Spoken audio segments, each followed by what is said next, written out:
teams in the quarterfinals. They closed it out. They set their foot straight into the semis. And today, with the 2 series, will determine the teams that'll make it into tomorrow's grand finals day here at KWC at EWC 2026. So will it be the birth of a new era, or we'll just have a repetition of history?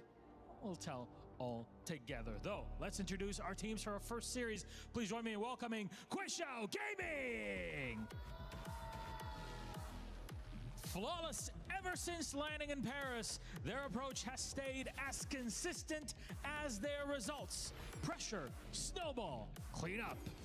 Clinical is the name of their game, and the Surgeons are buzzed on stage for one more series to propel them into the KWC Grand Finals. And facing them is Geekay Esports. They've continued to grow with every series. They've shown they can adapt, they can fight under pressure, and they're not afraid of anyone standing across from them. Geekay Esports have earned their place amongst the Final 4. And now they find themselves just one victory away from the biggest match of their year.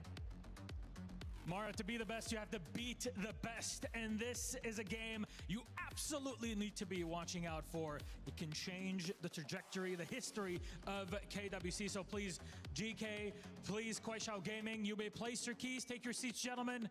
All yours. Go ahead. Get yourselves ready and set, because this one is about to be massive. I know they're all breaking it down. They're telling you what the preparation is, and our teams, respect between our 2 team captains. So let's get this one started.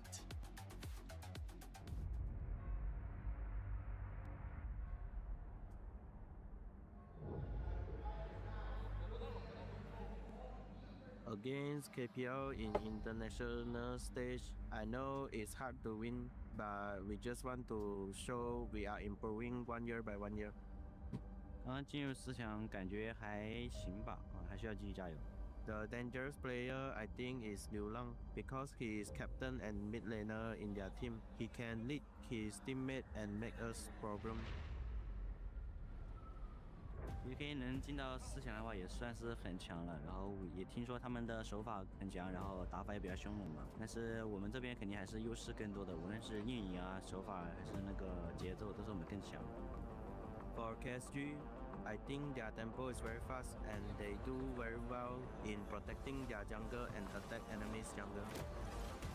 我觉得这场比赛跟之前的比赛应该不会有太大区别了。如果让我预测一下比分的话，我预测的话应该是我们是 GK 0。KSG, we know you are very strong, but we already prepared for you. 希望你们努力吧，早日追上我们。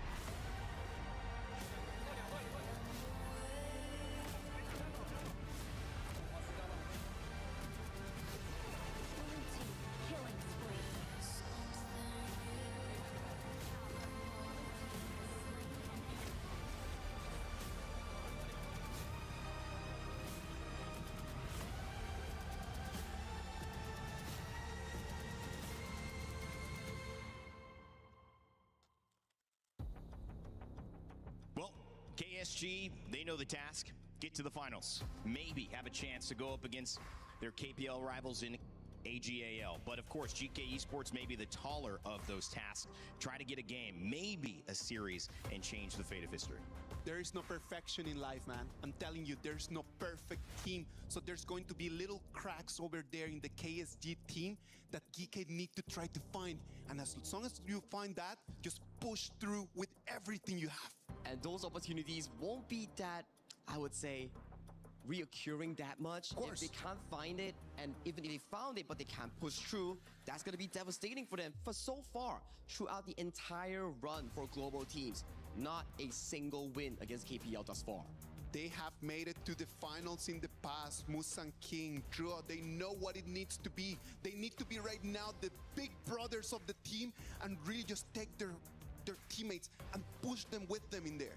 Well, when you have that competitive experience, you better be putting on your knees right now because you need it to push yourself one step closer. Because last year, they missed out playoffs, and this year, they're coming back with a new roster forming around these same few players, and they are looking to return to that grand trophy spot. It's amazing what we have in store today at the Lenovo Legion Gauntlet. KWC continues, and maybe, no, definitely, the highest stakes yet. Can a team get a win off a KPL squad? KSG emphatically want to answer no, but will Game 1 surprise us with what GK Esports can throw in their draft? All of that coming up right now on your screens as we send it over to Holler and Nora for the call.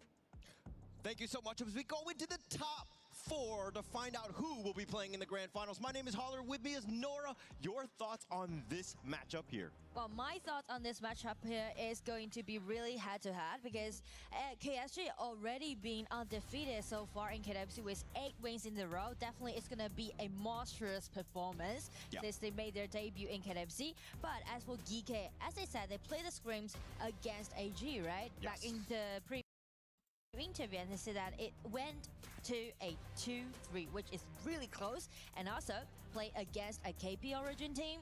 Well, I'm not that sure about today's matchup. Yeah, and actually, not to disrespect either of these squads, but I do think that it's going to be a little bit more competitive than what we saw yesterday, only because of play style. If we're talking about Kuaishou Gaming, they tend to take a little bit more risk. They're not as cagey as AG.AL, so there are definitely opportunities for Geekay Esports, who, again, like to brawl as well. They could potentially find a way into this game. I totally agree with you, because speak of the play style, KSG is known for their aggression, and so does Geekay Esports. So I'm looking forward to seeing a lot of early game skirmishes happening in today's Best of 7. Definitely so. And I mean, for me, it's kind of like that top lane, right? We know Silence. He's a rookie coming in on the Kuaishou Gaming side. He's only 19, but if we look at the other end, Geekay Esports, Goyu, he was a finals MVP in the KIC 2025. He's 18. So these young prodigies playing into the clash lane, this is going to be an interesting one to watch here. I feel like là lựa chọn đầu tiên của Geekay. Rising stars from their own region. So I do like the way how you're putting it, right? And also for Geekay Esports Game 1, they're on the Tachibana cũng như là Lapu Lapu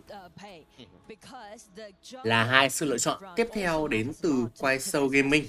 Yeah, and actually, it looks like Geekay Esports, they're going to start with the pay. They want to go fast, furious, let Busan King kind of fly on this one. And the panel was talking about it earlier. They want to go aggressive. If anything, this is probably the one where you want to pick higher value heroes. So again, you take game 1, maybe you set the tone for this series. Hai sự lựa chọn tiếp theo của Geekay. Giving him the priority to take that pay. Actually, this is his 3rd time participating in KWC, right? First year when he was in 2024, he went into the finals. But last year, he ended up his stage at the group stage. So it's going to be a little bit painful for him to suffer. But this year, as they said, they improved a lot, and it's going to be a great way to show của Kuaishou. that or not by play against KSG. Chả Howard và Liên Pha Toro. Also going into this one, Geekay Esports did a lot of research, but KSG on the other side, I mean, they played Virtus Pro so many times. You're only going to learn so much, considering that how those series kind of played out. But for me, it's kind of like KSG. What do they need to do going up against Geekay Esports? Well, I feel like KSG just need to stick to their own playstyle, right? Being really aggressive. Already we can see by this Lapu Lapu, Ukyo, and also this Mai. Mai is always going to be the shot caller, not even mentioned to Liu Long, is the leader and also the captain of KSG. So definitely Mai and Ukyo, this synergy is going to lead the whole pace for KSG in Game 1. If they're going to go very fast as well. I think that also, like if you're talking about a Mai, this is very high flying, definitely like bursty type of damage, almost everything that you want. So again, this is also, you know, to kind of counter the pay, right? So if we're talking about early game, both of these teams really want to set the tone early. And also because of the laning, also Dama là chọn tiếp theo của Kuaishou. This channel and also Global Marksman try to shred down Yu a little bit more, because I also want to put Yu on the spotlight. Yu is also making his debut from this year. Start with Silas, right? They started their career this year, but they made it to the final and also got their team the champion, which already shown their potential and their talent. And in KWC so far, you always did a lot of 1 versus 2 and 1 versus 3 at the bottom, which secured a really nice safe laning for KS in the jungler or their mid lane to do a lot of things happen. Sẽ là Charlotte, Definitely, and it's about that space. Angela, Natalie, Angela. To secure the bottom as much as possible. But if we're talking about overall, like Gem and also you, like which of these two guys needs to have a little bit of a better game early? Angela In Natalia. that case, Jam is playing Aoyin, and for Yu is playing Badi Shouyue, right? So in that case, it's gonna be really peaceful at the bottom, right? Both farmers just gonna farm up, no more like HP trade. Maybe it just depends on Shouyue's second ability if it's accurate enough or not. But the top side, I would say, is going to be really chaotic in your game. Yeah, actually, again, just kind of alluding to what I was saying earlier, just like that clash lane is going to be fireworks. You know, again, I think both of these guys are very young, they're hungry, and they're going to definitely try to, again, set the tone and be aggressive and be like, hey, actually, I'm the one true prodigy, if you will. Yeah, you know, like the common features that these two teams are sharing, I would put it into they are young, scrappy, and want to take their shot. Yes. And it's gonna be the time, it's gonna be the first ticket getting into the Và fight. game đấu đã chính thức là bắt đầu. Musang King cầm mình bùi cầm hổ. To set things off, and you can already see Musang King. He's going to try to get into this proper position to. Và Lapu ở đây. Mai xe nuôi thì đã trượt rồi. Đã đẩy đường giữa đến từ Kuaishou với 3 thành viên. Geekay là 2 thành viên. This other piece, the show you is going to be a later pick. What are your thoughts on this one? Is it more for the fact that hey, we don't want to just take Dù thì cầm bách lý thủ ước. early, or is it more of just like hey, we know that you want to go early, we just need to solidify the late? Well, I feel like maybe the late game is quite promising for both marksmen, but due to the lane, it all depends on the accuracy. And also, speak of accuracy, you can see a lot of HP trade happening on the top. Nhưng sầu riêng thì đang tạm dừng thôi. And at the bottom, Jam's flash also being forced out, so a lot of 1 vs 1. Dù vẫn đang ám mũi đau rồi Jam kìa, nhìn Jam kìa, và Jam phải lùi thôi, Ngao ẩn chắc là phải lùi trong tình huống này. Khi Chu bắn là quá đau.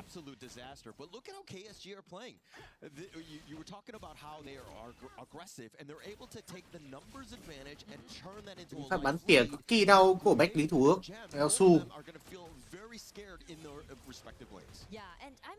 Có sự hỗ trợ của Liên pha Toro như là sầu riêng bùi cầm hổ ở đây. Đẩy đường rất nhanh đến từ Kuaishou. Ở trên thì nhìn Charlotte và Dama đơn giản là gọi nhau xíu thôi.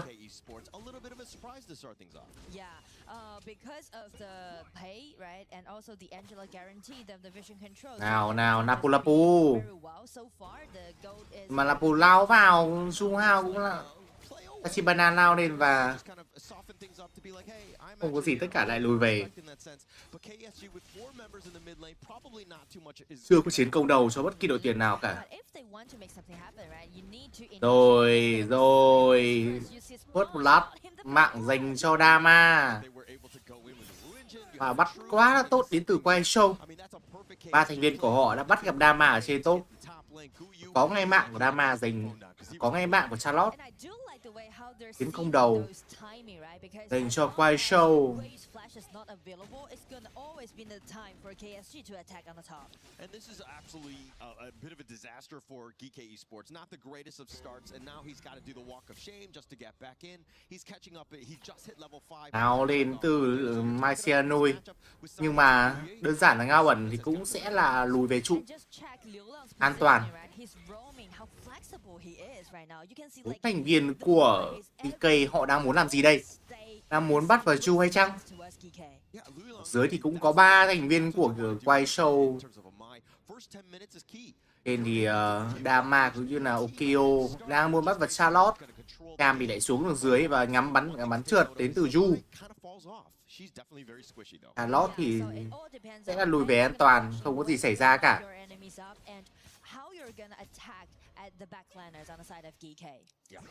Ngao ẩn lại ra mid rồi. 4 thành viên tập trung ở mid, không bắt được ai.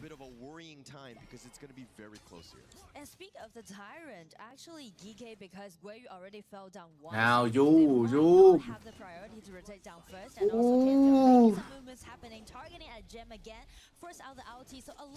đơn giản là hóa rồng bay đi đến từ Ngao ẩn và thoát về an toàn và sẽ là ăn rồng cho Kuaishou.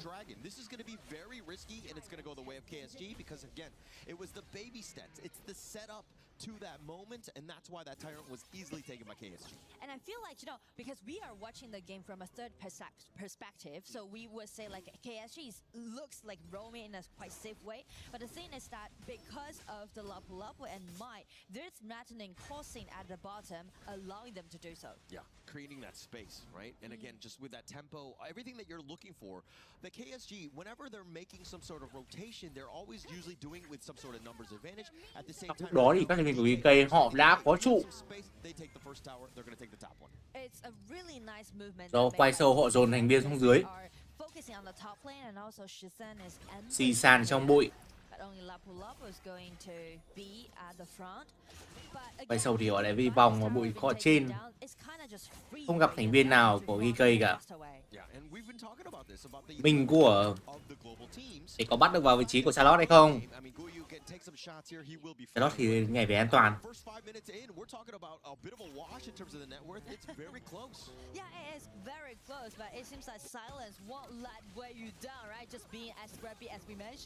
Yeah, Silence needs to be aggressive, right? And I think that when you have the backup of Juhao, it's a numbers advantage. Guyu has to play a little bit safe, but the bottom T1 is now under siege in that sense. But Geekay, again, taking what KSG is giving them. I do like the way that Musanking is passing, right? Because of this pay. Oh, the truth. They have Phải bắt vào Liên rồi. Liên lùi mới được. Dama đã phải nằm xuống mạng dành cho anh sầu riêng. Họa ngao ẩn hóa rồng bay lên và Du thì cũng đã tốc biến đi. Để giao tránh ra hỗn loạn nhưng mà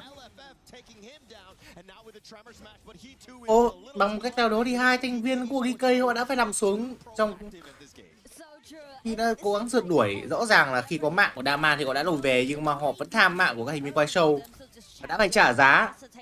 Đây thì Angela Natalia thì có một pha sấy, chúng ta có thể xem lại pha giao tranh ở đây khi Ngao ẩn lao lên không bắt được ai và đã bị gọi là Lapu Lapu chém một phát là đi luôn. Tiếp theo là Liên pha Toro cũng lao vào trốn không người nhưng mà không có đam. Thì xạ thủ thì chết, trong khi các thành viên khác thì không lao vào kịp. Và hai thành viên của Geekay đã phải bỏ mạng lại trong một pha truy đuổi vào phần rừng của Kuaishou. Họ đã phải trả giá. Có trụ cho Kuaishou và lao lên đến từ vị trí Ukeo Tachiban, Ukeo. Và chắc chắn là nằm xuống của Charlotte rồi khi có 4 thành viên của Kuaishou đang ở trên đây. Chắc chắn là không thể sống được rồi. Nào. Toro hất tung lên được mà Toro làm gì vậy? Ở đây thì Silent chat, ui rồi nhìn kìa. Bắn rất đau nhưng mà Silent thì vẫn sống. Đúng, con Dama này sâu quá đi. Một vừa chúng full một chuỗi combo đến từ Angela Natalia nhưng mà Dama vẫn không chết. Lùi về trụ an toàn.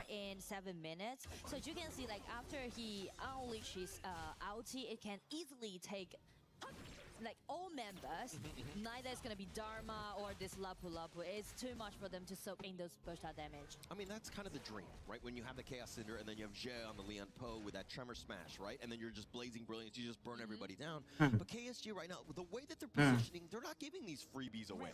Yeah, but as we check the goal difference again, oh, nice burst out damage actually targeting at this show. Yeah, but anyway, like from the gold difference, you can see KSG still holding a 2,000 goal lead. Yeah, it's actually starting to grow in favor of KSG, and we're only at 8 minutes. Geekay, we're doing the good fight, but then again, those 2 kills that they kind of gave up, you know, it's not a great spot.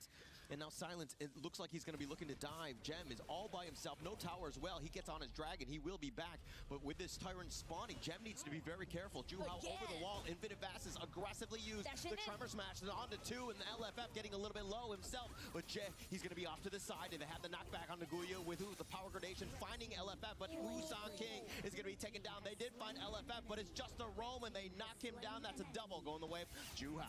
Juhao got the double kill, and it's so crucial for KSG to do so in the mid game because at least it's gonna be a 1-2 trade. I mean, again, it's kind of like the same scenario happened again, right? James hesitated a little bit, and at the end he tried to dash in, but it's kind of like, you know, you are isolated isolated from your teammates, and the rest of the team members try to group him up, try to back him up. But the thing is that they're kind of scattered because they don't really see that what happened. Oh, the truth. Again, Chữa getting a little bit low. I love the way Ui, KSG bắn trượt từ dù. just barely missing Chữa as well. But the way that they're able to kind of stun lock, and I mean, it's only because of the fact that Chữa is a bit tanky and he was able to survive. But please, Nora, please break this down. Well, from the replay, we can obviously see that there's only AOV and also Pei jumping in, but the target they are aiming at is this level. Lại một pha lao vào rừng rất là không mất kiểm soát đến từ Geekay, và họ đã lại tiếp tục phải trả giá vẫn ở khu rừng. Double kill cho Tachibana Okio. Nào.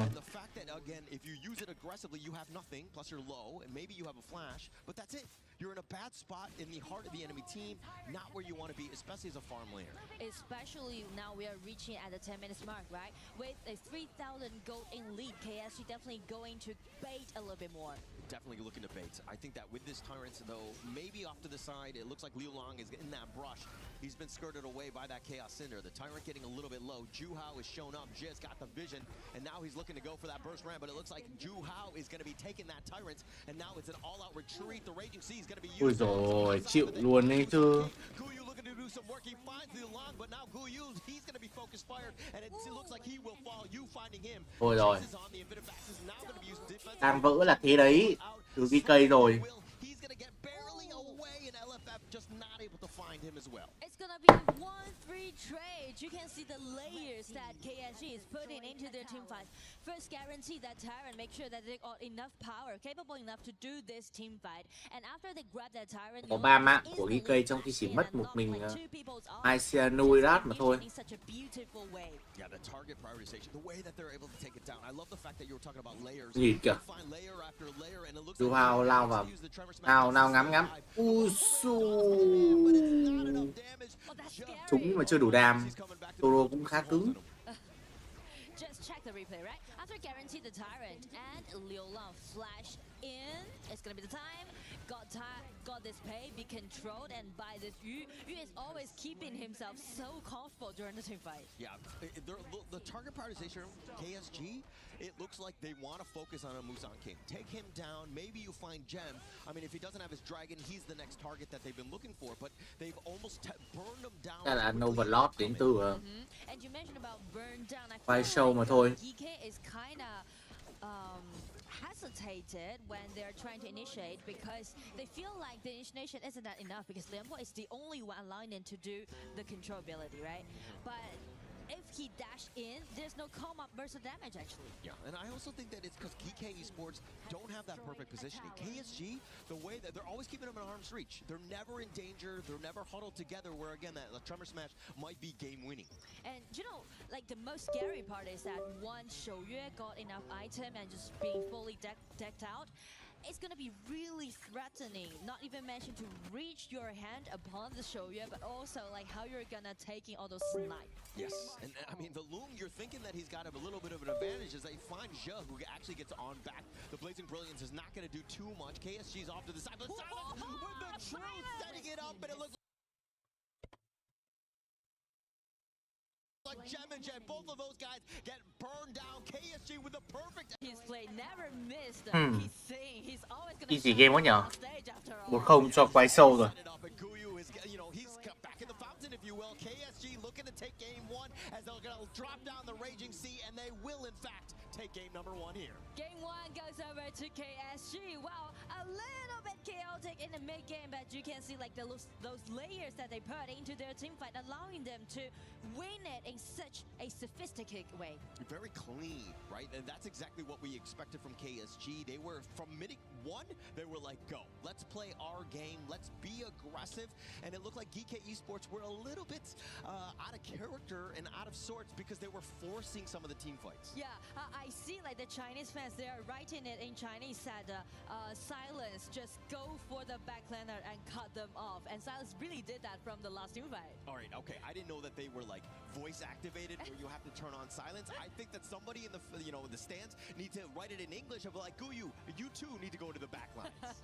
But both the top laner actually did really good, right? Because of the Charlotte also makes something happen during the team fight. But I really want to highlight these two deciding team fights that Geekay actually initiated. It was Gem trying to dash in, use his ulti, but kind of scattered from all his team member. And also, it happened not once, twice actually. Yeah, and I think the way that Geekay Esports take the fights, the initiation needs to be a little bit different. I didn't like the fact that Gem was the first guy in.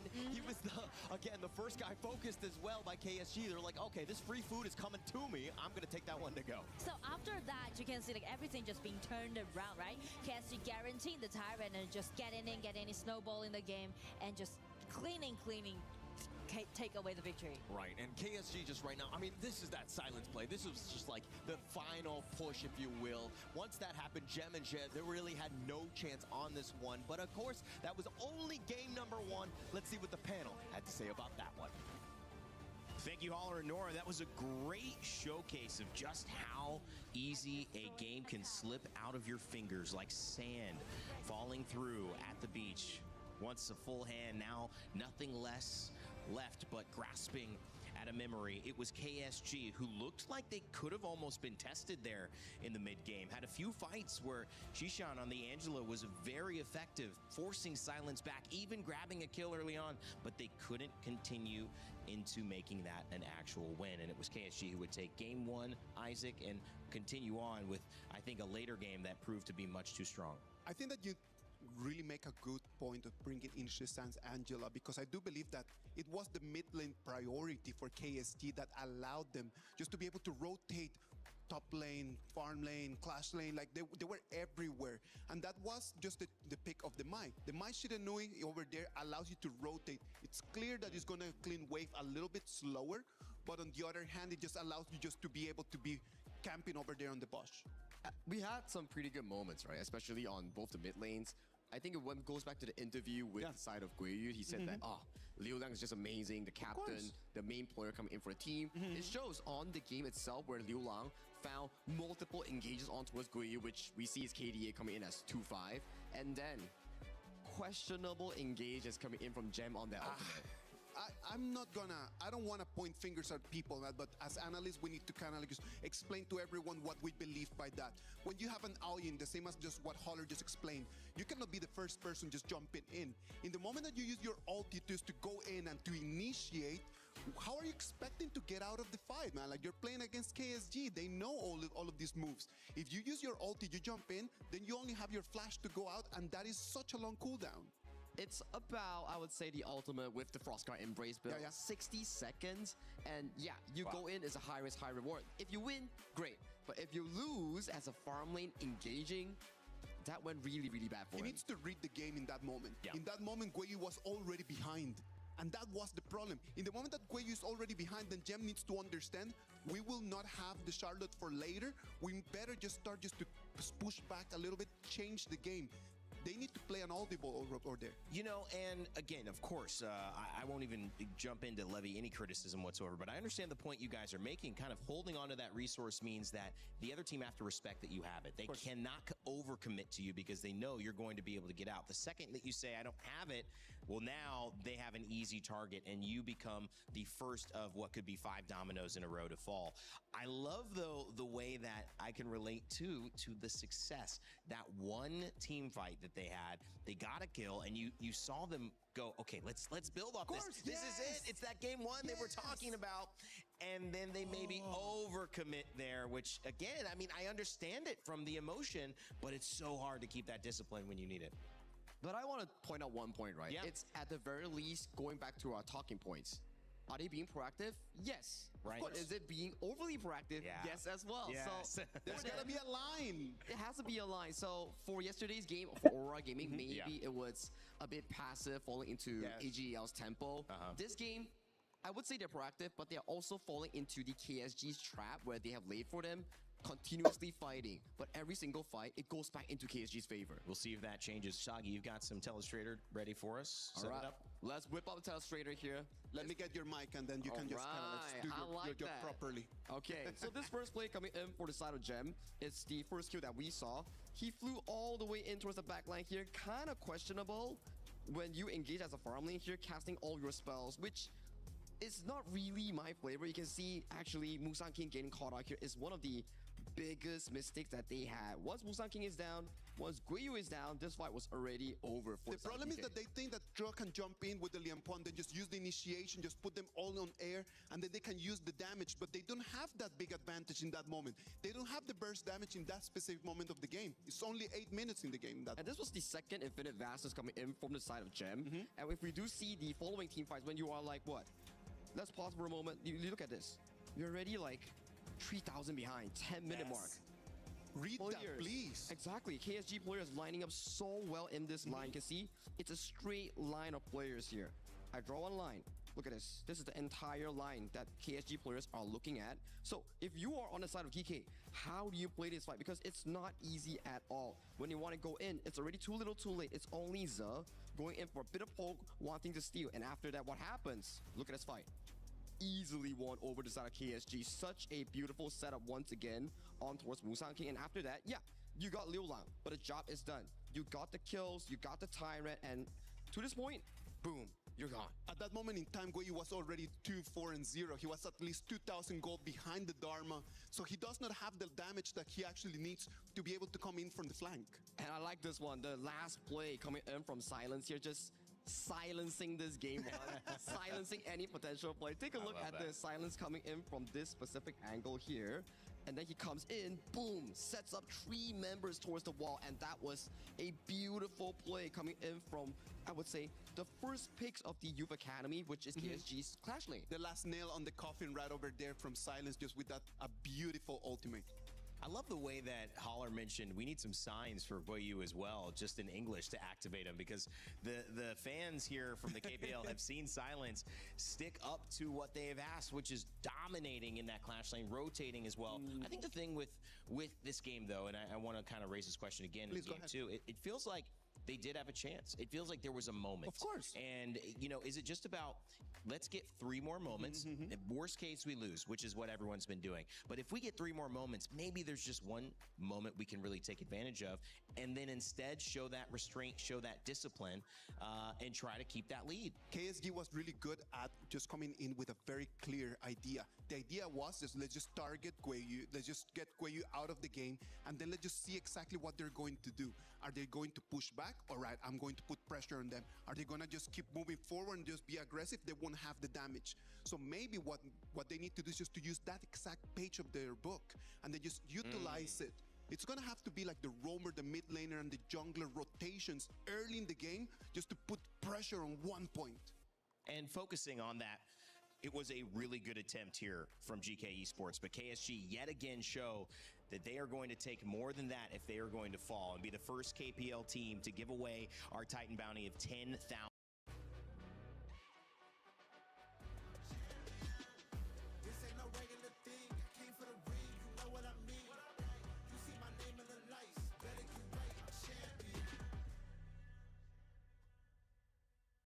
Rain Day, as we go into this second game right now, thank you so much for the analysis in terms of what Geekay Esports can do. But Nora, do you agree? Do you disagree? Like, what are your thoughts in terms of how Geekay Esports can get back into this one? I do like the way how they're equalizing the whole game in the mid, right? And also in the early stage. But the thing is that if you want to win against a team from KPL, you need to be disciplined, right? You already equalize the situation, but the thing is that with that Loon's ulti, right? Unleash it twice in such a reckless way, just make your opponents to grab the chance and make the counterattack. Okay. All right. Well, I'm willing to give Geekay Esports a little bit of discipline, if you know what I mean. Okay. I think that we need to slow them down. I think that the way that they were doing it, especially in game 1, is like, okay, we've always talked about how they need to take the fight to them. Geekay Esports did that, but it was a little too much. Like, again, I think that you need to kind of be like, okay, maybe we're a little too aggressive. We need to calm down just a tad and find that perfect middle ground. Yeah, I feel like less mistake be made will be the way for Geekay to pull themselves together again. And it's gonna be Geekay on the red side picking out this early with Anath really strong laning at the bottom because they already feel the pressure coming out from Yu because in the early stage you already see a lot of HP trade and also skill trade on both side lane individually, right? So you need to promise in that you've got the winner, you've got a winning lane on both side lane in their stage. Yes, definitely setting them up. Also, this is an AOV hero, right? In the sense that, I mean, KSG have obviously played around with the Annette here. They know what it does in terms of the patches and all that, but it might catch them off guard, right? This is a little 1-2 combination that they've got with the Arlie, which can really, again, just be pretty solid in that bottom lane. And because of their priority to this early, just let KSG to pick out that Xiao Qiao for Liu Long because Xiao Qiao can be a great counterattack to his early. And going into this one, if we're talking about how, you know, Geekay Esports, they're, like generally when you're talking about global teams, you're kind of thinking, game one is usually the best one because it catches people off guard. We've already gotten past game one. It did not look great. But game two, Geekay Esports, do they have like a pocket strat, something to, again, get them back in the series? I feel like Guanyu is the one that they are picking and they are trying to focusing on because Guanyu can easily scatter the whole team fight positioning for themselves. So definitely Guanyu gonna be a really decent pick. And not even mentioned too with this Ogren, they already picking out, I would say like those T1 heroes in this patch. Very for strong. game two. Agreed. And I think that this is, like, you know, Musang King is one of the best on the global scene. For every click, every clutch, every respawn, we were there. Now, the proud founding partner of EWC, powering the biggest event in gaming, shoulder to shoulder with the world's best. Greatness deserves a stage. Lenovo Legion, reach your impossible. Big of a power pick because you know that they're going to be grouping up potential Razor Cavalry in a team fight. Yeah, I feel like they're trying to gain at least 1 point because they try to equalize the score. Once you got 2 scores deficit, it is really hard for you to play against and just turn it around, right? So in this game, they're picking out all those strong hero and also signature hero on the side of Geekay.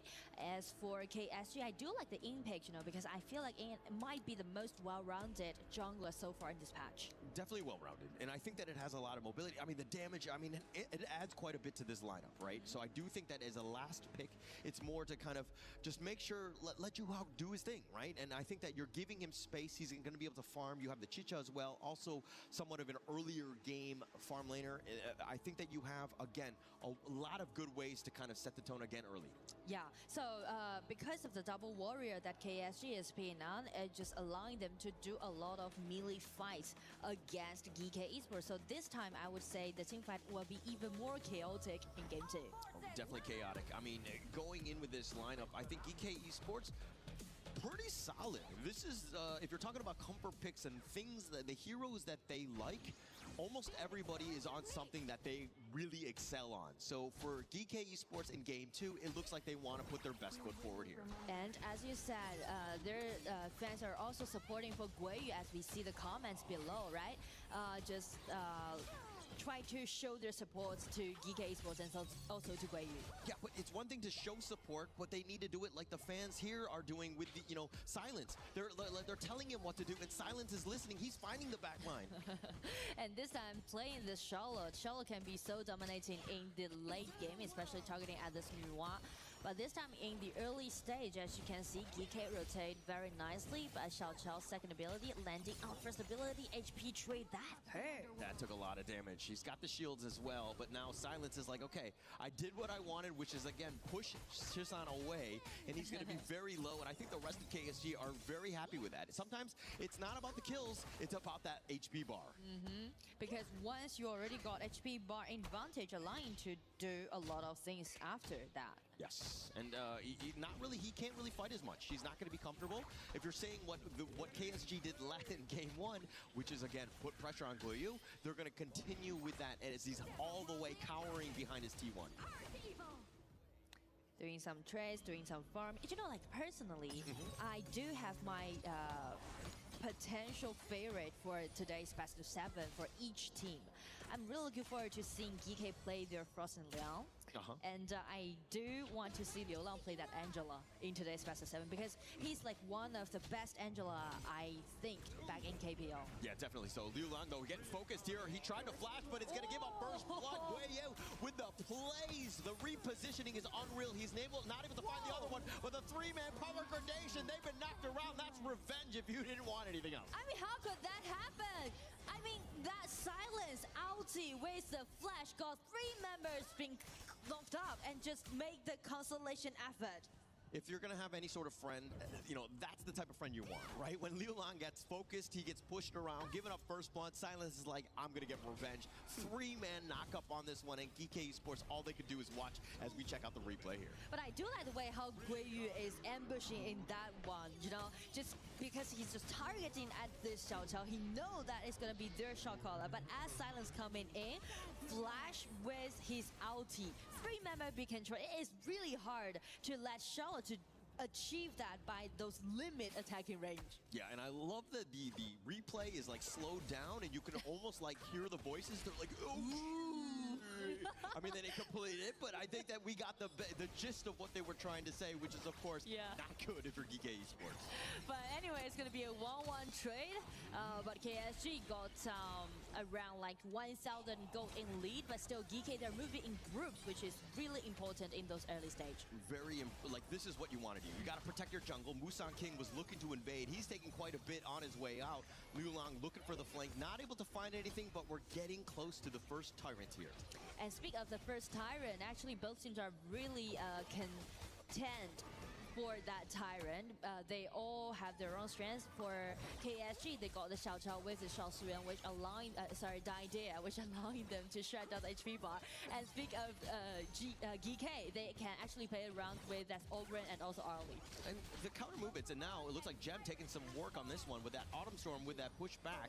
And now Geekay, they were looking to go south. KSG actually went north. They ended up stealing some boards. It's all about the small things, as the Tyrant is about half life. Go for it. The side they go, and that uses the side, and Shishan gets the steal, and all the way in the back, Guiyu just pushing them away, but they've lost 2 members. I don't know if that was worth a Tyrant at the end of the day. I mean, 0-2 trade, sacrifice 2 members for a Tyrant. Well, I wouldn't call it a fair trade, but still, I do like the way how they're putting all their efforts to contest KSG around that Tyrant camp. Yeah, and now KSG, understanding that they have the man advantage, they will be looking to invade, and this is also very frustrating. As Musang King, he has to go to the top side. It looks like the Crimson Golem is going to be taken away there by Juhao. And you can see like how fierce that Silence is playing right now, right? As long as he got the flash or pure sky, always gonna go for a fight. The power gradation on Musang King, who's also looking to invade because he lost his buffs. That was the counter movement, completely thwarted. They shut the door, KSG. And the reason is because they lost 2 members from that Tyrant fight and allowing KSG to do those invasions happen. So that's the reason why we mentioned about the importance about when you're play against a KPL regions team, because they're always going to find any potential spot to grab your minions or your monsters away. I think it's also because of, look at Silence's movement. He's always there in the fight. Musang King using the Conductor of Souls. He's going to be knocked around. It looks like he's going to be going down. Silence getting the better of him. They have the other knockdown. Trying to get under the tower. It doesn't look like the Hurricane Wall is going to be enough. Silence with a double kill. And with a 2-0-3, it's going to be a solo, I guess. Goes over to Guiyu right in the mid, take Yu down. So it is really chaotic and both things are happening on both lanes. Speaking of Silence, check out his positioning, right? He's always waiting for the right moment, and as HP bar has been taken down, he just used his skill to dash in and also chase.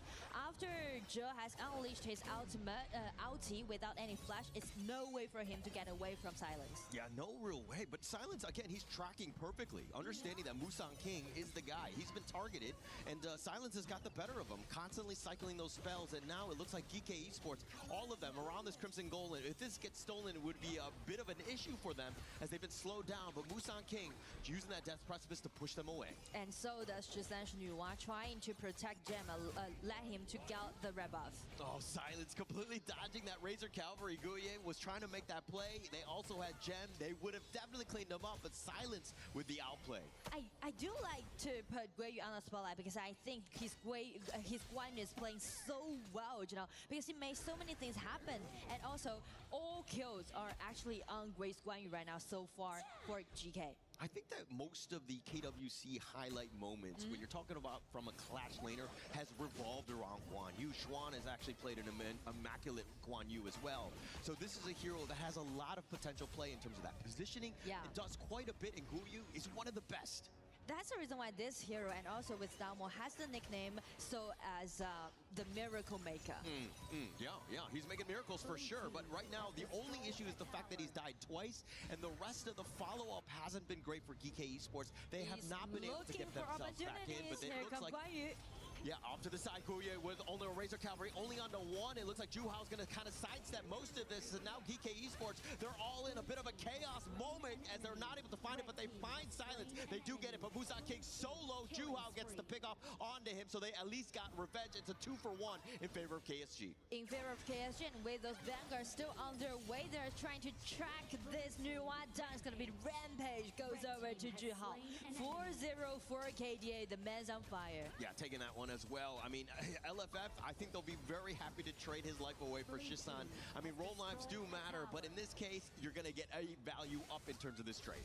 But if we break that team fight a little bit down, we would say like KSG actually predict what's going to be the next coming movement from Geekay, because as long as they see Anat, Judge just flashing with his ulti, they instantly realize that Guan Yu is at their back. Yes. So that's the reason why they didn't move on the way that they supposed to be, where Guan Yu was there ambushing.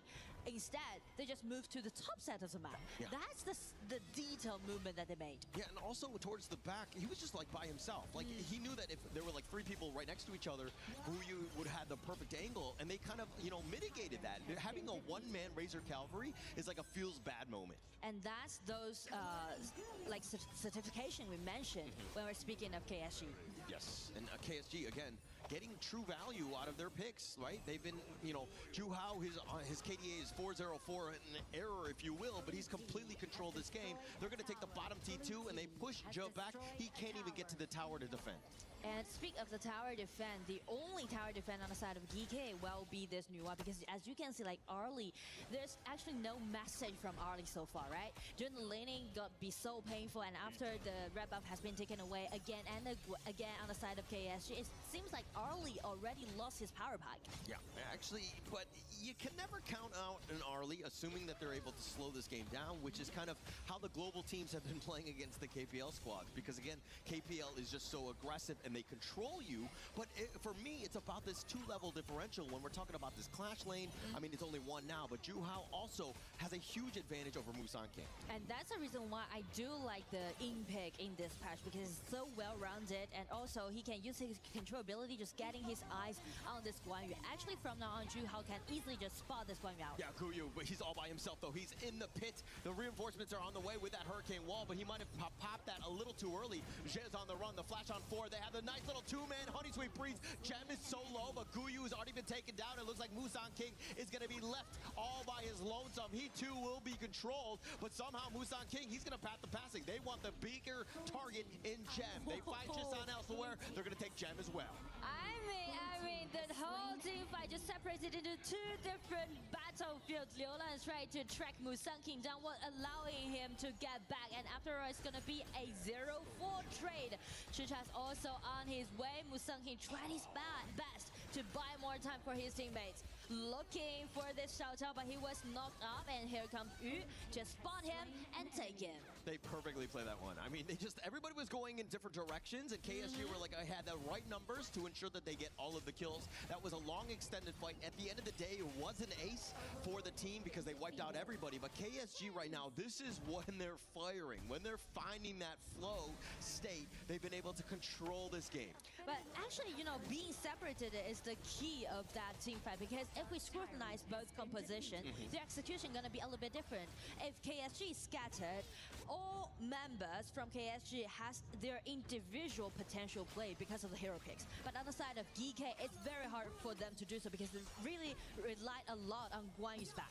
Yeah, it seems like there's like a manhunt, and KSG are able to find out, okay, who needs to go for whom, and then they find that perfect place. And Geekay, we're fighting on all fronts, just trying to stay alive in that 1v1. But with this advantage from KSG, Geekay really can't fight into that. Yeah, so this will put them into a really passive situation right now because they need to guard for those vanguards spawning all 3 lanes. It's going to be very torturing, and if they can't do so, it might be the end of the game. Yeah, this is so frustrating.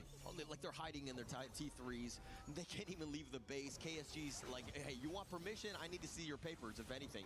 And Geekay Esports not able to get outside of the base. You, again, with this Vanguard, just putting a little bit of damage onto all of the T3s at this stage. So it's going to be Vanguards getting in, high ground towers being taken down. Actually, they are putting in a more easier way because it's really rare to see double warrior composition to take those high ground tower in such a high efficiency. T3s all taken down. Shields are on up. They're trying to defend this bottom T3, but with the Shadow Vanguard, it's going to make life so difficult. They find Guye, who does get picked off. You with a decent amount, just trying to flash away, but Gem has been focused, and you just mowing them down. Not afraid to dive as they find Musan King as well. KSG rolling, pushing them all the way back into the fountain, but they will take game number 2. Game number 2 again goes over to KSG. Right now, this team so far in KWC, 10 wins in a row, being so undefeated. And you can see the flawless execution that they had in game, right? Game 2 even put it into a faster pace and even make it in a cleaner way. Yeah, this was you rightly put it, in the sense that this was definitely a cleaner game. I don't know how you get cleaner from here on out, right? Because it seems like Geekay Esports not able to find a way back into this one. In game 1, they had a much better early game, but this is that start. This is that tipping point. The 3-man stun from Silence, man, this guy is an absolute beast. Yeah, I mean, like the Charlotte coming in, get 3 members knocked up, and also after that, when the team fight scattered, individual potential, beautiful skills can be seen on the side of KSG. Absolutely beautiful. Play after play. The way that they're able to isolate, finding the right target, the numbers advantage. You're throwing everything at Geekay Esports, and Geekay Esports have 0 answers. It tends to be more of them just retreating back to their base. And also I want to highlight Yu more because I feel like Yu, during this KWC, he played really well. He actually outplayed a lot of farm lanes on his opposite side. Yeah, another great game by KSG here, but let's see what the panel had to think about game number 2 here. Thank you, Holler and Nora. KSG take game 2 over Geekay Esports as we still look for someone to claim that Titan bounty. Won't be game 2, though, as the fans ecstatic, happy, joyful, and in some ways expecting what just occurred. KSG to continue their dominance. They're on a streak 10 in a row, Isaac. I want to stay positive and I want to have hope. It's only 2-0, and you know what? It's a best of 7. But the way that right now KSG is just kind of like pushing, it is really, really difficult for Geekay to have any answers. At the beginning of the game, they tried to start with the Guanyu. Good startup. Like, they get the first skill, but then immediately after that, KSG just backslap to your face. I want you to stay positive, too. Do we need to sing up here? You know, but I won't. I just need to... no copyright, but you know what I mean. A little two-step, a little skip. Come on, Sagi. Yeah, something.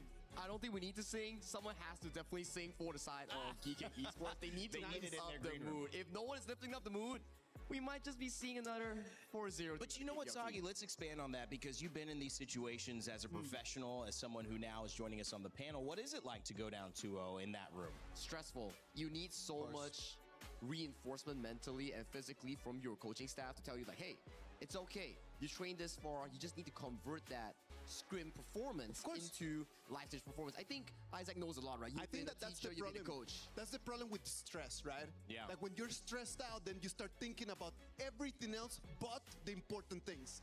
So it's very difficult just to say like, okay, how do I focus on the important things and then I just mute out everything else? That is what makes really good coaches. Really good coaches are able just to talk to the players in the specific ways that each player needs in order for them to focus only on the game. Really well put. I agree with you completely on that sentiment, because there is sometimes a higher lesson, and I use the word lesson, and I'm kind of just speaking over myself here because I mean something bigger than that. I mean, there's a higher, I think, awareness to bring to a situation that can't come from the people who are in it all the time. You have to have almost like a third eye, a bird's eye view, so to speak, where you can look above, get some altitude, we like to say, and look down on a problem realistically, where, Isaac, it doesn't become an emotional thing like, oh, what am I going to do? I'm going back to this farm lane. I'm getting pushed. I'm getting caught out in the clash lane. It's more like do the right things, the simple things, the stuff you know win games. Keep doing that. You'll keep giving yourself an opportunity to win. Resilience. And not only resilience, it's just a matter of understanding in this exact moment, what do I need to do? Let's put an example right over there with the Tyrant fight, right? Saki, do you want to break that up? Yeah. Let's break that up. We got a clip right here, right now, so let's just whip up the telestrator right here. All right, give me your mic. And this fight itself, before the Tyrant, it was looking really, really clean in the early game. Guayu setting up that big play, but take a look at Silence here. My, oh my, 3-man knockout, finding the counterplay, forcing so many spells coming in from the side of Geekay Esports. That's still okay, acceptable. But the Tyrant play that you mentioned, this is the one that we have to talk about right here. All right, whip up the clip. So early game-wise, it's all right. You get the Tyrant from the side of Geekay. Everything is looking good. You can see they're positioning well, coming in from both teams. Guayu goes in towards the backline. They secure the Tyrant. But as of this point, pause. You got the Tyrant. Guayu is low. You don't have to continue to go in. That's it. Just back off. Save your losses here. But what exactly happened was disastrous. They lose 2 members here. And as of this point, look at this. It's not only 2 kills. These are the moments here. Jungle invasion coming in from both sides. Blue buff gets invaded by LFF and Liu Lang. During this timer here, if we were to speed it up, take a look at here. AG.AL steals away the Crimson Golem here. So after that play, they lost 2,000 in the span of 40 seconds. And that's the problem, right? Like, you need to understand, sometimes it's just a matter of a trade-off. You cannot win in every single aspect. You took the Tyrant, okay, excellent, let's just get out of there. You need to have an exit plan after you have these big resources. Now, if we jump forward to the final play, right? As of this point, they snowballed the game extremely hard. It's really out of control. And for the side of Yu, this is where he shines the most. He's already so fed in towards the game, immediately flashes towards the backline, just chops up everyone. And after this point, it's too little too over now. Yes, I like the proactiveness coming in from Geekay, which is really different from Aurora Gaming, but they need to find a balance and equilibrium if they want to have control over the series. Balance and equilibrium, I would dare to say that it is exactly what we need to see right now, Rainday. I do believe that right now they have the right strat, but the problem is that they are jumping in way too many times. They're jumping in a little bit too much for my taste. I like the fact that they're aggressive. Guayu in both games has tried to do movements, has tried to make some plays, but right now we need to know one for me, one for them. So when it is for them, I need to be a little bit more defensive. Well, it's a great showcase of what this team could possibly do, but we actually have some footage on what this team did. We had a chance to speak with Geekay Esports, and they took us through their Aramco tier list earlier before the set. Let's check it out. Hi guys, I'm Geekay Shishan. Hello, I'm Geekay Guayu. I'm Musang King from Geekay. I'm Geekay Zhe. Today we gonna to do team tier list for EWC Honor of King. I think VP is B. I just see their jungle and mid lane have performance in last day tournament. I think Vitality is B because they only have jungle is strong is thank you. So hard to secure to playoff. ROC can be A because they are good team in our Malaysia. I think it's S because they have Danny, the best jungle. Cannot be S. No. I think Danny can do this. Danny can do this? Yeah. I think MIBR is D because in scrim we always end them before 10 minutes. DCG is... For every click, every clutch, every respawn, we were there. Now, the proud founding partner of EWC, powering the biggest event in gaming, shoulder to shoulder with the world's best. Greatness deserves a stage. Lenovo Legion, reach your impossible. Play in game are no good. I think Bomb also cannot go to playoff, but D is too low. Of course it's D. They are personally play in game very bad, I think. They're already leading in the early game, bro. No, I don't care. No reason. I think AUR is A because they are the champion for MKL. I think Aurora can be a surprise in EWC. Maybe they will send KPL back home in the quarterfinals. I think AG.AL is S because they come from KPL. But AG.AL will scream with them. I see the interview from Illinois. He said he want to against us in EWC. I think BLCK is B. They always give us very big pressure in scrim. Philippines is best team. I think BUR is C because they almost quit the EWC. GK will be A+ because we are the strongest in Malaysia. I think KSG is S because they also come from KPL.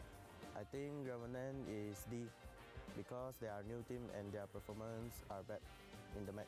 I think Nemesis is C because they are very strong in AKL. He say the teams is very strong, but he gives C. When we against them, they let the match go to 28 minutes, and I think they are the most hopefully go to playoff in our group. EC I think is D.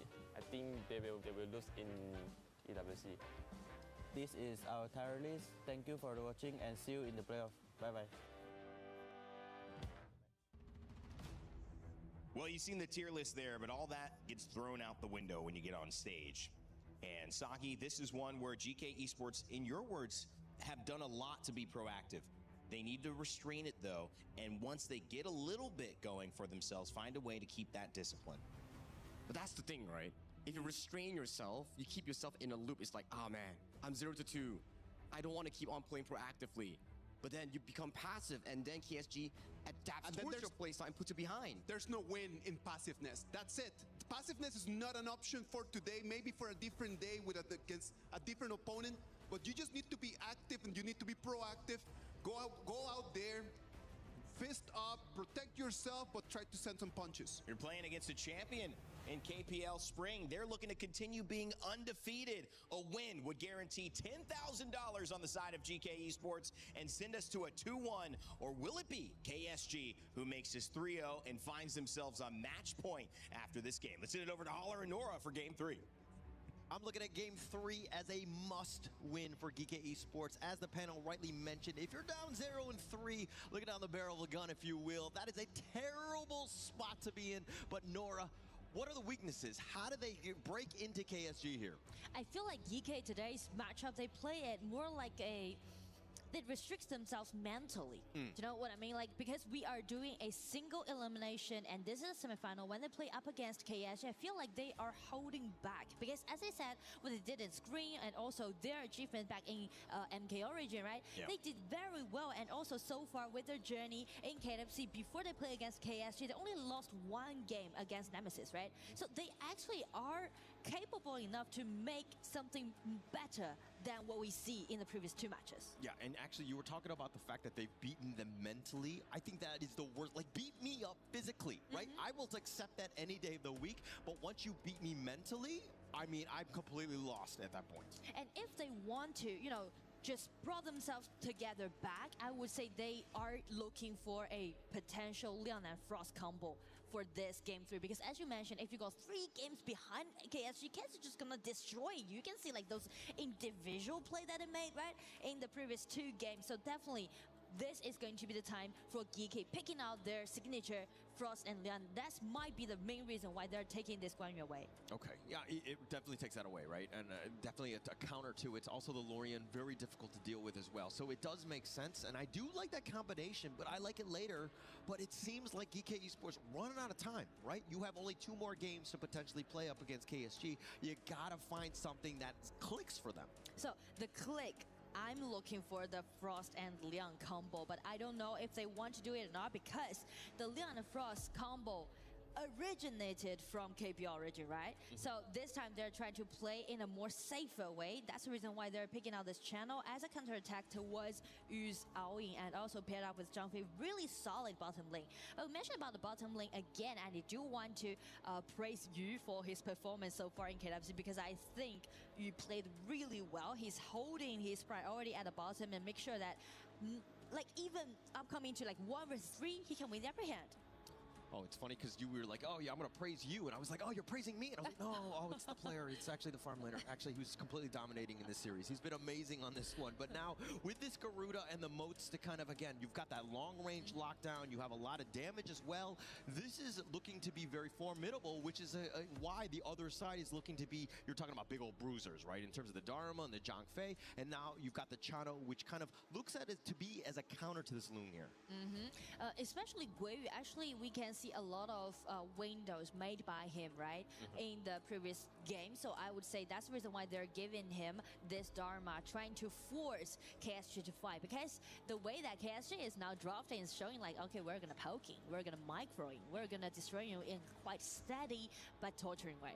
Yeah, which is honestly, it's tough, right? Especially if Geekay Esports, you were talking about the torturing way. I mean, nobody likes that, but it seems like KSG have been doing a lot of the torturing, if you will. They've been in full control of not only both of those games, but throughout. The mental psyche has definitely been there, but now we've got a little bit of a English sign here. I'll read this one because, okay, you know, I have here you go.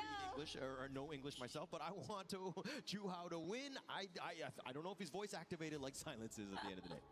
Well, Zhuhao, well, in that case, actually, you can see like KSG always prioritize Zhuhao to have the opportunity to take the counter pick because they always let him to pick at last. And this time I'm looking for Ogren pick to deal with this Zhang Fei or this Dharma because they really need some tankiness on the side of KSG. Yeah, I think that also if you're looking at Geekay Sports with the ZhaQiao, this is something that they're looking again against the Ogren as well as the Loon. If they potentially were to go that direction, that Honey Sweet Breeze is control, but Geekay Esports, it's all out just team fight, CC, and let Gem shine on this Chano, which always kind of worries me when you're putting more pressure on one guy to do everything. And also the pressure is on their accuracy about initiation, right? Because it really forced them to play in a more aggressive way. But whether they can do it or not, it depends on this Nerja coming up with this ulti, targeting at this Garuda or Aoying very first before they initiate the team fight. So initiation, that's all they're asked for. And on the side of KSG, as we mentioned, Zhuhao this time play this Ogren, building the tankiness on the side of KSG and allowing them to push forward. It's going to be a slow but steady way for KSG to micro to secure their match point in Game 3. But as for Geekay, well, they push back in a more fierce way. Yeah, and also, I love the fact that you're being very humble about it, but you brought in the insights onto the draft here, onto the English desk, if you will. You called out the Ogren in the beginning. You didn't let me know, just be like, haha, I'm predicting all the right heroes here. I'm like the reader, right? Anyway. But I do like the way, that's the reason why we mentioned about those experience that we are accumulating right now. And it's gonna be the time for Game 3, and we are getting closer to the result of today's very first semifinal. This is a must-win game.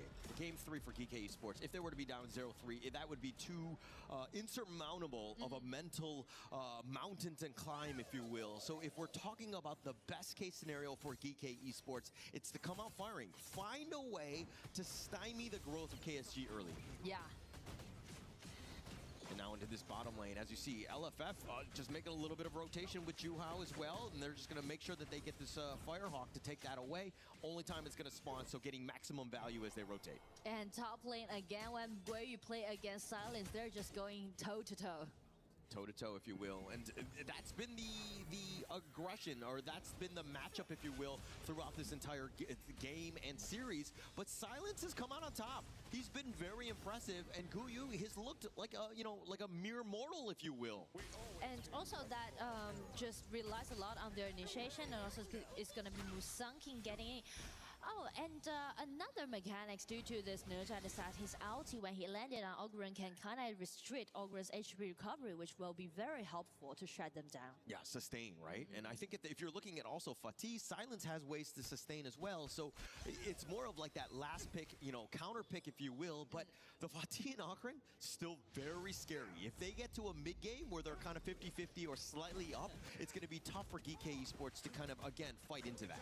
So true. So they need time to farm up. And speak of farm up, actually this time in Game 3, we definitely need to concentrate more at the bottom because of this mods with AOV can easily allowing them to use the poking damage and build them the winning lane. That's the reason why Geekay, right? You can see they rotate down more frequent than the previous 2 games. And you could see that Geekay Esports, this is something that they haven't done, right? Where they've just been like sticking together. Maybe somebody gets out of position. We get lucky with the pickoff. And again, just set themselves up for that first blood here. They're looking for first blood, but they still need to wait Zhangfei upgrade to level 4. Yeah, they're going to be... Before that, there's no interjection can be seen on the side of Geekay. Not finding anything. Musang King dodging most of that. But the aggression into the top lane. Silence trying to fight for this one, and it looks like he will give up first blood. It took a bit of a village to take him down, but finally Silence goes down now. I do like way how Shisa is always rotating up, you know, just trying to back up for Guiyu because the trustworthy Dharma pick always gonna grab them, these kind of things. Oh yeah, but now the box perfectly lacking in share. The umbrella outburst countering all of that. Now LFF is too low. The stampede is on point. The dragon to the skies he goes. Liu Lang is all by himself, but the infinite fastness, it looks like they get the snipe. Jen with the soaring signal from downtown. Jen is a little bit low. Might have stuck around a little too far, but I think that Geekay Esports will be very happy with that one. Well, I mean, this is a 3-1 opening on the side of Geekay. It might be the most favorable game so far that we see they play against KSG in today's best of 7. Definitely the best start thus far, but Nora, please break it down. Well, from the replay, we can see the rotation made by Xiaotara's skill 2, just unleash it directly and take Silence down. At the bottom, I do like the way how Zhangfei is pushing back, using his ulti just kind of distract this monster and also channel. This time, Gem is prioritizing his positioning and allowing them to do a constant output damage. Yeah, and also Je here, that was the perfect play. This is why he loves the Zhangfei. He's just like completely set up. The truth, I think, was actually expended as well by Guiyu. Knocks him on the wall. Silence shaking most of this off. Musang King will show up, but it looks like, you know, Silence doesn't want any of that action. And actually talk about just Zhangfei, you know, his Zhangfei is really good at initiate because a lot of Zhangfei player tend to play in a more passive way to push back using the ulti. Yes, yes. But now, the 4-minute Tyrant, that pushback is going to be required here. Je has the madness. If they want to go for this, it's going to be started here by Geekay Esports. KSG, they spot this out. That Cannon Blast was very, very short range at that point. But the Tyrants, okay, that was a little bit close. But Musang King will secure it with that smite. It's kind of like just have a try and to see whether they can get a Dragon Theft or not. But still holding that Zhangfei ulti, allowing GK right now to guarantee the vision control around the riverside. Yeah, sometimes it's actually not about the actual ult. It's the threat of it more than anything else. And that infinite vastness, he's going to U-turn that one on out. You will hide under the tower. Geekay Esports, though, their jungle is being invaded, but thus far they've been able to kind of thwart things off. But Juhao with that initial steal on that red buff. I do like the way how Juhao sneak into their opponent's red buff side and take that red buff away, right? Because it's the trade that we talk about. When you fell behind, you need to make a lot of trades happen.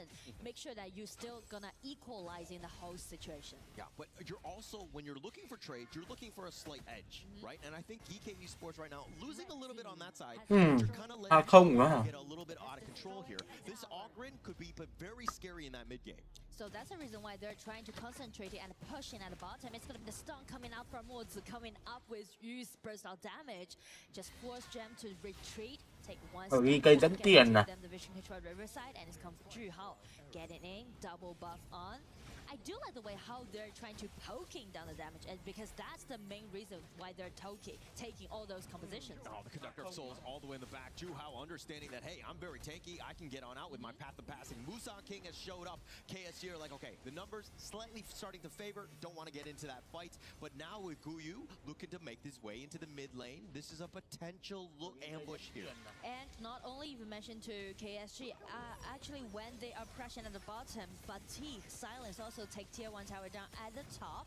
And it's gonna be a star coming up with the 3-1 skill from Yu. Oh, Shisan getting a little bit low, but this opens things up for those boards. Umbrella outburst, they actually find him. The flash away by Liu Long. Guyu not able to play the play, but the Skyfall from downtown. Musan King showing up. Juhao's on the wrong side of the river, if you will, but Musan King taking most of the damage. I think Geekay Esports are going to be happy with that trade. I mean, outstanding synergy coming out from Guiyu and also Musan King.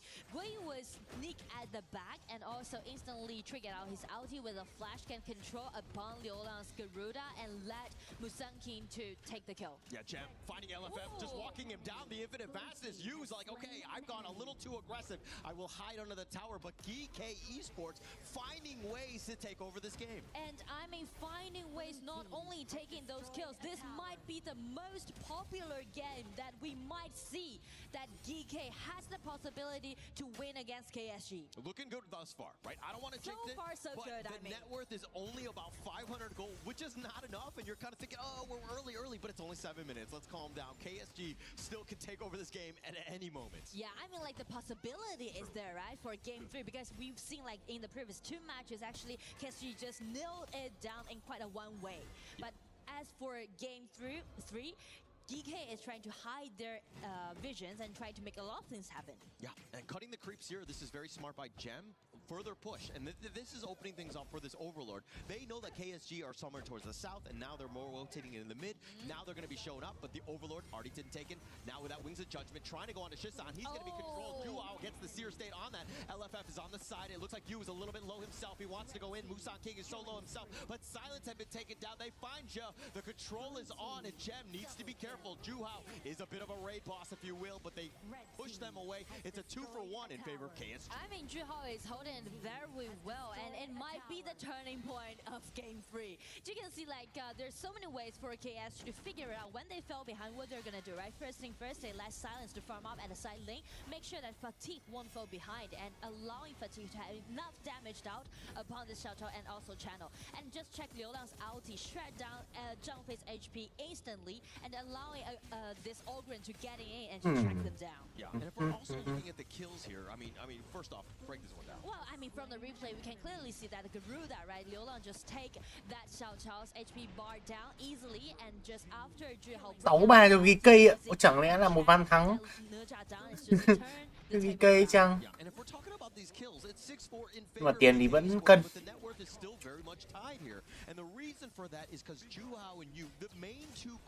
Bán rồng cho KSG rồi. At the same time, as we mentioned, Silence's Fatigue is farming up really well at the side lane. So I would say it's quite even matchup so far, and it seems like we are reaching a deadlock. Definitely that deadlock at this point, but which of these two teams is going to open that one up? Which way will the floodgates go, if you will? KSG Silence. He's patiently waiting. He's going to go for the ambush. He will run away. Doesn't want any of that smoke, if you will. Jet more towards that mid lane. He's pretty much like giving vision, give message, sending to his teammates, because they spot like there's 4 members on the top side of the map, and let Liu Lang just unleash his ulti and try to down the only member might be at the front. That's kind of like the coordination we mentioned behind the scene. Yeah, and also you were talking about the healing, the sustain from this Juhao and the Silence.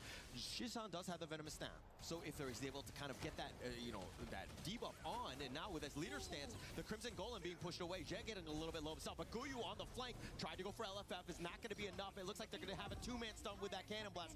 The retreat is on both sides. Nhìn đại tướng mệnh càn kìa. Speak of the skill trays, KSG, this all-in has been taken extremely low, but as Juhao is still being there, stay alive, KSG is vying for this 10-man dragon. Yeah, but Ja, he's the only one pretty much with an ult. Juhao has been pushed away, the Tyrant, thinking about going leashing back into his lair, if you will. Look at how Silent, looking for that long Party đang ở đây. 5 thành viên của KSG thì đều đang ở đây mà. Geekay họ có muốn cướp con rồng này hay không? Rồi lao đến từ Musan King rồi mà thì Musan King vẫn đang bị đại tướng mệnh chạm và ui xồi ôi, Dama đẩy đại tướng mệnh vào tường, đại tướng mệnh đi luôn ạ. Hóa rồng đến từ Yu đang thiếu người. Một pha đẩy vào tường cực tốc của Dama làm cho Đại Thương Mệnh không thể nào mà dậy được. Dồn đam vào. Chắc chắn là sẽ là rồng dành cho Geekay. Họ thế chỉ họ sẽ ăn con lỏ đấy hay chăng? Mà các thành viên của Geekay thì cũng đã bỏ rồng và dồn toàn bộ thành viên của mình, và cái chính chắc chắn sẽ là lùi về. Pha gọi là chơi dại của Juhao Đại Tư Mệnh khi lao lên như trốn không người và đã bị Dama đẩy phát găm vào tường là đi luôn. Rất sáng cửa từ Geekay rồi, liệu rằng họ có một chiến thắng trận đấu trước một Titan đến từ khu vực KPL hay không? Tiền dẫn chỉ là gần 1.000 mà thôi. Biggest vanguards on the top side of the map and trying to play around this tyrant camp. And now the push from the bottom lane. This is something that's going to open things up, right? Once that primal bond is gone, they can then just look to take the tyrant because this initial space that they're creating is for that next piece. Here's come the pushing at the bottom again. Tụ tiếp theo cho Geekay. Con rồng này cũng sẽ là thuộc về Geekay mà thôi. Speak of game 3, so far so good. Okay, I feel like you just jinxed him. I was like trying not to say his name because he's playing so well. He's 3-0-2. The leader stance is gonna be Rồi Juhao, nhưng mà Silent vẫn đang chém một đổi một đến từ cả hai đội. Ở đây thì hóa rồng lên đến từ mà nhìn J Châu thế. Mạng cho Musang King ạ.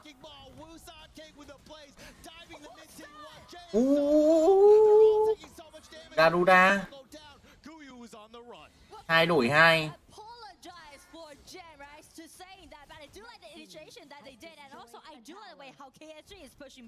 Đây cùng xem lại pha replay khi mà 3 thành viên của Geekay họ bắt được vào chỗ Đại Tư Mệnh, nhưng mà Đại Tư Mệnh cũng tung rất là nhiều chiêu vì yếu máu các thành viên Geekay, và đó thì Silent chỉ việc quẹt thôi. Một pha Musang King lao từ bụi dưới lên và bắt được vào vị trí của một pha choáng khi nhiều thành viên từ PSG và họ đơn giản là 2 đổi 2. to the side they go. If we're talking about the kills, we're at 6 and 9, which is a really nice number. But now we go into this tyrant here. It's going to get solo Juhao taking the smite. Đồng cho Juhao. PSG. And again, it's going to be pretty much like an even goal difference. That's something to do with KSG's microing, right? Because they are always going to prioritize their lanes, and also, even though GK is trying to push them and force them to gain the vision control, but KSG, they're not getting one step back. They're holding it, guarantee that they still got the map control. Yeah, they're hanging around, making things frustrating for Geekay. I think most teams would feel that pressure and they would yield a little bit, but KSG are like, actually, we know how close this is. We're only about 300 or 400 gold away from you, and we are the ones in control as they take a top T2 here. And how they're holding it is because of Juhao's positioning, right? Try to guarantee themselves the vision control and also check the poking damage. That hurt a lot. Oh, quite a lot in terms of the damage there. Gem, though, is being very aggressive here, finding Juhao, but he's going to look to back off. It's all about space. Musang King is in the bottom lane. And Musang King, because of this ulti that he has, allowing him to, you know, teleport or kind of like back his teammates off instantly. But the thing is that the logic behind Geekay's initiation meta slot, it should be Dharma punch first, then come up with Nerja, not Nerja initiate first and come up with Dharma. Okay, that's the point. They need to create a sign, right? They need to turn it, but like Guyu, you need to do this, you need to turn that one on, you got to get to the back. I mean, the discipline is about that, right? It's all about the execution. Of course, of course. And now KSG, again, this map control, they're looking to siege this mid T2.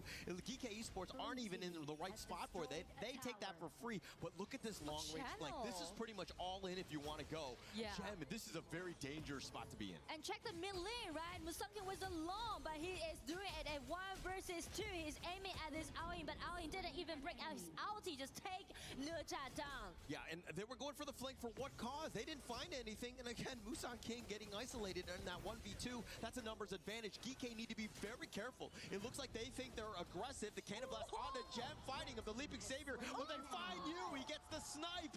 Oh my gosh, we even down a man. They were like, okay, Gem is gonna be that man. As they try to go back in, Silence trying to do a little bit of work with the Umbrella. Ombra's gonna be there with the Flood Rage. Silence completely baiting it out, if you will, and now he turns attention on to Jay, who's taking way too much damage. The control is real, and AG.AL will take him down. Cannon Blast not gonna hit onto Guyu as he will run away, but the Overlord being taken by KSG. It's gonna be a 1-3 trade. So many things happen in this 1 minute, but after Silence coming in, just put all the Rumbos into Silence.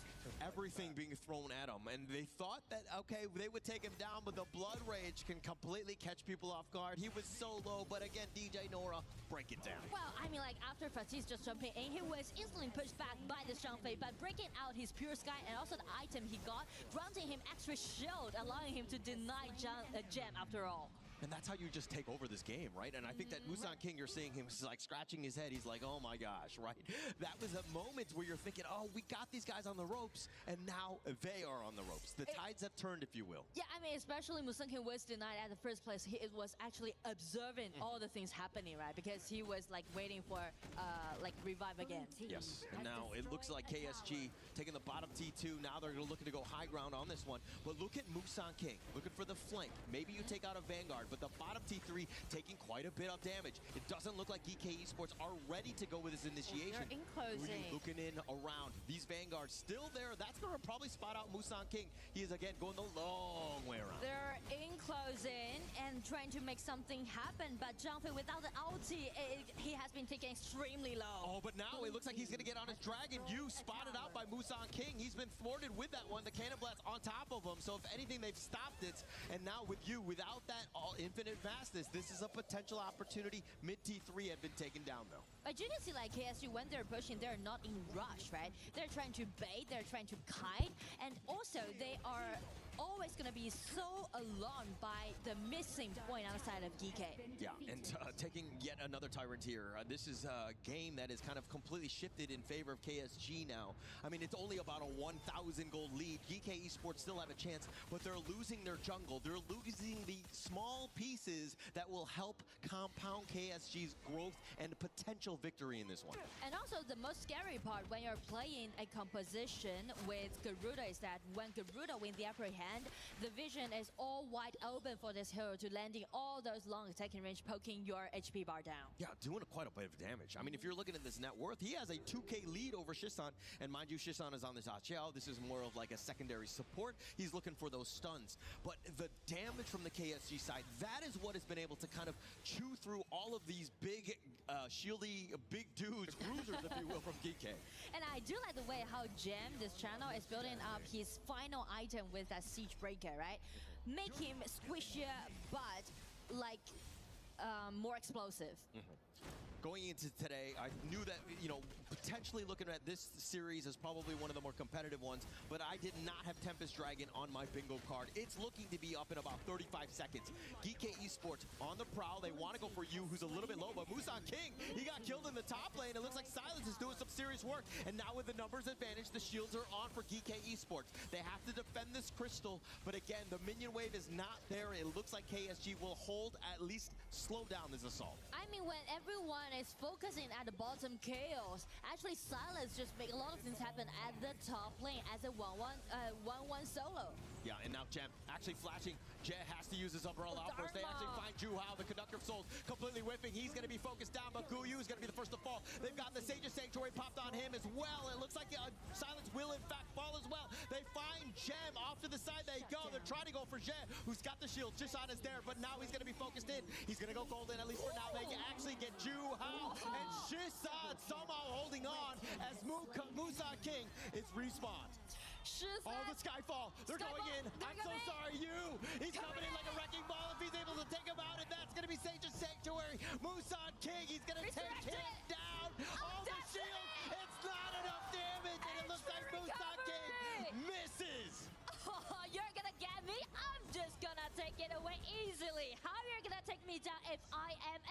gameplay like this. I mean, that was that moment you're thinking I have enough. Musang King thought he had it as well, but somehow, some way, he survives. And I mean, speak of the survival, I do want to give my credit to Shisan Xiaoqiao in that case. With the Splendor and also the ulti, everything actually just fell apart on the side of Geekay. Almost, maybe it's gonna be the end of the game. But after Shisan, check this out.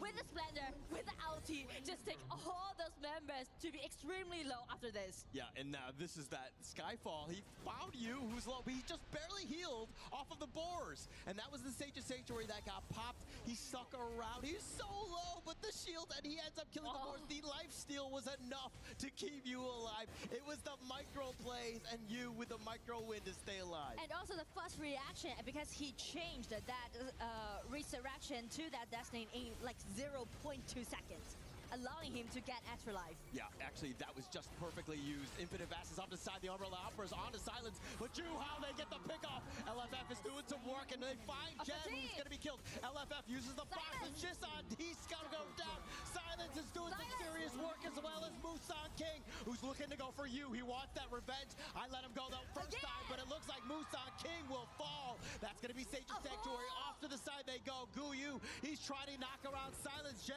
trying to keep him alive, but Sage's Sanctuary is going to be popped for Guyu. He's trying to just keep him alive with that Forbidden Domain. Guyu will fall, and now Silence working off of the minions. It seems like it's too much KSC. I mean, this fight is so fun. Tôi nhìn pha tí quẩy kìa. Ai đừng quẩy ạ. Because of the Kém. individual outstanding performance and also Silence still keep chasing the man. Ôi ôi. Silence, right? Everyone's concentrating on Silence performance, and Rana's gonna kill his spring Ôi đấy. over to E. They are on fire. They're going rampage. It's gonna be the end of the game. Silence coming again, aiming directly at the Xiaoqiao, taking him, force him. It's gonna be coming out from Xiaoqiao. Nhìn chéo kìa. Thôi 3-0. 3-0 easy thì 4-0 chắc chắn là 4-0 rồi. Kuaishou áo chỉnh quá rồi, đánh biết không thắng được. Ê.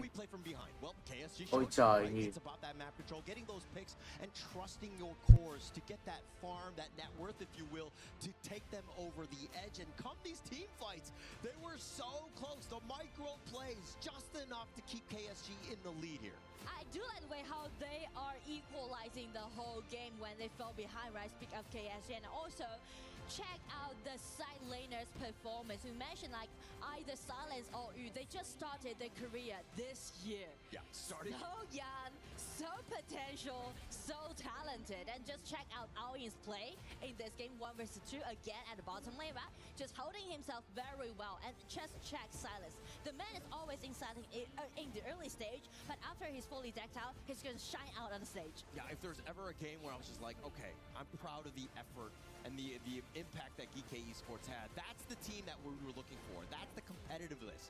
We are not that far from the KPL teams, and I think that a lot of the, KSG is going to watch that one back, and they're going to be like, actually, it came down to the micro wins. We don't win those, we lose this game. Yeah, and I do want to highlight the last big team fight, because the fatigue coming in again directly denied Jim.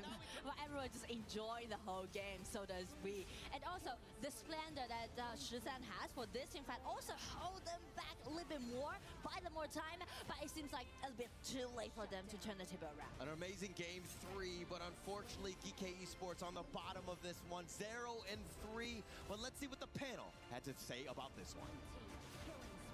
Well, we looked at the difference between experience and maybe expertise, and the idea, the question that echoed around the Lenovo Legion Gauntlet, which is, can a global team take down a KPL team?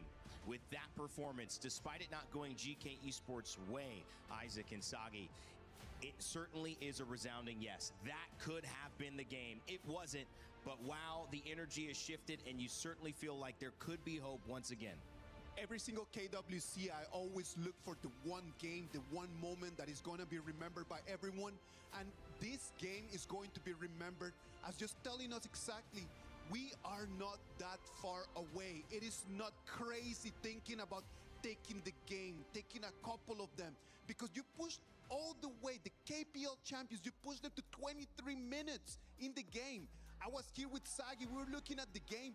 There were so many different things that Geekay did different in here against KSG in this one, Sagi. I just hope that they can bring this performance and go into that potentially final game later on in game 4. Of course. Because this is really, really close. Out of the entire tournament, we have not seen a single global team push a KPL team into 23 minutes of game time. And we saw Aurora Gaming yesterday playing against AG, and they did not look this close in yesterday's 4 games. And the way that Geekay just played right over here, they just solved the problems of the early game.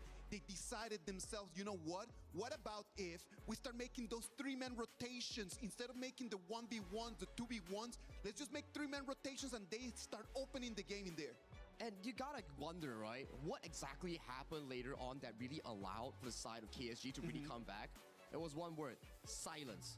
That man was on fire that game. Brother, like we talked about silence yesterday, we are going to keep talking about silence today. If they make it tomorrow to the finals or to the 3rd place match, we're going to keep talking about silence. He's just a prodigy. He is so good at what he does. He's top of the top.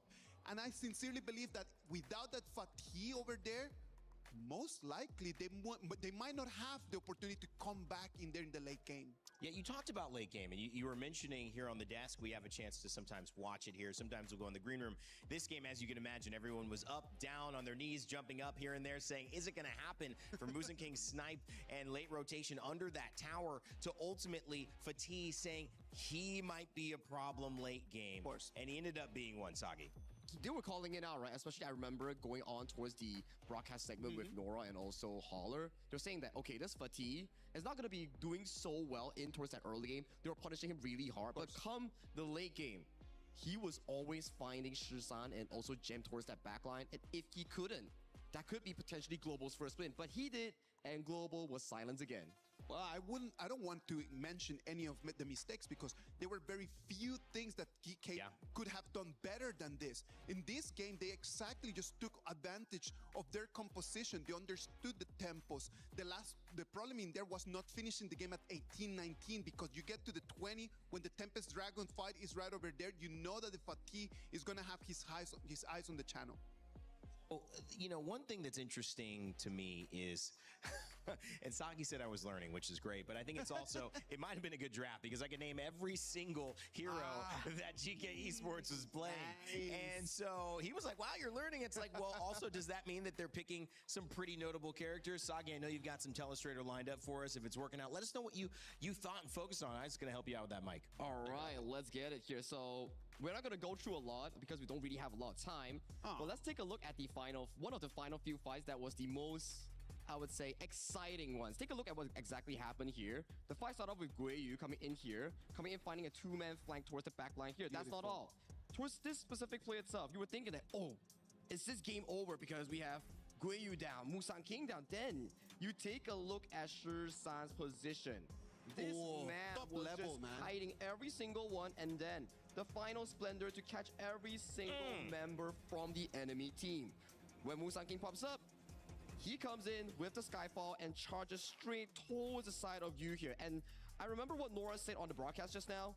This is the excellence of pro players. Item swap first from State Sanction to Destiny. Wow. And then walking away, nice cannon blast, and consistently life stealing and saving himself. In that moment, he item swapped? Yeah, exactly. Just in that specific moment. And that's why I love the fact that we're highlighting this one. Because it was not only used Aoyin, it was Shisan's Xiao Xiao that just showed us when you're really good, when you can get to this level and become a professional player and be able to be here at the KWC, that is the standard. That is the level that we need to be aiming for. That was an exciting game. That was what you came to KWC to watch for. And if you're watching at home and you say, I want to get on that desk, I want to talk about it, there might be a few steps for that. But immediately, if you join our creator program, you could start streaming and gaining watch time and earning chances to be a part of this conversation. It sometimes just takes one play, as we mentioned with Geekay Esports versus KSG, to turn what seems like nothing into potentially $10,000. It could just be one stream that takes your start of your content career into something big. And if you're a big creator, you're watching, you have something to say, we already know that. Join us. You can earn some really cool stuff based on how much watch time you accumulate. Still a lot of days of EWC and still 2 great days of KWC here in Paris, France. When we come back, we'll talk more about what Geekay Esports can do to potentially be the first team to take a win off of the KPL. But before we do, we want to let you know there's a brand new EWC Princess Frost skin that could be yours.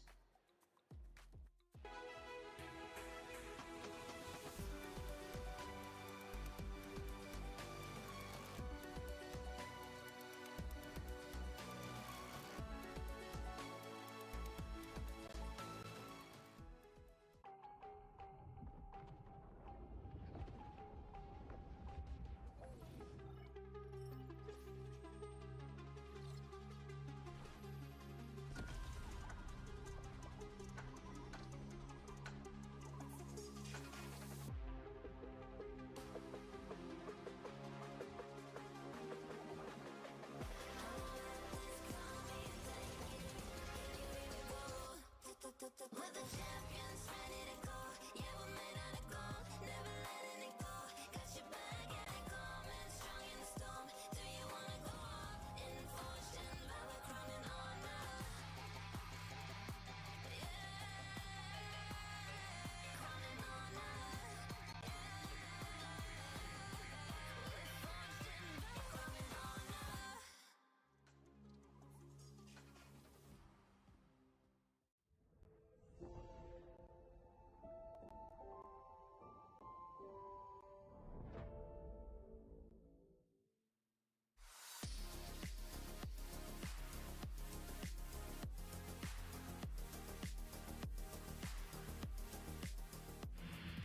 China is home to the best Honor of Kings players in the world. Pressure at its peak for AG.AL. Everything comes down to their captain. I love you, family. He thinks he can come in here and play my game. He knows nothing. Let's go!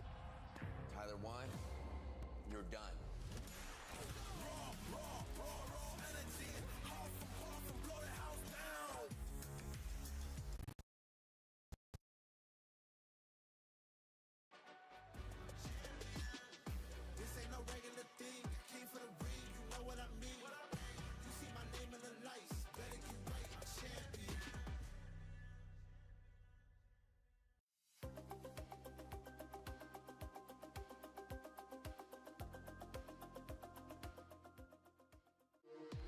We were there. For every click, every clutch, every respawn. We were there for the years of grind. And we're here. Now. The proud founding partner of EWC. Powering the biggest event in gaming. Shoulder to shoulder with the world's best. Making history. Greatness deserves a stage. Lenovo Legion. Reach your impossible.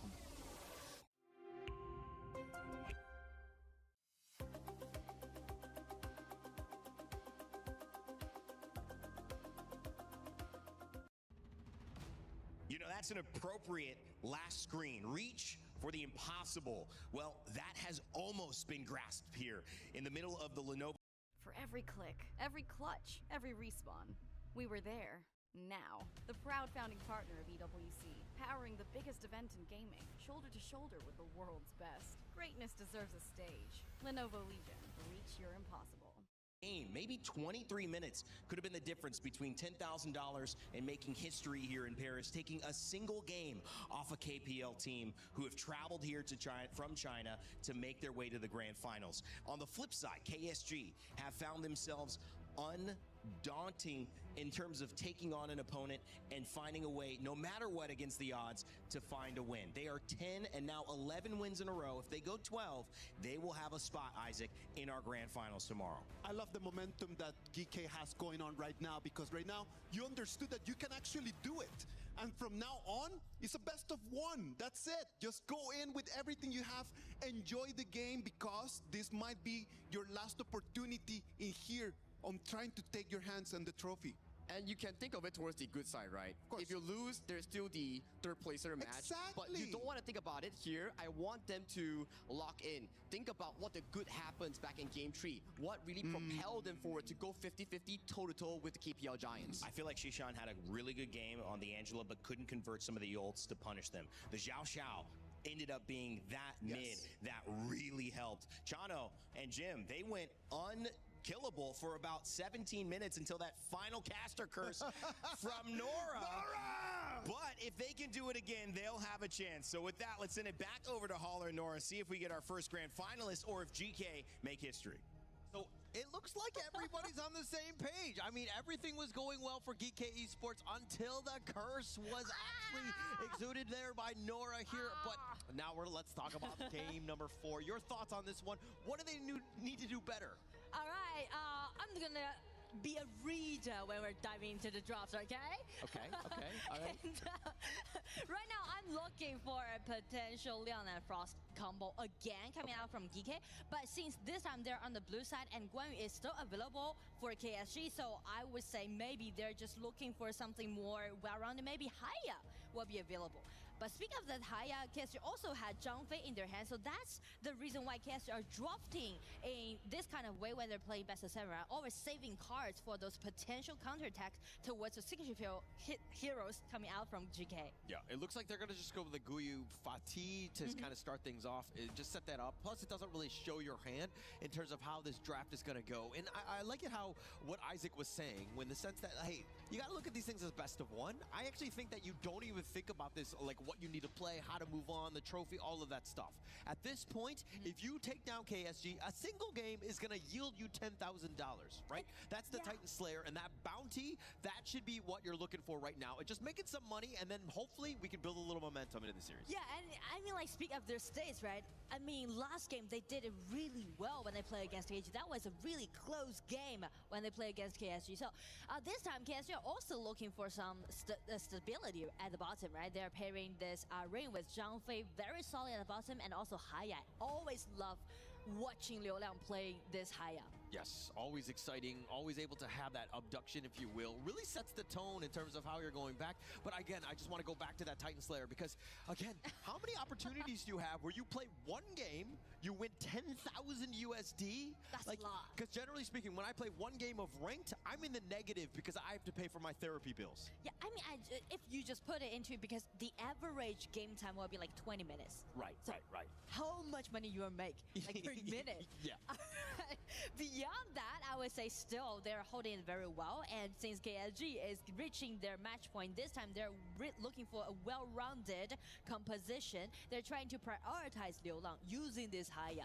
That's the reason why they're banning out this this Lapu Lapu away from Geekay Esports. Yeah, it's setting it up, right? I mean, like they've got the mid, they've got the the bottom lane locked down by KSG here. They have a lot of options. It's also very balanced. If you're looking at the Geekay Esports line, yeah, you have the Yangjian, and you know Musan King is going to be looking to hound, be aggressive, and you've got Chicha with Gem. This is one of his favorite heroes, and being able to select that now, you know that this is, again, all in on this draft. And all on team fights, because you are picking out those double warriors composition. But the thing is that it's going to be a little bit tricky for just picks right now in this draft, because there's 4 heroes that's going to be very decent to play against Haya, which will be Lianpo. They use that, Nat, they use that, Zhang Fei, they use that, and also Lapu Lapu being taken away from KSG. So what else they got to counterattack this Haya around his ulti? Yeah, actually, you've rightly selected. A lot of those good heroes have been taken away, or they've already been selected, and this is why the global ban pick is so much fun, right? Yeah. Because you've selected, it's like a chess match, even in the draft where you're not able to select the same heroes, but this is the one that you've been waiting for. Oh, I'm looking for this, Frost and Liao, finally! Why I'm so excited about seeing Geekay play it, because this composition that they use, they already use 3 times so far in KWC with a 100% winning rate. And also, one of the tournaments they attended this year, they also used this Lantern Frost as an ultimate battle picks, you know? That's the confidence they showed using this kind of a duel. And because of the Florentino goes over to KSG, showing that there's no choice for them to pick that Guan Yu as a counterattack towards this Lantern Frost. So I do like the way how they're drafting on the blue side. It's kind of like, I don't know if it's not expected by KSG, or they feel like they're capable enough to deal with it. I love the analysis, and I love the fact that you're all about this combination, and really just, I mean, that's great, right? To have all that information, but then you said the word 100% win rate, and I was like, Nora, I think you just might have cursed them yet again. That cannot. Don't say that, please. But I mean, yeah, definitely they're gonna go for it, and I do like again Geekay's drafting strategy this time, but KSG being very experienced about play against the Leon and Frost duels back in KPL region. So I'm wondering how they're gonna counter this kind of duel by this kind of composition. Yes, and actually the composition on the other end, if we're talking about this Kaiser, very tanky. I think he's going to be able to kind of take that punch, if you will, and it really comes back to, you know, Joe. If he does go for that control, on the other end, you have Liu Long with that abduction. He could take you away. So again, I think the counter pick is definitely on the side of KSG here. And also, early movements are being taken by KSG, right? Zhu Hao just sneak into the blue side with the help of Liu Long and just take away this blue buff away from Musang King. Very early movements that we can see. Yes, very early movements, but look at how they're kind of sticking around here. If you're seeing Zhe in the top lane, kind of help support Guye. Shisan is already in the bottom because, again, you need to create a little bit of space and support for Gem as well. I do think that Gem really bounced back in game 3, though. Oh, I totally agree with you, but I'm going to hold to it because I don't want to curse him anymore, so I'm just going to put it in a quite decent way, okay? And also, this time I feel like Silence will be playing extremely cautious because we already seen Shisan very frequently rotate to the top because they need to make sure that Guiyu always going to want the upper hand during the lane. Yeah, I was setting up bait for you, right? And you did not fall into the trap. Well played. I didn't take it. You dodged that one. That's a strategy for me. Very smartly done there, but it looks like Gem all by himself on the wrong side of the tower, if you will. He's going to give up first blood to you. Wow, the laning went so optimistic on the side of KSG, right? Because also you can see Yu played so well so far in KWC. I feel like Yu, his personality allowing him to play, you know, more outrageous or extrovert on the international stage. Yeah, he's been able to kind of step up. I think that really all of the guys. Yeah, this is not the traditional audience that you might see. I mean, the fans will tell you otherwise. I think that they're going to be like, okay, this is a very KPL-centric or leaning audience here. But I do think that this is also that time where you're like, hey, we're playing in Paris, man. This is amazing being able to play Honor of Kings here. Yeah. And Geekay, actually, they are trying to, you know, focusing on Musang King's farming pace because, as you mentioned, Yang Jin can be so dominating in the mid-game as long as he got enough items and go lead. Yeah, you got to play to your win conditions. Guiyu is definitely one. Musang King is the other one. Once he gets going, he's got enough farm. You know that, hey, Liu Long, all of these guys are definitely vulnerable. As long as he doesn't get thwarted by Zhu Hao, his big brother, I think that they have a potential to, again, get themselves into this game. And speaking of the potential, you can see like how secured that Silence spot is, right? Because of the map awareness that Silence has, he just find out that, all right, Zhe this young already upgrade to level 4, capable enough to make those ganks happen on the side lane. So that's the reason why Silence is just being so behind of his tower. Yeah, agreed. And I mean, Zhe is looking for the target. LFF is probably not the greatest of targets because he's going to be able to use that Umbrella Outburst to kind of break himself out when that it does eventually expire. So he's looking for, again, whoever, you know, you and Liu Long, those are the guys, but it's hard to really find them. And now you taking a little bit of damage as well, fighting 1 versus 2, not scared. Nice kiting. That's what we are seeing right now performed by Yu. And also those hidings from Frost trying to make something happen. But Kaiser is the only target they can spot. Oh, the Invincible Warrior as well as the Umbrella Outburst. But they find the Mirage. He's going to be locked in, abducted, if you will. The flash away by Shisan. And who's coming out of this Mirage? It looks like Zhu Hao is waiting in the wings, and they find the guy with glasses. Zhe's going to be down for the count. And now KSG continuing on. Shisan is having to push away, but it's all space created as they take down Shisan, and they're going to take the T1.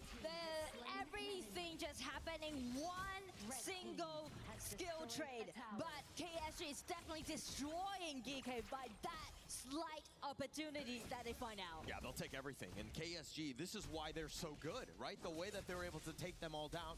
Zhe, he wants to be the guy abducting. He wants the guy looking to kidnap, but Liu Long is like, no, I'm going to send you to my realm, the Thunderdome, if you will. No chance you survive that. Oh, he just break you down, and Science looking for a 1-1 solo. It's kind of just denying Geekay, let Fatigue to lowing down, and guarantee them the tyrant. Yes, taking that one away. And Silence is also, this is funny because the Florentino is not readily available. It's not on the the China version of Honor of Kings. So being able to play this one, also he's kind of flexing in a way. Yeah, and you know, that's the fun part. Why I'm so looking forward to seeing Geekay taking out their most confident duelist Frost and Leon to play against the KPL team. Because right now, so far in the KPL summer season, this kind of Leon and Frost duel has been picking out 34 times, but only share with a 44% of winning rate. Oh, they find Juhao. That's going to be the control. They were looking for that with the Winter is here, but they don't have enough damage. They find a bigger target in Silence, and somehow KSG are just looking maybe for some sort of revenge.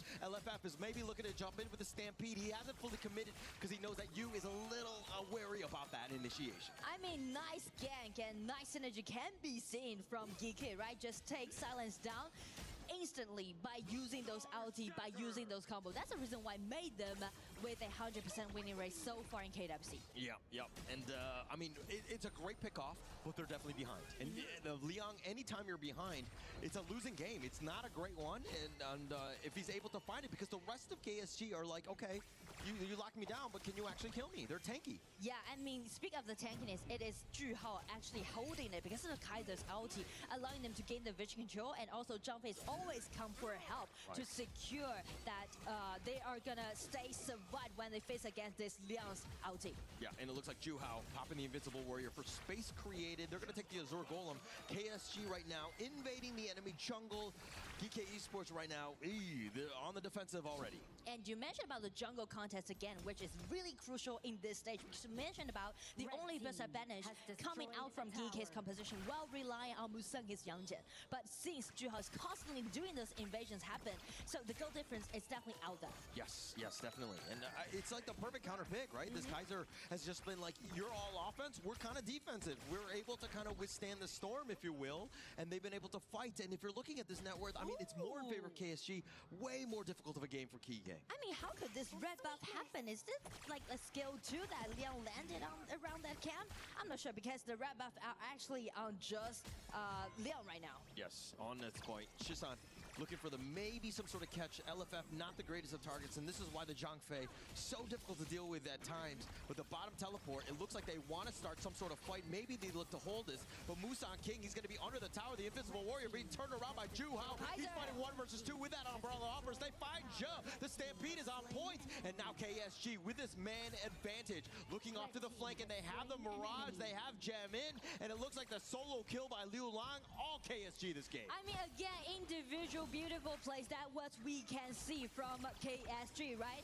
A lot of players, they're finding their own opportunities, their own spots to make a lot of things happen simultaneously on the map, which will be so chaotic and too much for Geekay to chew up. Yeah, too much. But at the same time, where are the weaknesses? How do we take down KSG? Do we need to bring in some kryptonite to find a way to get back into this one? Because KSG winning on all fronts at this stage. But to be honest, if Geekay want to do so, the only member that they can rely on is this fatigue, is this Guiyu. But in that stage, the item wouldn't be that sufficient so far, I guess. Yeah, it needs time, right? As does Musang King and Gem. This is kind of a greedier lineup. Shisan will definitely sacrifice for the greater good, but I think that Geekay Esports, they need to start with some towers. Easier said than done, of course. They're looking to take this bottom T1, but you can see how KSG are like, okay, we know where the weaknesses are. We've already got members there. Yeah, I mean, like, the smart point that Geekay is holding it is that they're hiding the vision of this Frost and also this Liang, trying to threatening KSG, kind of. But KSG, because of the experience that they had, right, when they play against this Liang and Frost duel back in KPL region, so they know that once the Yangjin has been spotted at bottom, then, like, only little people will be on the top. So they made the trade a lot of times. Yeah, and KSG right now so comfortable that the fans are even playing patty cake on the side. It seems like they're so comfortable with how things are turning out. But again, Geekay Esports need to find a way to come back in. The Vanguards are pushing. They need space on the outside lanes. And check Liu Lang's positioning. His spot Chicha. He's looking for a 1-1 battle. He's looking for Gem. Right now, Gem hiding in those Force Bushes breaking down his ulti, tried to shred down his HP bar, but he was dragged into the ulti provided by Liulang. It's gonna be a 1-1 inside of the mirror, and it's gonna be a counter push done by Gem. Yeah, Gem, how Sama survives that one, but the reinforcements are there. You will clean up on this one, but I think that all in all, I think Gem is going to be happy with that trade. Yeah, he's definitely gonna be happy for that trade, but also acceptable on the side of KSG because of the synergy and also backup they had, allowing them to K another kill. And it's gonna be a 3 kills on Yu this time, this Iron. Which is starting to be a little scary, let's be honest. Liulang going down, I think that he's going to be okay because in the end, it fed that kill into you. I think that they will be happy with that. But now, Geekay Esports without Gem, he is your win condition. It really is more pressure now onto Guyu as well as Musan King to carry this team. But I mean, like 7,000 goal lead when we're reaching the 10 minutes mark. It's going to be a little bit too much for Geekay to, you know, contest KSG in this certain stage. True. And I want to make some jokes about like, oh, net worth is just a number, but I think that in this game, it has quite a bit of impact. Geekay Esports not able to kind of fight. They're tanky, they're out-damaging you, and all of this because of the fact that they do have more money than you. They're looking to be the 1%. And I mean, like, even more precious is on the time. Not only, they're getting in, try to take this jumping down, and denies Audi just taking that jumping down instantly. Nice gank. Yeah, nobody cares. It's a roam, right? The roam lines don't matter in this game. I mean, this is like I'm just kidding. Of course. Right? That's a great start. But what else can they get off of this? They need to turn it into some sort of objective. Maybe they get some sort of a pick. But you can see that they got the pick off, and they're like, okay, retreat. And that's not a winning condition. But if anything, they're looking to control their jungle here. Yeah, and not even mention to actually silence. Also, just farm up in quite a silent way, right? Yes. Florentino can be so dominating in the late game. So I'm looking for some potential like clash lane showcases where stepping into the late game. Yeah, he's a little bit quiet now, but the Moonscape Mirage will lock in Musan King on this one. He's going to fight in the Thunderdome, and it looks like Liulang getting the better of him thus far, but they go back into the gorge, if you will. He's going to be ganged up on by Silence as they find him. The Umbrella Outburst is a little off to the side. Guyu is going to be picked off. A double kill. It looks like you woken up the beast. That is Silence here. It's going to be Silence again. Whenever we're stepping into the late game, it's always going to be Silence. Doing the showcase, it's going to be Shucha getting in, looking for some 1-1 trouble and shut down Irene. And then even make it as a double kill. Gem shining out again, saving his team and buying them more time. Yeah, buying a little bit of time, but the way that he's able to just do that drive-by, coming in from left field, if you will, you and LFF were like, what just happened? Gem, that was like a freight train, if you will. He got his kills, and Gem is being aggressive, but he's out of position at this point. This might be a little bit scary, but that recall positioning, the vision. Perfect, right under the noses. He's not going to be spotted. Oh, the map control and the awareness of where you need to be. Perfectly played by Gem. Psychological vision play, so classic. And I do like the way how Gem is trying his best, right? He's definitely back on the stage and putting all the best stakes that he had. That double kill just kind of buy GK more time to farm up. More time. That's all they need, right? All they need. I mean, they're down about 5K, but they need a lot more time. In that sense, in the top lane, Guyu, he's going to be jumped out by Johao. They have a little bit of the control, and the Moonscape Mirage off of the chase. Musan King is to the side. The rest of Geekay are underway, but it looks like Guyu, he's going to be killed. He did not make it back to the gorge. I mean, that is really painful once Haya got enough damage dealt, right? Because it's going to be a secured, like, 1-1 combat in his ulti. Yeah, and this is why also this high up pick is just so good. The way that they were chasing, and you think that he's just going to be able to get away, but the Liulang with the last minute abduction, locking him in and making sure that he gets the kill. Super smart, but the Princess Frost combination, that's with that control. And with Musan King, they have enough, but at what cost? Musan King, he does have the Heaven and Earth mode, but he's going to be tanked down. It looks like it's way too much damage by Juhao.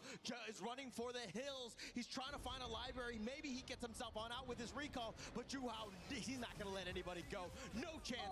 Jen gets taken down as well. I mean, I do like the way how Geekay is trying to make something happen on the top side by those ambush, but the thing is that they land all the skills that they had upon Liulang. Liulang suffered a lot, but he sacrificed himself for victory on the side of KSG due to that team fight. Yes, sacrifice, right? I mean, it's for the greater good for the team, but now it looks like the side, Gem is all by himself trying to fight 1 versus 4. That is an impossible task.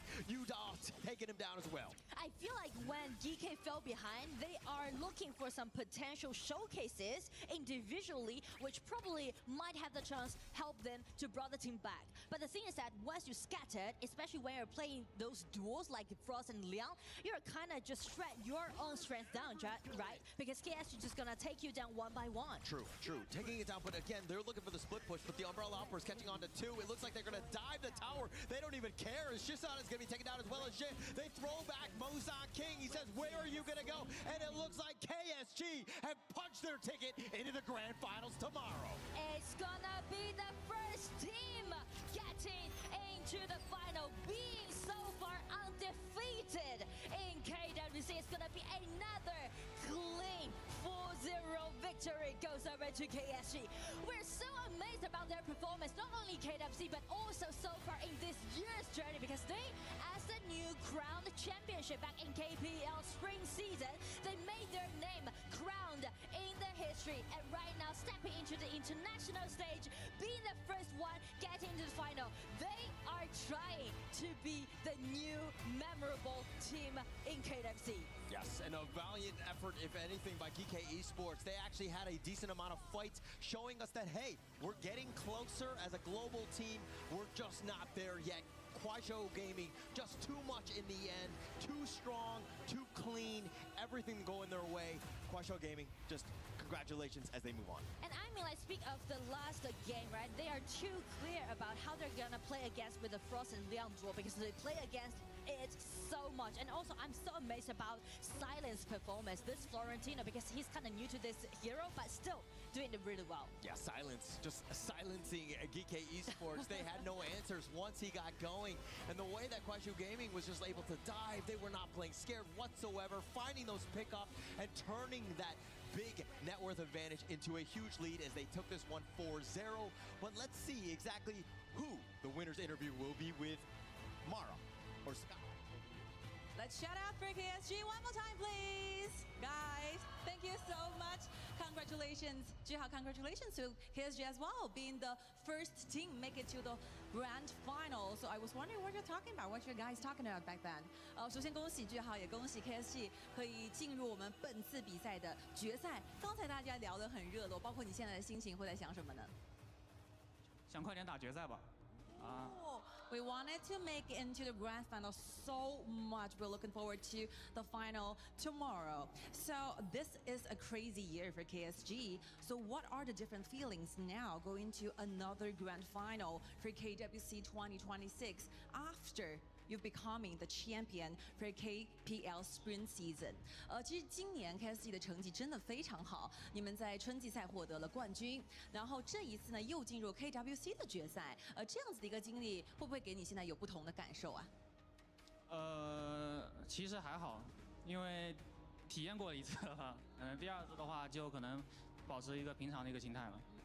Actually, we feel quite calm right now because we have the former experience to make it to the grand finals. So that I think a very calm and mindset will be the best profits and merits for us to fight harder for tomorrow's matchups. So please walk us through the whole series today with the Geekay Esports. How do you think of their performances? 其实今天这场 BOC 是非常精彩的，我们也看到了很多精彩的内容。所以在你眼中，今天的对手有怎样一个呈现，给你留下怎样的印象呢？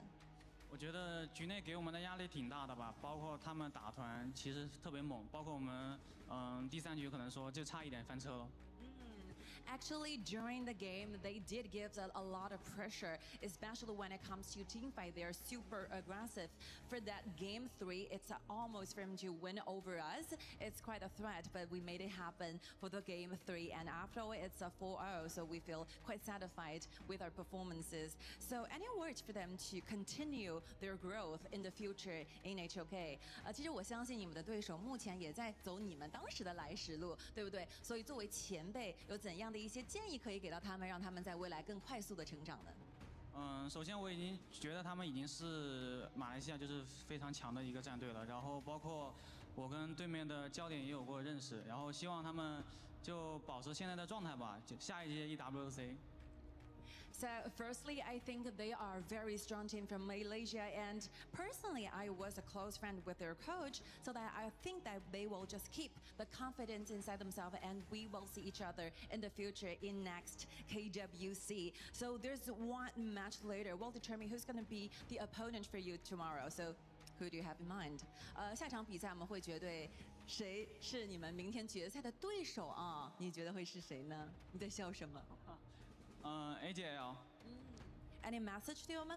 He think that AG.AL might go for the grand finals. 有什么想对他们说的吗？大家互相加油吧，加油，互相加油。I think we will have a good fight tomorrow, and best wishes for AG.AL in the next series. So we still have a lot of fans over there supporting you guys, continuing coming to the arena and trying to say hi and good luck for you. So what's the message to them? 我们无论是在线上还是在线下，每一天都会有非常多的观众朋友们来到我们的现场支持你们。有什么话想对他们说吗？谢谢大家来支持我们快手的比赛吧，然后希望能有一个满意的成绩。Thank you so much for coming, and we hope that we will give the best scores and games in the future tomorrow. Thank you so much for coming, and this will be the time where you boys is gonna be enjoying that moment together. Join me on this side. It will be the time where you destroy your opponent's key and continue your journey here in KWC 2026. What a round for KSG. It's your debut in KWC, and they've already made it, stormed their way into the grand finals. Tomorrow they will be standing on esports' biggest global battlefield, and I believe that they're more than ready to make history of their own.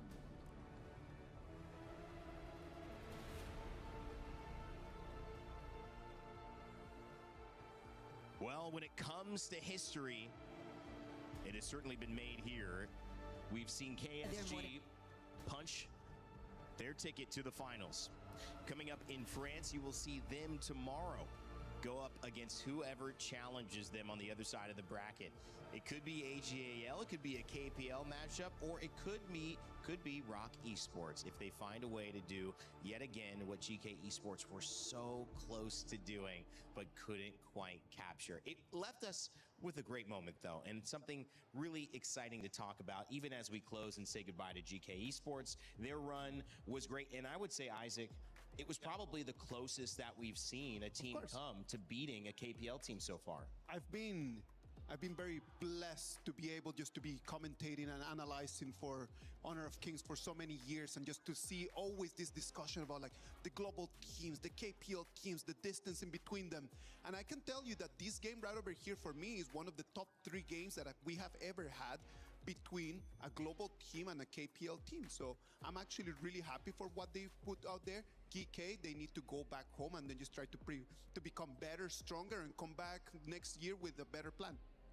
It's all about growth, right? And at the very least, their journey doesn't end here. There's still the 3rd placer match coming in next day. That's for the grand finals here. So at the very least, for Geekay Esports, they're still awaiting for potentially an MKL rematch or a KPL rematch if we do see a Cinderella story coming in for the global teams. And I'll get the numbers specifically on this, but I believe that it's like $280,000 that you get for 3rd place.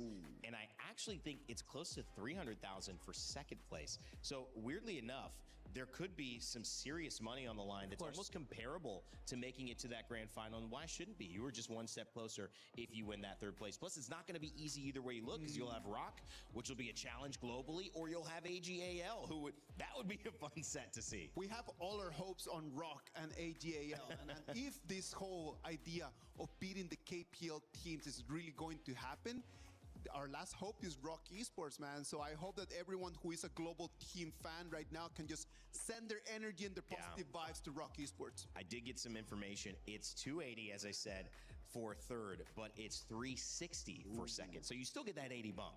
So that makes sense. I think getting that grand final certainly should give you a little bit more. But 600,000 for 1st place. Sagi, though, taking away what we've seen, there were exciting moments, there were ups, there were downs. What did you, from your perspective, look at as the impact KSG continued to make again and again, and how GK Esports did their best to try to stop them, stall them, and still play their own game? if AG.AL yesterday was about unity as one and playing according to your own tempo, slow but steady in towards that late game, today Kuaishou Gaming coming in for their specific set, it's about individual performances and also aggression towards that early to mid game. And did those individual performances do enough to say, wow, when I go into the grand finals, and Isaac, I'll leave this to you as well, because you've had so much history with these players, they could be a favorite? That's a different conversation, because then when you have another KPL team out there, like when you have AG.AL in front of you, if that is the case, if ROC Esports is unable to do the impossible that we have never seen before, that is gonna be not enough. Yeah. Individual performances when you're playing at, like when you're looking for little mistakes, it's never enough. It's about a clash of philosophy if AG.AL makes it towards the grand finals here. AG.AL, slow but steady mid to late game team. Yeah. For the side of Kuaishou Gaming, early to mid game, hyper aggressive teams and individual performances, silence that game. He silenced the MKL second seed, which is Geekay Esports. But you know what? Who gave us individual performances last year and made the impossible happen?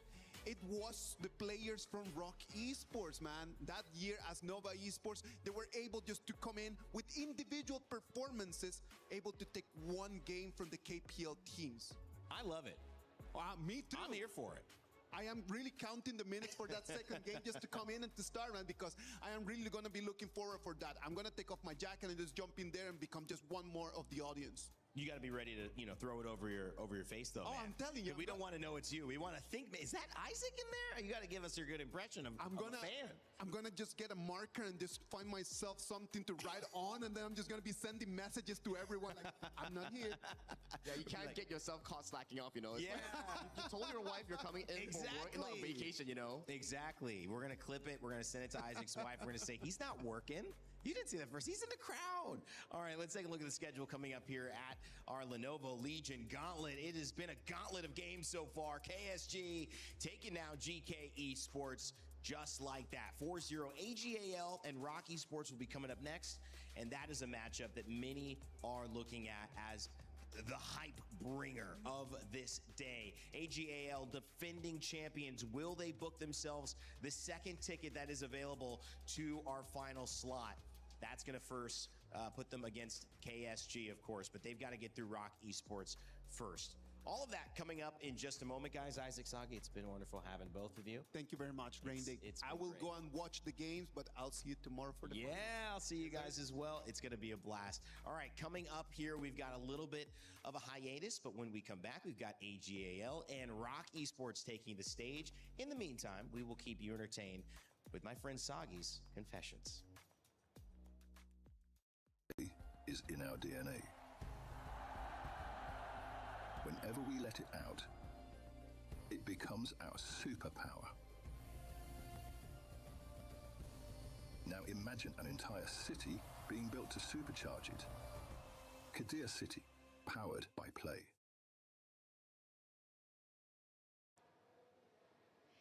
HOK friends, we're going to get to know the casters a little bit better. This is Sagi's Confession. All right, Sagi. Yo, what's up, Mara? So I didn't come up with these questions, just to let you know. All right. I always ask you about how you feel. All right. How do you feel about when I say the word homework? Who came up with this question, dude? Homework is special, it gets you prepared. I'm pretty okay with it, different people, different perspective, right? You okay with it? You like doing homework before casting? Yeah, do I like doing homework and I need to do homework? Those are two different things, but I think I need to do homework, but do I like it? Depends. I guess nobody likes doing homework, but we do need to do homework, yeah? Yeah. Okay. Do the casters have nicknames in the English desk? I have a nickname by my viewers. Okay, what they is call your me nickname? Luban. Luban. Okay. The height, you get it? Okay. Okay. But why do people call you the golden boy? Some say that you were given a silver spoon. Silver spoon to do more work? Is that it? Golden boy means you get most of the work, so I don't think I am the golden boy, but if you're talking if I am the most hardworking on the team, maybe. Oh, so you think you're the most hardworking? No. It's perspective. It's perspective. Okay. Yeah, you know, some people like Holler might not be the most hardworking. But you do get a lot of work. Yeah. You do get scheduled a lot. Yeah. Okay. So your social media tag is Sagi HOK. Aren't you afraid about life after Honor of Kings? Nah, that's for future Sagi to think about it. Not for me. Not worried at all. Not worried at all. So what is the Sagi step? Sagi. Yeah, what's a Sagi step? Okay. Show us. What I actually don't know. What is it? So during the secondary stage, if you check back, like I think day 1 or day 2 tapes, I was paired with Kindofu. He's hella tall, and as you know, maybe I'm like title 1 level sort of like greatness in terms of height. So there's this thing called the Sagi step. It's like what I like to call Sagi Pro Max, the elevation where it's like a stool-ish thing. At first I was like, yeah, what's this thing, little platform doing here? It's like, it can't be for me, right? But it was for you. It was for me. It was like, oh, so I'm that short and I need it. Yeah. So what would be the difference between that Sagi step and a booster chair? There's no difference. It's the same thing, but in a different name. Okay. Yeah. So when are you going to hit puberty? I mean, I've been asking the same question for years now, Mara. Like, they told me at 12, you hit puberty soon, you gotta drink more milk. 17, you hit more puberty soon, you gotta play more basketball. I'm 26 now. I don't think that puberty is ever coming. Maybe I'd chase it in my next life. Yeah, because you don't have any facial hair. And you're thinking of getting it lasered, right? Oh, yeah. Yeah. It's pretty. So you like to look young? Well, I think that's the whole persona, right? It's like, yeah, if you remove the height, I don't think what else I can show off on stage now. It's like, yeah, that guy's pretty short. Like, what else? That's it? Yeah, it's over. If I look old and short, yeah, that's not a game changer for me, man. I don't want it. Yeah. You don't want to look old. Do the other casters old and look short. Yeah. I call them unks. So. Oh, who's that? Yeah, the others. You know, like all of them. Like, Can you name it? I think Rookie calls them unks too. Okay. Yeah. Who's the unk? Every single one of them. Yeah. Name one. All of them. Have a name. Let's put Holler on the test, you know? Okay. That goddamn American, yeah. Holler. Holler. Is He's one. taking all the shots today. Okay, Sagi, you've been fun. And there you have it. That's Sagi's Confessions.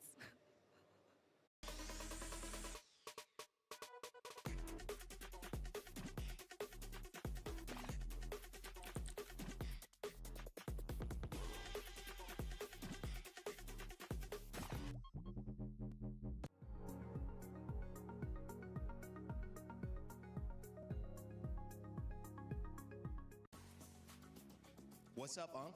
How we doing? It's Unk over here, old and short, Sagi.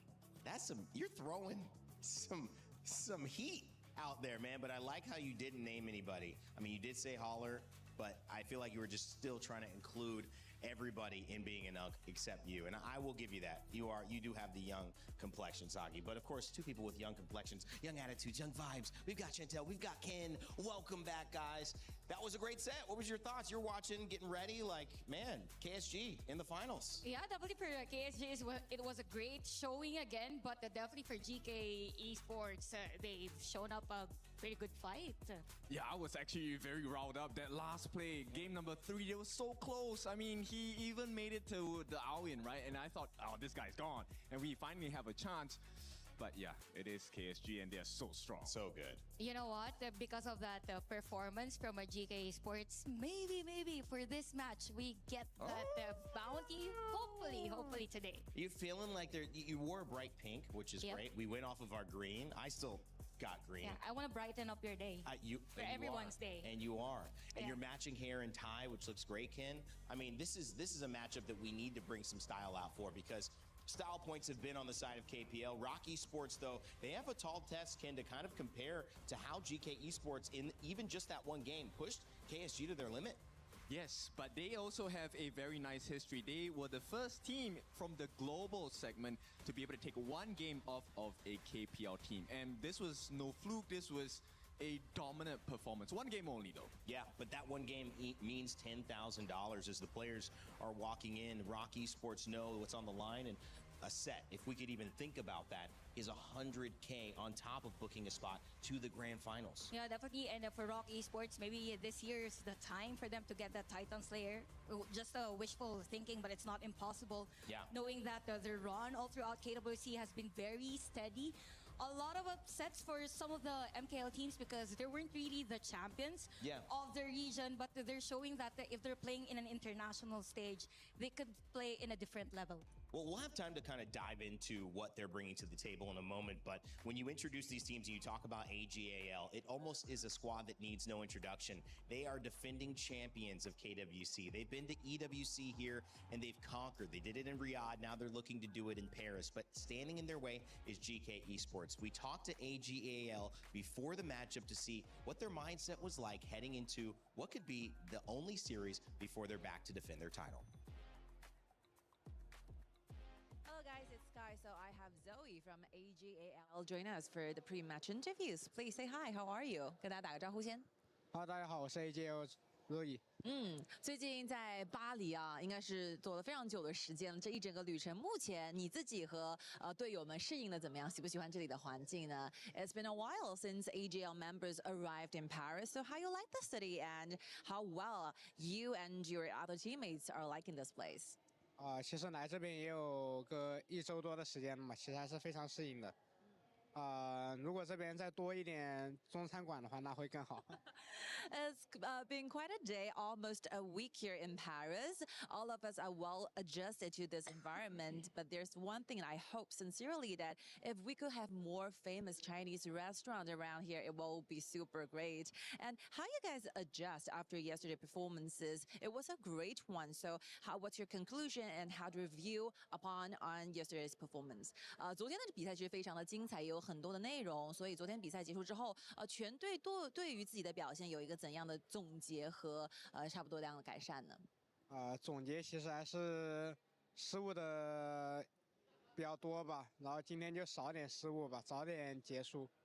Okay, so our review upon our yesterday performances, I think that we might slightly made a lot of mistakes during yesterday's performances. For the goal for us right now for today will be like we're trying to reduce the number of mistakes taken in the game, so we'll have the secure win into our side.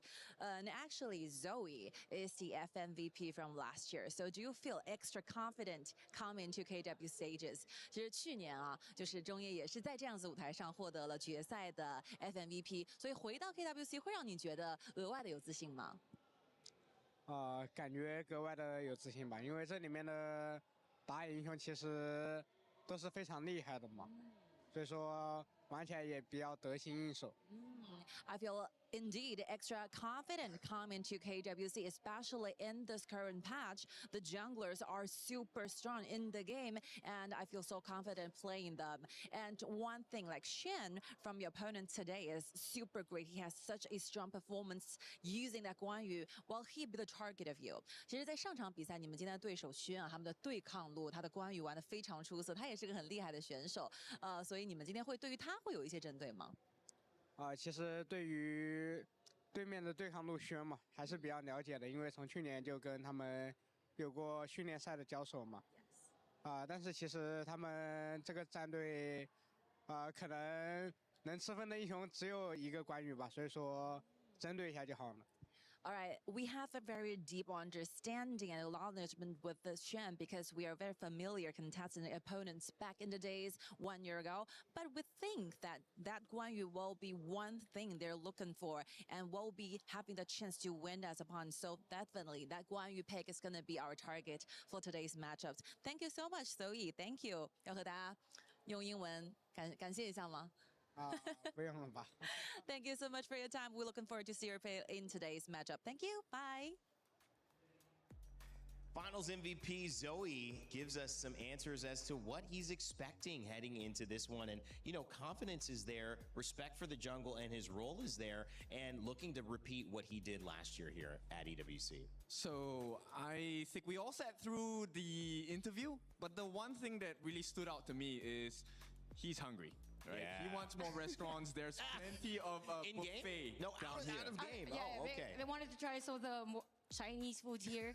But there's one restaurant I think that I want to try also, the one with the large noodles. I think I saw that online. Hopefully I get to try it with them, hopefully. But yeah, with that interview, you mentioned about respect, and I really love that even after that game, it's almost them playing very clean, but they mentioned that they have a lot of mistakes. That's right. Yeah, that was weird. Like, what kind of mistakes are we talking about here?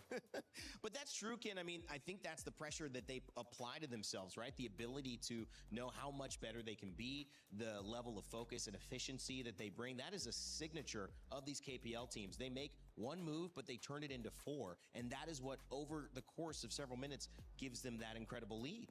And it makes me think now that I guess for majority of the KPL teams, that's the reason why they are very clinical when it comes to their games, their executions. They do this housekeeping that whenever there are the timers, let's focus on this, wait for the power spikes, and just continue on being aggressive against other teams. You know, ROC Esports have a big challenge ahead of them. If it's not AG.AL saying that we made mistakes, so meaning they're even more focused on playing perfectly today, ROC Esports, having done it in the past, also maybe have more pressure coming in when people know that last year they were the only team able to take a win off of our KPL teams. If they can do it yet again, that would be history starting to unfold differently. We had a chance to sit down and catch up with ROC as well before this match. Hello guys, it's Guy. So I have Wendy by my side joining us for the pre-match interviews. Please say hi. 大家好，我是 ROC 的中单 Wendy。 How you like everything in Paris？ 我们最近来到巴黎啊，有一段时间了，喜欢这边的环境吗？ 挺不错的，塞纳河畔很美。 Wow, very nice. The view here, it's so great. We enjoy our time together. Since last year, you actually have a very good performance here in KWC. You had got one game away from TT Global. So do you think that this thing might happen for today? 就去年我们有非常好的表现，在打 TTG 的时候也拿下了一局的胜利。所以今天的比赛，你觉得你们也同样会用这样子的方式获得胜利吗？ 我觉得今天的比赛只要让我们拿下1小分就算赢了。 I think for today's matchup, if we won one game, that will be considered with a great victory to our side. Actually, talking about game winning, we have that Titan Slayer project here in KWC, which means that you will have $10,000 if you win a single game. You have $100 if you win the whole series. What do you think about that? 其实你刚才也提到了赢一小局你会很开心。其实我们这一次会有一个荣耀试炼赏金计划，我相信你知道嘛？就获得一局和一整场比赛都会有奖金。你觉得你们今天希望获得怎样的奖金呢？ 我觉得一步步来吧，毕竟他们也是非常厉害的队伍嘛，我们都不好说拿不拿到1分。I think we will take this step by step because they are really strong as a team. So we hope the best thing could happen for us, and we will try our best. What do you think of your opponent today, AG.AL? Who's going to be the biggest threat from your point of view? 其实，在你们的眼中 ，AG.AL 最大的一个威胁点和你们今天想要处理好的一个点会是谁，或是哪一块呢？ 我觉得是射手和打野吧。 有任何原因吗？因为他们就是个人实力非常强的选手嘛，然后我们对付他们的时候，可能需要一些战术上的方向。Okay, I think our biggest threat will be the marksman Ino and the jungler Zoe as well, because personally I think they are super great and powerful players from my own point of view. So getting target in will be our gaming strategies and in-game plan for today's matchup. Thank you so much for your time. 谢谢 Wendy， 谢谢 Wendy， 好久不见了。Good luck on your play. Bye. See you guys in the caster desk. Even Wendy, with KPL experience, understands how important it would be for ROC Esports to just take one game. And of course, that leads us to our Crunchyroll story of the day, which is a crossroads. It is this new potential destiny that we might end up seeing, or a new era. And that dynasty that I mentioned, not destiny, from the KPL could continue with AG.AL finally getting back to the grand finals. We'll see what happens, Chantel, but you know, there's always that chance. This is that moment that we could see something shift. There's always this hope, definitely for our MKL representative, because they're the only ones who has this chance for the championship. It's not, we can't really say that it's a pressure on them, but at the same time, it's more of a challenge to show everyone what they can give in a tournament as big as this. Yeah, I really like that, right? Because actually, to me, the pressure is on AG. You already have won this once. So fans are expecting you to kind of take this in the stride and make sure that you dominate your competition. So actually, I feel like for the side of ROC Esports, it's not about putting pressure on yourselves. Why don't you throw that pressure over to them? Yeah, I mean, there's a lot of, art thief. There's art here in some of the classic films are about taking paintings or the Declaration of Independence or something like that if you got Nicolas Cage involved.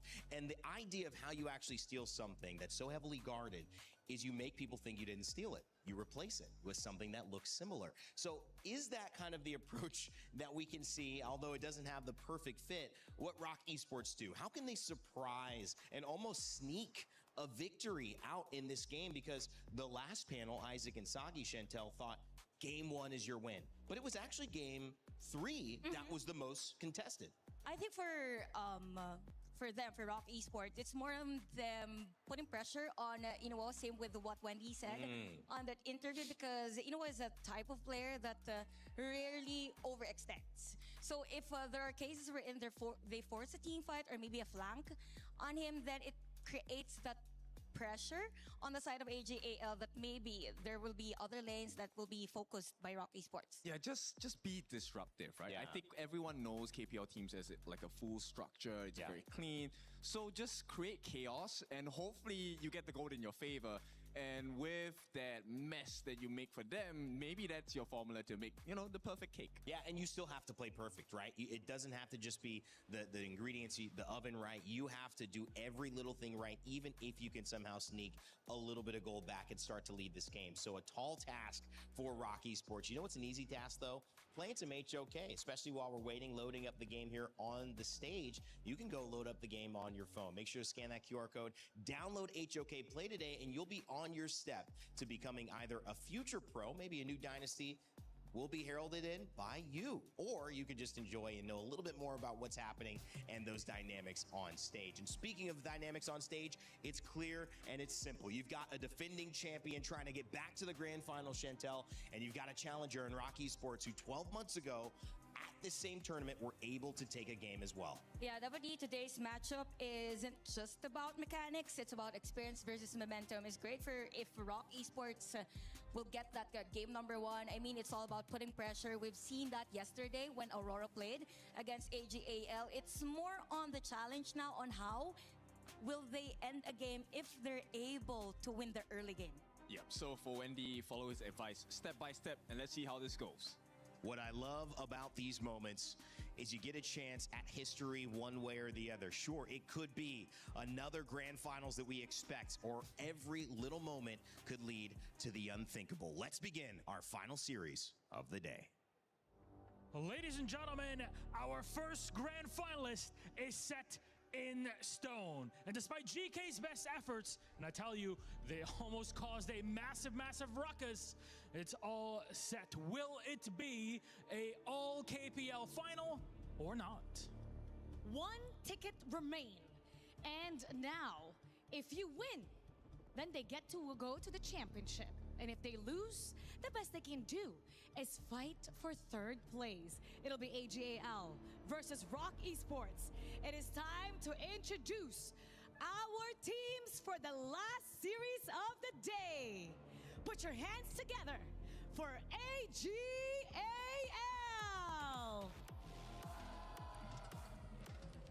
The KWC title defender. They know what it takes to reach the grand finals. They know what it takes to win this stage. And now, they're just one series away from having the opportunity to defend their trophy. A big matchup regardless. Will it be time for an upset? We'll have to tell with their opponents, ROC Esports! For the MKL challengers, it's steady as she goes. Sails of half-mast, yet braving the roughest seas, they cut a clean line from groups into eliminating Vitality in the quarterfinals. Today, a real storm is brewing ahead. It's all hands on deck for a shot of flipping the script on the KPL Tyrants. Now, players, you may now take your seats. And captains, you may place your keys. And remember to shake your opponent's hand. two teams, one final ticket. AG.AL versus ROC Esports. Who will rise and who will move on? Panel, lead the gorge.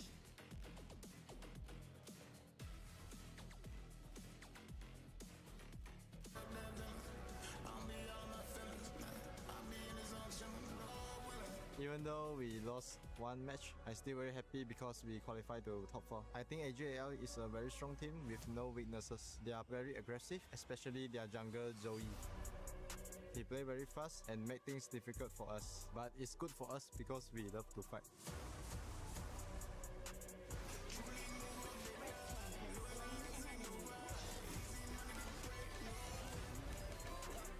I think it's a rare opportunity to face with KPL team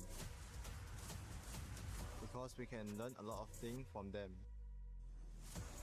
从去年开始就跟他们训练，然后对他们挺了解的。在我印象中，他们只有一个关羽玩的非常好吧，可能就ROC那个边路轩吧，他一手关羽拿出来，可以需要我们针对一下。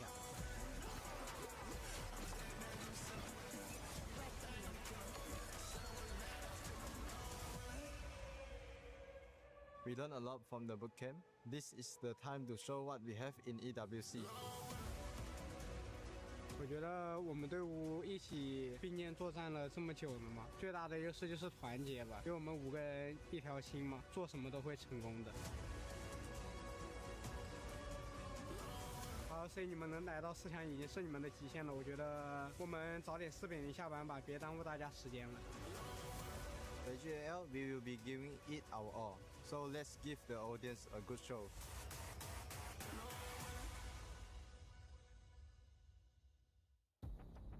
You see the star right there, Inua, on the farm lane, trying to do what he can do best, which is take over games. AG.AL saying we don't want to waste anybody's time. And for many of the crowd here who are representing the white and red, they would respond with, waste our time. Excuse me? No, please go game 7. We want as much time with you as possible, right, Chantel? We want to see you more today. Yeah. I mean, they were here yesterday. Even the support is like a full house for today's game, but definitely for ROC Esports, I love that they've mentioned that now's the time for them to show everyone what they're capable of at EWC straight from the boot camp. They need to, because everyone's support, everyone's love from the global scene is on your shoulders. Show us the best series possible. And that best series that we're asking ROC to show us here is something that could come towards the end. There are 4 chances. And in each of those games, we've seen teams learn a little bit, grow a little bit. Every opportunity to play against the KPL, Chantel, should be something that you take to learn from, just like that boot camp you mentioned. And definitely it's a test or a stress test of whether they are already at that level. But again, from last year, they were able to win a game against TTG, also a KPL team. Now they're eyeing for the Titan Slayer this year.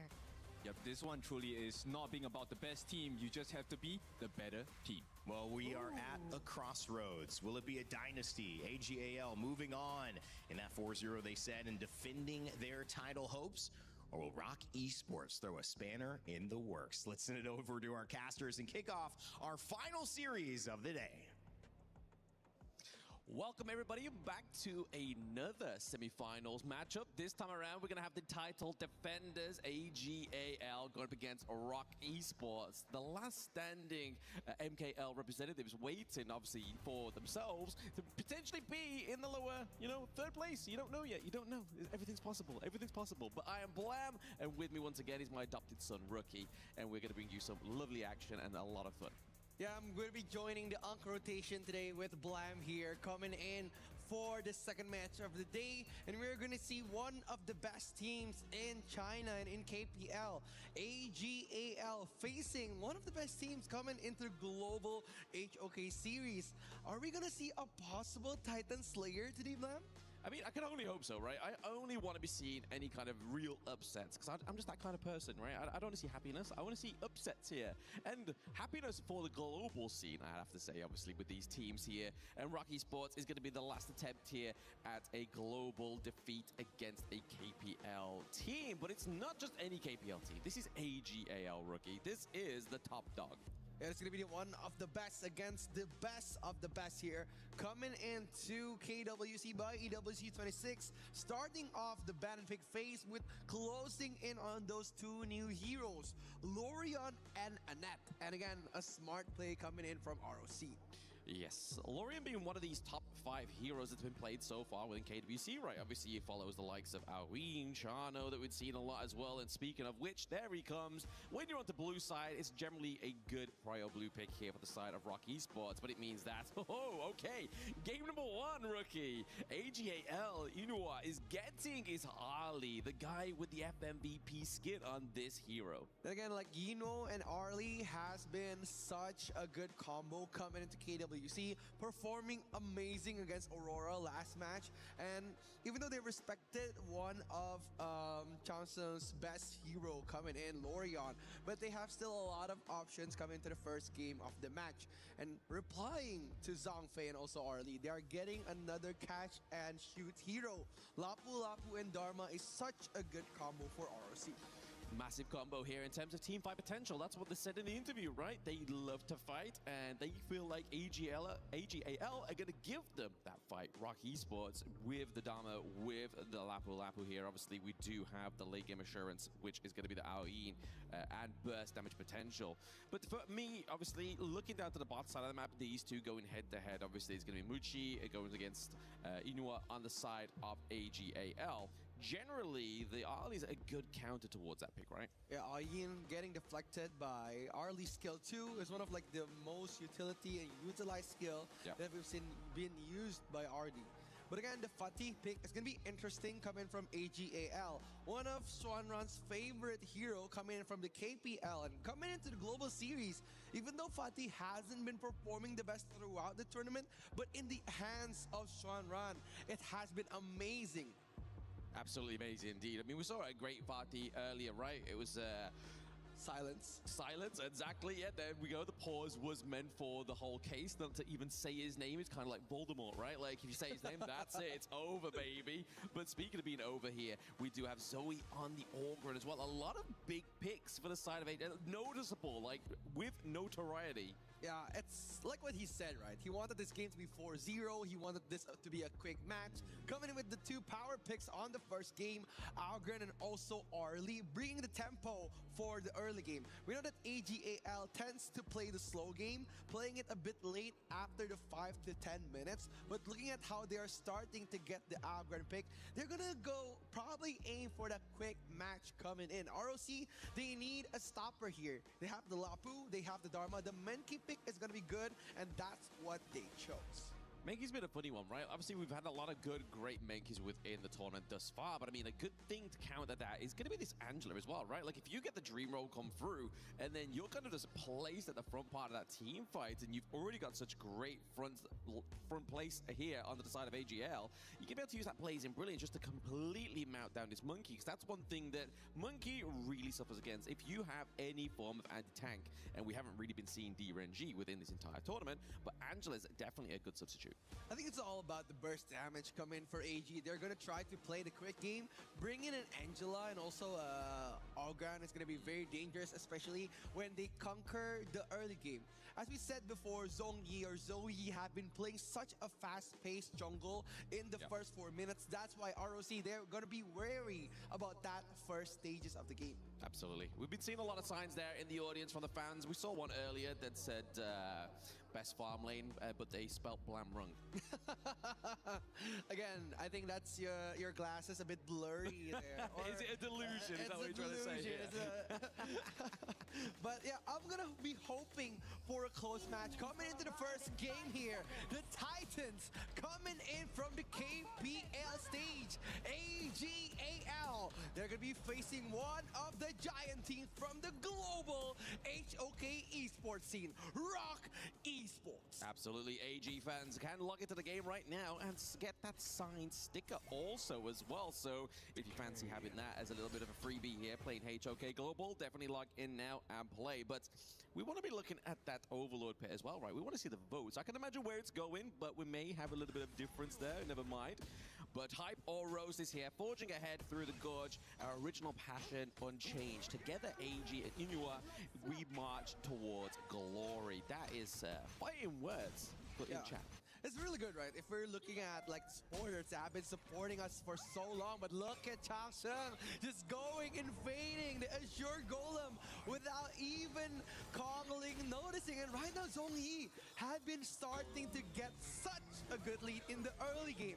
Azure Golem coming into his pockets, and Monkey without the Azure Golem, it's going to be very painful for ROC Esports. Exactly, especially when you're trying to spam that skill one, obviously trying to get that passive up. It's not going to be your favorite kind of start towards this game here for ROC Esports, but very cheeky play from AG nonetheless. Yeah, ROC Esports, they have been playing a bit passive across the tournaments, especially when they faced Aurora Gaming. Like, they blew such a good lead, but right now, they've been playing against one of the best. Like, if you're talking about AG, they play quite a slow-paced first 4-minute game.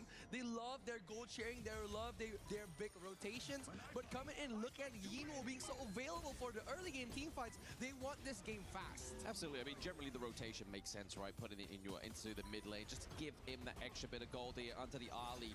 But once more, we're just seeing just a lot of resources being funneled into Zoe here. We know that Orban needs to scale into the late game. You want to get him online as much as possible, so you do have that itemization to be the tank that you need him to be. Yeah, he needs his early jungle items for Zoe coming into this tournament, because he's going to be playing a lot with the tank and mid lane rotation. Rapish's bite, the big item jungle, is going to be appearing so well, especially for Algran, a jungle who is very fast-paced and gets through the jungling phase very quick. Absolutely. Just completely dominates through that jungle. We're using the Blazing Brilliance there just to make sure we're ushering in the minion, just to keep that minion wave crashed in there. So we're seeing a little bit more of a priority for the side of AG, top side of the map, making that space sprite acquisition a little bit easier for them to claim here.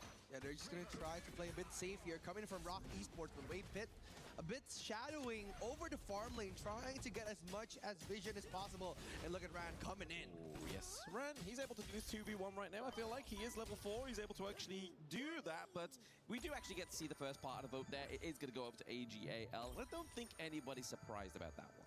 I think as the fan favorite team and as the champions of KWC by EWC 26, they have been performing amazing in this tournament. Absolutely, absolutely. Flawless run so far up until this point, whereas obviously ROC Esports, they have fallen around every series that they have gone through here, but Zoe just putting pressure onto Kongling. Kongling's actually not going to take that much damage right now, because Monkey, once again, he's one of those heroes that has great base stats. Yeah, Monkey has been really good against jungle like Algran, because just based on the base stats, how he manages his shield, and also the amount of HP that he has in the early game has been really well. But what's interesting is coming in for Zoe's Algran, he's making more of like a defensive build with the Blazing Key first item on the hover here. Sharnran just going head to head. Yes, 4-minute mark up onto the Gorge right now between these two teams. You can see AG already starting to lead onto the Tyrant here. It may not be fully committed on the side of ROC Esports. We do have the Dream Road, but they're not going to commit that one. It's going to be Shuai into the backline there. He's able to cầm lại tương mạnh. looking to make Rồng cho dâu luôn mà. able to escape there. He gets the flash, however, but it's going to be Muchi kind of behind enemy lines, but there's no real way for AG to then approach because of the 3-man into the mid. It's all about Mr. Handsome if you're talking about Shuai, right? He has been setting up so much of almost every team fight. Remembering the match against Aurora, where he has been controlling the tempo. And Shuai coming in from the big stages, KPL, as being as one of the best roamers to ever touch the game. He has been performing really well the whole tournament. Now he's just looking to control the game. The 3-man gank here, opening up the ultimate for Changsheng. I mean, already taken a lot of damage. We do know that Mushi does have the infinite fastness here, so he could really take flight, but at what cost would potentially be this T1 down bot side of the map here. We are seeing a rotation from ROC Esports. Mid lane as well. Sheng is looking pretty low. He gets the first blood onto the side of ROC Esports. But maybe more can follow through here. The Infinite Bastards has been caught out, but it's going to be a first blood for almost the first turret here. Ron is just going to finish that one off with a bit of poke from the side of Bati. Conling has to use the Dream Roam defensively. Yeah, he's just going to disengage here. No more risks is going to be taken coming in from ROC Esports. They got the first blood, which is a better advantage than getting usual kills because first blood gets more gold. And with that in mind, they're going to start to take over the jungle coming in from AG.AL. They're just taking the first T1 on the bottom lane and they're aiming for the top lane tower. They're aiming for it, but I mean, to be honest, onto the side of ROC Esports, even though they got the first blood, they're already behind in terms of the gold, right? So I feel like losing that T1 down to the bottom side of the map is, once again, just going to be a hard bit to come back from here for ROC Esports. And we're already seeing still, it's just amassing into that 2k gold lead. I think if we're looking at a lot of like the big KPL teams, they love their map control. Like they love to own the majority side of the map. That's why it's very difficult, especially for Conling as all-in jungle to like roam around, get those free jungle picks when he's facing a very fast-paced jungle like Zoe. Zoe has been dominating the whole jungle, taking so much resources, eating up so many of the minion waves coming in from ROC Esports. That's why we're talking about gold gain. They have been going ahead not only by the team fights, but also the gold sharing momentum. Yeah, we do see there Shang is able to actually just defend that minion wave very well. That's another good thing about the Angela. So much great wave clear on the side of AG.AL. Just a bit of tip for tat into the mid part of the map there. But if you look at top side here as well, obviously they've unfortunately onto the side of ROC Esports lost their T1 there as well. So it's already like from the game go, we saw the AG were encroaching onto the enemy jungle, but now because they've lost that side lane, it just means that they have more of a go-ahead there. It's like opening a pathway to your own jungle now, and look at Zoe eating up so much, like getting the Tusk Boar and also dominating over the Crimson and the Azure Golem, making Conling as uncomfortable as possible in his own jungle. It's very difficult now for Team ROC Esports to try to deny the entry for this big team fight. Yeah, very hard for ROC Esports just to keep defending that one, but they're going to keep doing it. They need to, right? They can't just let that slip just because it's not going in their favor. We're currently seeing still here, just sitting in this brush, right? Just keeping the intel, making sure where the rotations coming gặp vị trí của Xoài. Moran cũng là khép góc khá là tốt từ phạt tiêu này và lao lên từ công linh. Moran chém kìa. Ba thành viên của AG.AL thấp máu nhưng mà họ vẫn sẽ lùi về được, và một đâu đó Gino có mạng của Xoan. Rồi để Gino cầm and now Ran has been eating up so many waves, getting his gold spike, and after all the funneling here, coming in for this fight. Công tôn lý này. Ui, hóa rồng đến từ gì mà sẽ lùi về, nhưng mà nhìn chém kìa. Nhìn con pha tiêu chém kìa. Ba thành viên của ROC là phải thấp máu mà lùi về thôi. The identity of AG.AL is not only just like, hey, we got an Azure Golem, it's like, we got that T1 also.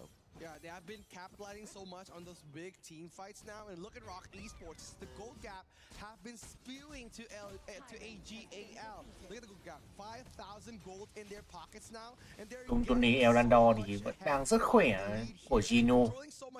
KD 101. Mà nhìn cái thế trận mặc dù là hơn một mạng nhưng mà AG.AL họ vẫn đang dẫn gần 5.000 tiền. Ở đây thì đang đắp bụi tiểu đài và đang sẽ lùi về được. Có Lapu cũng như là hỗ trợ cũng như là ngao ẩn ở đây. We see here just making sure they're keeping the minion wave not crashing in naturally, right? AG is just like we need to make sure we get in the trophy. Nào đến từ Dama và Gino đã phải nằm xuống. Một pha đi hơi lỗi của công tôn ly khi mà đã bị Dama đẩy vào tường và đam dồn vào đến từ cả ngao ẩn nữa. Gần như là không thể chạy thoát được, không có ai bảo kê ở khu vực đó cho xạ thủ của AG.AL. Ba thành viên của ROC đang ở đây, muốn bắt vào vị trí của Sang hay là Joe hay chăng. Có con rồng nó xuất hiện. Joe vẫn đang đánh rất là hù báo. Có cả Gan ở đây nữa, 4 thành viên Trong khi Garuda thì vẫn đang để bot và Garuda thôi. Nhưng mà nhìn Fatih kìa, Fatih chém liên tục vào vị trí của Musi. Musi bị bắt Musi hóa rồng nên chạy được thoát. Mà tuy nhiên thì các 5 thành viên vẫn ui rồi, vỡ trận đến từ ROC rồi. Mặc dù là anh thế trận thiếu người nhưng mà công Tony thì ra rất là nhanh thôi. Và với sự bọc lót hỗ trợ của nhau cũng như là Ran nó bọc đầu thì gần như là mặc dù là Musi chạy thoát mà để ROC cũng phải để lại mạng của hai của Xuân cũng như là Musi, Xuân cũng như là Công Linh. Dama và Mộc Kỳ cũng phải làm lại thôi. Hãy nhìn chúng ta nhìn lại pha giao tranh khi mà nhìn kìa, một party của Ran gần như chém gió là liên tục rồng cho AG.AL thì là 4-2, mình chênh lệch là 6.000 tiền nghiêng về phía AG.AL rồi. Dầu 30 tại từ mạnh 300.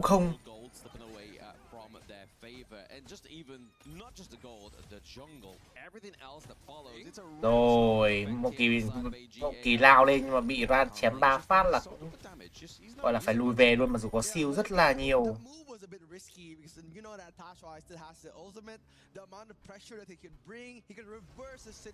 Đây họ muốn bắt vào vị trí của đại tướng mạnh hay chăng, mà có sự hỗ trợ của đồng đội. Dù lao lên trận đầu mà đã có trụ từ trên và Xuân thì ở lại Dama. Dama chạy được hay không đây? Và câu trả lời là không. Bạn dành cho Du quá nhiều là khống chế dồn Dam vào, và Du là như Dama này không thể chống nổi và có trụ nhà lính cho AG.AL rồi. Và họ sẽ tiếp tục đẩy thôi.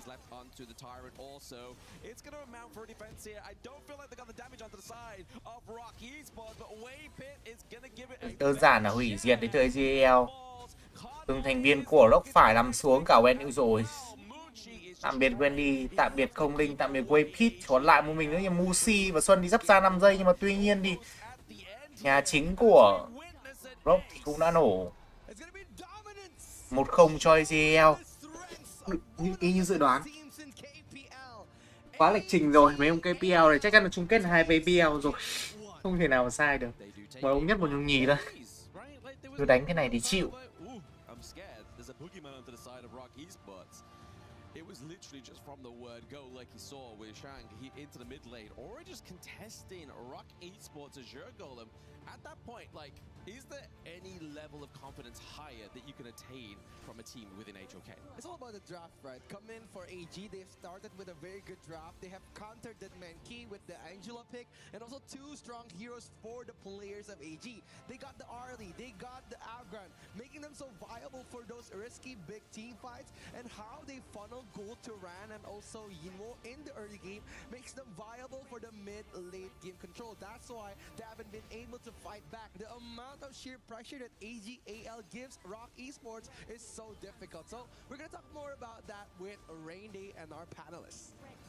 Thank you, Rookie and Blam. You know, the idea from Wendy and the Garuda, give you some space, give you some damage, wasn't able to really make that into anything concrete, Ken and Chantel. As we kind of break down game 1, AG.AL, I think it was appropriately mentioned by our casters that there was just no contest, and it kind of slowly grew from a small snowball into a giant.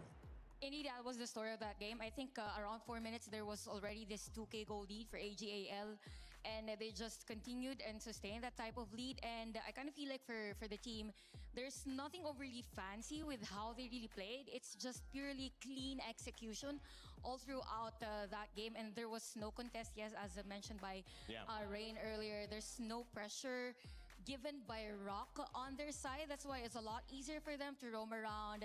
I think it's more on AG.AL just keeping things by the textbook.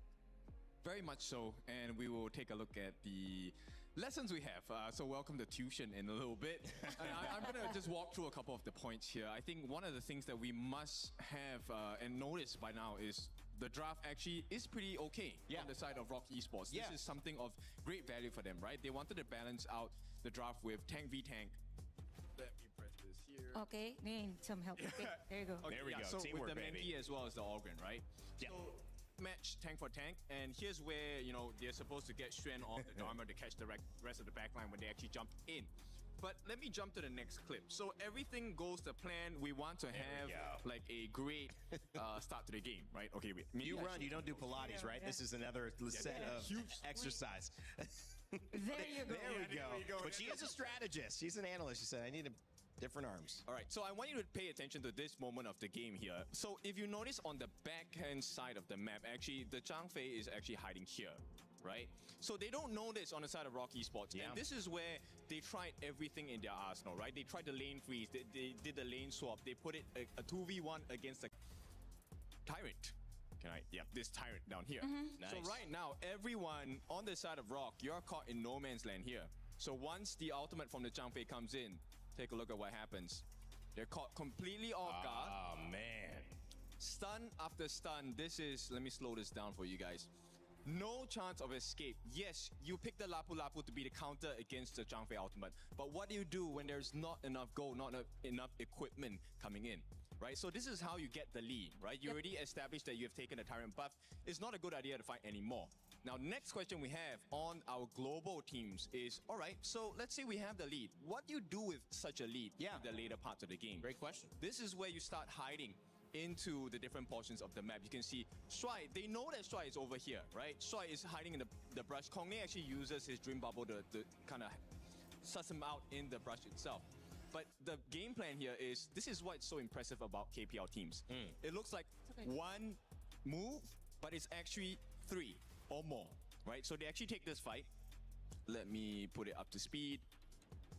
And during this portion, the whole objective here is not to get the kills. The kills are a perk. It's about getting the buff away from the opponent jungle, right? And like I said, the kills are perk. They get 1 kill. And this is on to Xuan on the backlines, right? This is why they have the stuns. It's all about control. Once Xuan is out, the next move is actually to go for your other buff, because you can't fight anymore. Yeah, and also at the same time, we also noticed that prior that Inoue was trying to be part of the team fight. For the side of AG.AL, they knew that the Dharma wasn't available or isn't seen or being shown at the map. So they know that there's a potential threat on that backup damage coming in from Inoue. That's why there's a shift on Shuai's position earlier, because earlier he was at that specific bush near the red buff, but then again, he needs to protect Inoue. So at that moment, there were a lot of skills already used by ROC Esports, but because there's another layer of damage or pressure from AG.AL and they were able to support that, it became a 4v5 somehow, because there's no available resources anymore or skills on the side of ROC Esports. So there were a lot of moments wherein even that first clip, first highlight, Xuan was at the clash lane still, but you already have that setup play from the Fatih. So there is moments wherein ROC Esports was being outnumbered for every team fight. Yeah, and you know, for the vision on the ROC players itself, it will look so difficult, because you kind of think, hey, I've almost done everything right? We made the correct choice to have a 2v1 situation in the clash lane. We wanted to make life difficult for Ran, right, in the top lane. Yeah. But even with that, they still lost 2 of their side towers, T1s, really quickly on in this game, which is also one of the reasons why AG is actually able to step into the backlines in the jungle, and you can't see it because you have no vision, right? So the draft, perfectly fine, but the execution was just shy of what AG had to offer. Yeah, definitely. The draft is okay, and it's kind of different from each other. The one is heavy on engages, other one is front to back. So the weakness of ROC Esports lineup is whenever there's going to be a struggle on the initial engages. So if they're not able to win the engage that they wanted, it means that AG.AL is bound to win that team fight. And there were a lot of moments seen on that game that it actually happened. Again, it's classic housekeeping for AG.AL and just prioritizing what's needed to be done on that specific moment. Is it, you know, I think all those points are really interesting for me listening and kind of trying to solve the problem. You know, front to back, that's a very common way to play a game like this. But if you have a team that's constantly taking advantage of it, is it worth trying to find something a little more flexible? Because I think that the key is AG.AL are just dominating as a team. You know, whole is greater than the sum of its parts is something I've noticed as a KPL first-time viewer, that they just operate as a unit. It's a system. And so that stun turns into 3. And you will see moments where ROC Esports are isolated, trying to get their jungle, trying to farm their lane, and all of a sudden it's like this insurmountable feeling. As you can see, no problem there. Ino's dad and family in the crowd in Paris, ready to support him. A good thing that they are there because they're seeing some great action from their son and their team. But yeah, I'll open it back up to you guys as to now looking at... For every click, every clutch, every respawn, we were there. Now, the proud founding partner of EWC, powering the biggest event in gaming, shoulder to shoulder with the world's best. Greatness deserves a stage. Lenovo Legion, reach your impossible. It's easier said than done, but it's more on prioritizing the sidelines, like defending all possible resources against AG.AL. Yes, and I want to run back to your quote there about, you know, using the equipment itself, because look, you can have a spoon, but you can use it in many different ways. So I think right now they just need to understand that, hey, AG knows about the strength of your heroes. Can you bait them into thinking that that's your only option, available option at that moment of time, right? The Dharma can come in from many angles, and you know, playing against RLE, this is why AG shines, because RLE, yes, you show yourself, but you're going to reposition, and that's the bait that ROC Esports fell for. So take a page out of their book and use it against them. Can the fish become the fisherman? Fish? I don't know.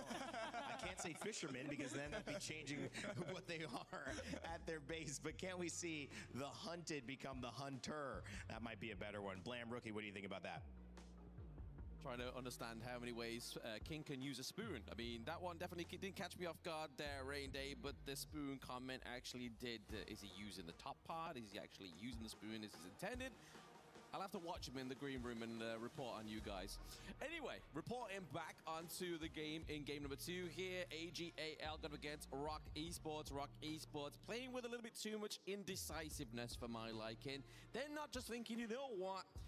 It may be like climbing Mount Olympus, but I'm going to literally grab every rock with a full fist. This is a very confident pick coming in for that Kaiser onto AG.AL, because they're looking at the full CC compound from ROC Esports here. The Lorion pick and also the Lianpo, the setup and the catcher coming in for Wendy and Wei Pit. So it's going to be very interesting how AG.AL would answer these two strong picks. And again, I like how they start off with that idea and also Yino on the Arin. So it's going to be very dominating, playing the kiting and poking game in the early phases. And I think ROC Esports, they need to set up their podium on the each side of the map, playing a strong clash laner and a farm laner to base them on those big early game pressure. Yeah, unfortunately for the side of ROC Esports, they're not going to get the Guan Yu. Obviously, we saw in the starting interview with Zoe how he was talking about Xuan's Guan Yu, that he doesn't really want to play against that. But regardless, he was like, hey, it's not going to be a 4-0, but that one would just make it a little bit harder. So we're not going to give that one over. The Luna's not going to go over, so we're not going to see the sister and brother go at it into the jungle. And then obviously Dharma here being banned out as well. I mean, we do have obviously Byron available.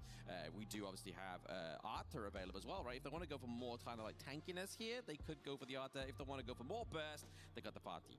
It's going to be very interesting, especially if you're talking about AG.AL's mid laner, Sheng. He has been performing amazing the whole tournament, especially with that Nula pick yesterday against Aurora. Yep. Did you see how he covered the whole map with all of his skills, bringing pressure not only in the first minutes of the game, but those annihilation beams coming in for the backline. I mean, that's the beauty of the newer pick, right? Like, it's the whole point. She's got a long-range kit, is the fact that you don't really need to be there to have that massive impact, and you don't always have to commit the emergence to get anything from it. You can still get a little bit of that. But hey, you're right, Rookie. The Devourer for AG in game number 2. That was his literal first words to me, rather than saying he loves me after that cast. It was, hey, AG are going to pick Devourer in game number 2. So we're going to get that multiple marksman combo here as well. And it's all going to be aided and abetted by Zoe on this Kaiser. I mean, they love those dominating clash lane picks. That's why they're starting đội hình cơ bản nhỉ. Thiếu tư duyên, Vinh, Khải, Devourer, Baron, Garuda, Kahi, Icha, Limpha, Lorion, Tachibana. They played really good, especially last match against Aurora, where Ran got that kill, and it was so chưa có gì mới. How he dominates his lane phase starting from the early game, and to answer that, It's gonna be that very strong, tanky front laner. Ata. Hey, look at that. You got a point, I got a point. We guessed it. Yay! what is it again? What is it again? We got Arthur. I said Arthur. Gấu trúc thành đồ. I still was right anyway. But we're going to get into game number 2, ladies and gentlemen. The drafts are here. Onto the side of ROC Esports. Obviously, they do have a lot of sustainability into the team fights in terms of their tankiness. But no real eels coming through here, right? Like, if they are going to fully commit, they need to be able to kind of like tear apart the side of AG. But the problem with that is you have the Kaiser, Invincible Warrior, taking the charge. You have the Destiny counter from Diadea dealing damage, healing up everybody. But then it's that burst, a long-range poke as well from the Garuda. Yeah, it's gonna be here coming in for ROC Esports. Here comes the challenger. ROC Esports, they want a shot at the title, trying to take down one of the strongest team, the champion of KWC 2025, AG.AL. Yes, they're going head-to-head once again in this one. AG.AL have the votes into the pit once more, so everybody is voting for them in-game. I mean, I don't know if you've looked at the player votes as well, right? Like, Inua is literally leaps and bounds ahead of every player. So clearly, not just only in the KPL region, but in global, he is an all-star. Dude, I can't escape Yinwo in Paris. Like, I've seen him in buses, in subways, in billboards. He's everywhere, and he's one of the best players to ever touch HOK. That's why he's one of the fan favorites coming into KWC. People haven't tuned into my streams. I mean, they're still sleeping on me, clearly, but just a lot of poke being used here on the side of ROC Esports, just to kind of gain some kind of priority here. But it's not really working for against AG, right? Obviously, they have that long-range poke here from Inua onto the Aaron. It slows them down. It makes it really hard to actually try and get any kind of semblance of a real dive here in the early game. Yeah, they're going to try to pressure this out. AG.AL controlling the tempo again and again. Ron having to play Devara in this patch. Devara hasn't been really good in the first 4 minutes, but after he gets going, after getting that gold gain, he's going to be dangerous. Absolutely dangerous, but he's going to be enough here to hold up the 2v1 here, trying to get the space price. It's literally at 895. Rồi. Could take that away, but Zoe's just like, hey, let's đấy. the Zoe, then we'll collapse onto Schwan, and we'll still take that space price, even though ROC started the whole thing into the back line. He's like, let's fly in, let's put some more pressure. Về được từ Tachibana Ryoma. And Shung's timing on that level 4 on the Garuda was perfect. He knows how to count those experience, those last hits, getting the ahead advantage onto Kongling and also Muji. Yes, we saw that Kongling was just trying to get a bit of burst and poke there onto the front line of AG.AL. Wasn't quite successful within that attempt, but still an attempt nonetheless. It means that they're able to neutralize that minion wave into the mid lane here, able to go back into that jungle, farm up once again. I think it's very hard if ROC are still playing this very passive of a game. Like they need to try Đây, xem này, pha replay khi mà Lorian chạy đi ngược. Nhưng mà Ata thì không. Suýt nữa thì hai thành viên khác sẽ là công đi Wendy cũng phải bỏ mạng khi là Cahill. Khi là con Garuda Cahill cấu máu quá rát, nhưng mà tuy nhiên thì đã lùi về chu 2 được. Chạy được đến từ hai thành viên của ROC. Đây thì ba thành viên vào và đang muốn bắt vào vị trí của Musi, Wendy cũng như là Waypit, nhưng mà tuy nhiên thì khá cứng với các thành viên của ROC. Công đi sẽ cướp được con Blue này mà thôi. Để vào ra 4-3 đồn can thiệp được không? Câu trả lời là không. Và tao anh đấm, nhìn đấm kìa. Ôi chạy, nhưng mà có cả Soai nên dù đây chắc chắn sẽ là phải làm lại thôi. Thiếu từ viên nhưng mà chỉ có một tí đam là hồi máu được thành công từ công linh. Công linh chạy về được Shen thì còn lại cho mình rất là thất máu, phải lùi về trụ và phải đi về đâu.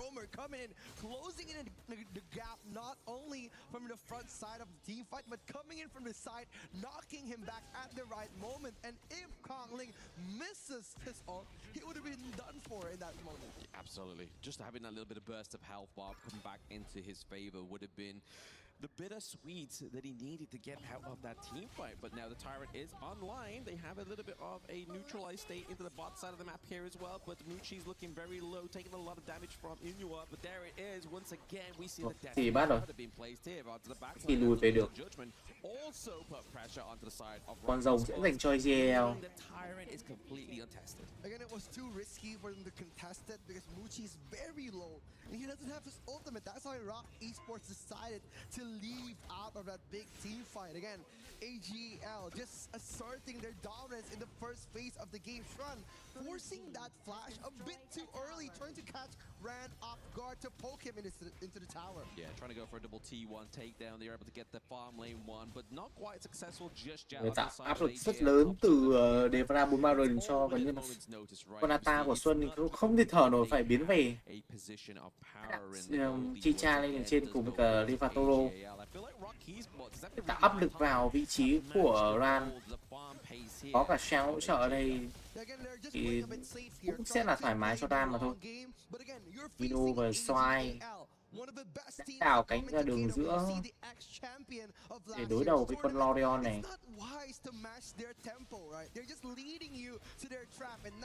ROC Esports is blowing the lead, 3,000 gold gap coming in from AG. And not only that, they're bleeding the lead into the top side of the map as well, right? They freeze the minion wave. There's nothing going to be there to catch the one that's currently encroaching that T1 top side here. And it's all just for the big go for of this mid T1. They're just looking to play around with that. Có trụ cho để Devra 43 rồi.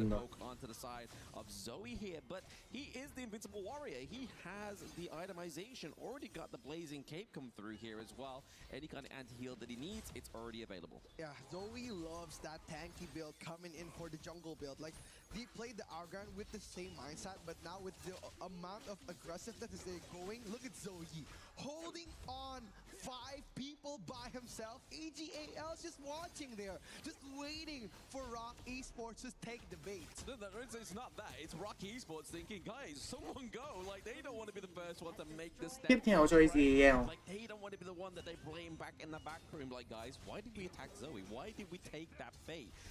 But still, nonetheless, we get the T1 here into the mid lane game state for AG.AL. And that was the whole point, right? It's just for Zoe to buy enough time so they can actually get the structural damage done. It's very hard. It's very hard for nói chung giải này chỉ tìm đội thứ 3 thôi mà. That he went to the Azure Golem just giving his presence, saying that please someone attack Chung kết nếu mà không chung đánh thì kiểu gì cũng sẽ là hai anh ở KPL rồi, nhìn kìa Gino Ran rồi ôi. Rivatoro cũng không chịu được double kill cho Gino. Nhìn kìa. Zero cũng như là thứ viên thì cũng đã phải làm lại. Xuân thì cũng đã đi theo 4 thành viên của ROC đã phải làm xuống. Chỉ còn lại một mình là Công Linh. Ở đây thì Khải với cả con Tachibana đang solo với nhau, tuy nhiên thì sẽ là lùi về. Có trụ tiếp theo cho AG.AL. Mất đi 2 người nhưng mà đổi lại được 4 người đến từ AG.AL. Chúng ta cùng xem lại pha giao tranh khi mà Gino được bắn. Tuy nhiên thì Gino đã bị con Ata này bắt được. Ata thì cũng sẽ phải bỏ mạng lại vì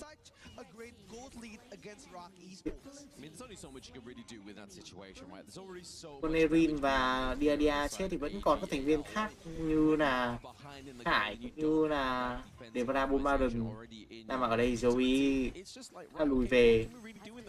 Có trụ tiếp theo dành cho AG.AL. Ui, nhìn thao tác tay kìa là liên tục. Ở đây bắt được Gino rồi.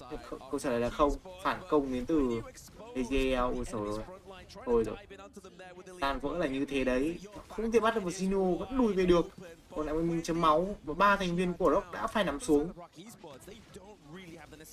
Họ không đủ đam rồi mà Gino mặc dù đã bị áp rồi. Chúng ta hãy cùng xem. Có lẽ sẽ là cuối cùng trận đấu hay chăng, khi mà chỉ còn lại 2 thành viên của ROC ở đây và còn lại 1 thành viên, nhưng mà câu trả lời có nghĩa là chưa đâu, vì các thành viên của ROC họ đã hồi sinh lại. Chưa có chủ nhà lính cho AG.AL. Họ ý định là sẽ là muốn làm gì đây? Sẽ là tiếp tục đẩy đường doing stunts according to Kongling. He can't join the fight really easily because of Tốn máu đến từ Garuda. Đúng phải thành viên của ROC. Nào đây lao lên từ vị trí của Doc rồi, bắt được ai không? Nhưng mà câu trả lời là Gino bắn ngược lại luôn mà. Tôi nhìn Gino bắn kìa. Nếu mà không bị át bắt là anh ta có thể bắn cả thế giới luôn. Con Erin Chàng 406 Gino 312. Quá là xanh sao. Đến từ thành viên của AG.AL và trên này hiện tại đã gần 8.000 tiền rồi. Đây thì Musi chắc chắn là sẽ phải lùi về thôi, khi mà áp lực của con Devara này là quá là lớn đi. Tiếp tục để trụ nhìn Wendy. Wendy bị vài phát bắn của Sang thôi mà trắng cây máu nữa mà phải lùi về để hồi máu. Ra thì rất là trâu, chữ Musi có mạng của Devara.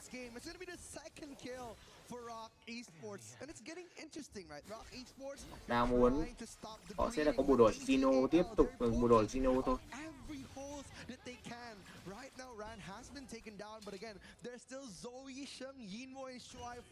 13 cho AG.AL.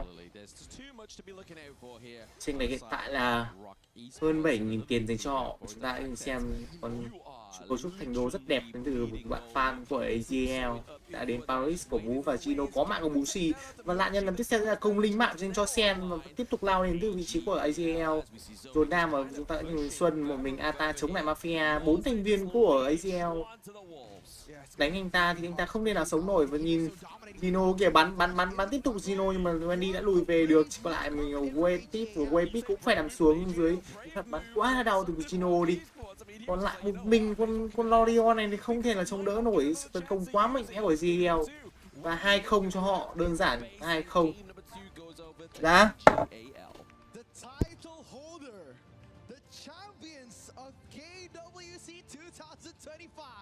Is not letting ROC Esports to breathe even for one moment. 2-0.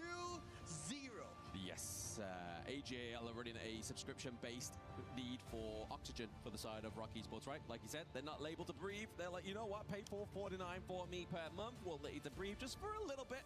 We'll be able to get you onto the gorge there, give you a bit of space to actually get some gold into your favor. But looking at this replay, like, it's an even harder game number 2 compared to game number 1. Like, we saw a few pickups that here and there. Obviously, Muchi was able to get the pickup onto Ron. But at that point, like, does it really mean anything, right? Like, you are literally giving up one of your members onto the side of AG.AL just so you're able to attain so much more. It's very hard, especially like how they dominate the first 4 minutes. AG.AL has been pressuring so much on Sren, and also from Muchi, giving Yino and Ran the space that they needed. And on those big team fights, Shanks performed really well against all of the players from ROC Esports. But we're gonna hear more from our panelists. Here we go, Rain Day. You know, Blam, I think Charlie Brooker would like that idea. Creator of Black Mirror, pay for breathing subscription. You know, I mean, we're monetizing everything nowadays. Why not? And it's AG.AL who have no problem with that one, cutting off the oxygen and the potential of a comeback here. They are our Kadia City title defenders, as so named by the piece we showed yesterday, leading into their first matchup on this stage. And now it seems like they are doing enough to keep up with that namesake. Rain Day here with Chantel and Ken back on the desk. Chantel, what do we say about that one? Because AG.AL, they truly cutting off pretty much all forms of oxygen there. You know what? I'm a bit surprised because it's as if ROC Esports isn't playing their game. I mean, they have been too reactive for every game, even on that game number 1. There were moments wherein it's like a domino effect that everyone's just going in a specific lane, but then again, the other lanes are being compromised. So, again, too reactive, and at the same time, they're just waiting for AG.AL to create mistakes, but AG.AL is, again, clean on their execution. Actually, I like that. I like that you say reactive, because I think they were reactive this game, but I'm on the opposite camp. I think ROC Esports are not reacting enough. Right, so my concept for this is, look, I think they did learn a couple of lessons, which I will show you later on. Yeah. They tried to counter the buff steals, but wasn't really successful. And for every click, every clutch, every respawn, we were there. Now, the proud founding partner of EWC, powering the biggest event in gaming, shoulder to shoulder with the world's best. Greatness deserves a stage. Lenovo Legion, reach your impossible. Yeah, I kind of feel like also for ROC Esports, they're playing a little too safe because we Agreed. don't see much of the flanks from Xuan. They're just waiting for the power spikes. But then again, AG.AL just taking majority of the resources. I think during that first blood, it gave AG.AL 1,000 gold lead already and there was no trades. So the problem here for ROC Esports all throughout this matchup is more about the trades because we normally see them at least have a gauge whether or not they want to push more on the team fight or go for a split push, something like that. I think that's what's lacking on their side. You know, can you take anything away from Muchi getting 3 kills, having a moment, going even to positive KDA, at least up until that very last fight, where pretty much everybody died, Ken? Is there something to take away from that, or do we need to look at something else? I mean, the concept here for me is just keep trying, right? At least you're getting some kills, which was kind of impossible last year, right? So changes have been made. I think they're growing as a team, as an organization, and as players as well. Right now, it's about, okay, you have the growth. Can we piece it all into one, singular pillar and try to put up a fight? Yeah. All right, well, let's take a look at what you've set up for us for Telestrator. Okay, so thank you very much. Let's go into It's a team effort here, guys. Lesson time. All right, wait, do I need to monetize this as well? Maybe you can. A Telestrator paid for subscription. I like that. Okay, I'm going to skip the VP. I'm going to go straight into this first moment here where we take a look at the big bait. Now, let me paint the situation for you here. At this moment in the game, Van Gogh. This is where Zoe has just stolen the Crimson buff, right? If you take a look at this portion, he has just taken the Crimson buff away from the jungle on the side of ROC Esports. And what's the game plan here, right? The game plan here is we have an advantage. Let's use it. But it's not Zoe that actually gets the play here that gets ROC Esports to make the mistake. I'm going to play this here. You're going to take a look at what's going to happen. The position here that's going to take place is that Ran is going to run into a 1v2. This guy doesn't have ultimate. He's not level 4. So as ROC, your immediate expression is, yo, we have an advantage. We can take this fight. But he pops his frenzy, gets them to stay close, and this is where you take a look at where Zoe pops out of nowhere, runs and rushes everyone off. The main counter, which was supposed to be Wendy, he has already burned his skills early in the fight. So what happens then? This is where AG realizes, okay, this is going to be big. And this is a double whammy because he takes down Xuan here. What does this mean? It means your Clash Lane matchup is gone. And, right after this moment, you are forcing your jungler on the side of ROC Esports Kongling to TP back to base, which means there's no time. You're not going to have the time to come back and farm your jungle. The speed is too slow. AG will out-rotate you. And with that, everyone else on the side of AG also gets the benefit from this one move, which happened later parts of this game. I'm not sure whether, okay, I have this over here. Right? So now this is a learning lesson for the side of ROC Esports fans. They're actually learning. They're doing great. So this attempt to try and steal back the buff away from AG, this is exactly what you should do, right? If you don't want to take a fight, do it when a time where you know that AG members are not around. But, AG's AG, so they already have a play happening at the bottom side of the map over here. And I'm going to show you what happens. This is how you're going to try and punish a potential invade. The kills are not necessary. It's all about space, right? So this one, Kongling actually made it out alive, if I'm not wrong. But once again, this is time bought for the side of AG, right? Kongling has to go back to base. He played really well here, mechanical skills on point with the lifesteal as well. But once again, you're being slowed down by every decision that you make. Yeah, and look at the 2 players from the side of ROC Esports. They actually reacted on moving towards the team fight as to where AG.AL was trying to go. So that's why we keep on saying that they have been reactive at some points during the game. And it gave a lot of space because before or prior this initiation from ROC Esports, they wanted to go for a kill on Inuo's lane. So again, it's all about the trading. They could have just went straight and take Inuo's lane, but they reacted on the Clash lane. So there were not much of a great trade for ROC Esports side. I really like the way that you guys put that. Thank you, Vincent Van Gogh, in reference of our wonderful Paris that we're doing this. €5. You painted a beautiful picture here.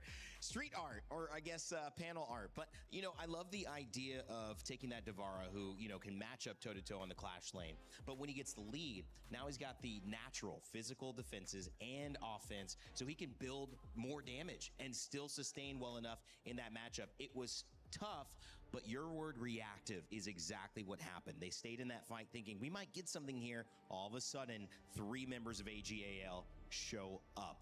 Can they understand? For every click, every clutch, every respawn, we were there. Now, the proud founding partner of EWC, powering the biggest event in gaming, shoulder to shoulder with the world's best. Greatness deserves a stage. Lenovo Legion, reach your impossible. Put on another star performance. Blam, rookie? They say art is subjective, and in that expression, I feel like I'm not going to be taking Kin's offer on that subscription-based art form that he thought he had there with the Telestrator. What about you, Rookie? Would you pay that $4.99 or whatever he's charging? Because he's Singaporean, probably a lot more. 4 euros? No, probably SGD.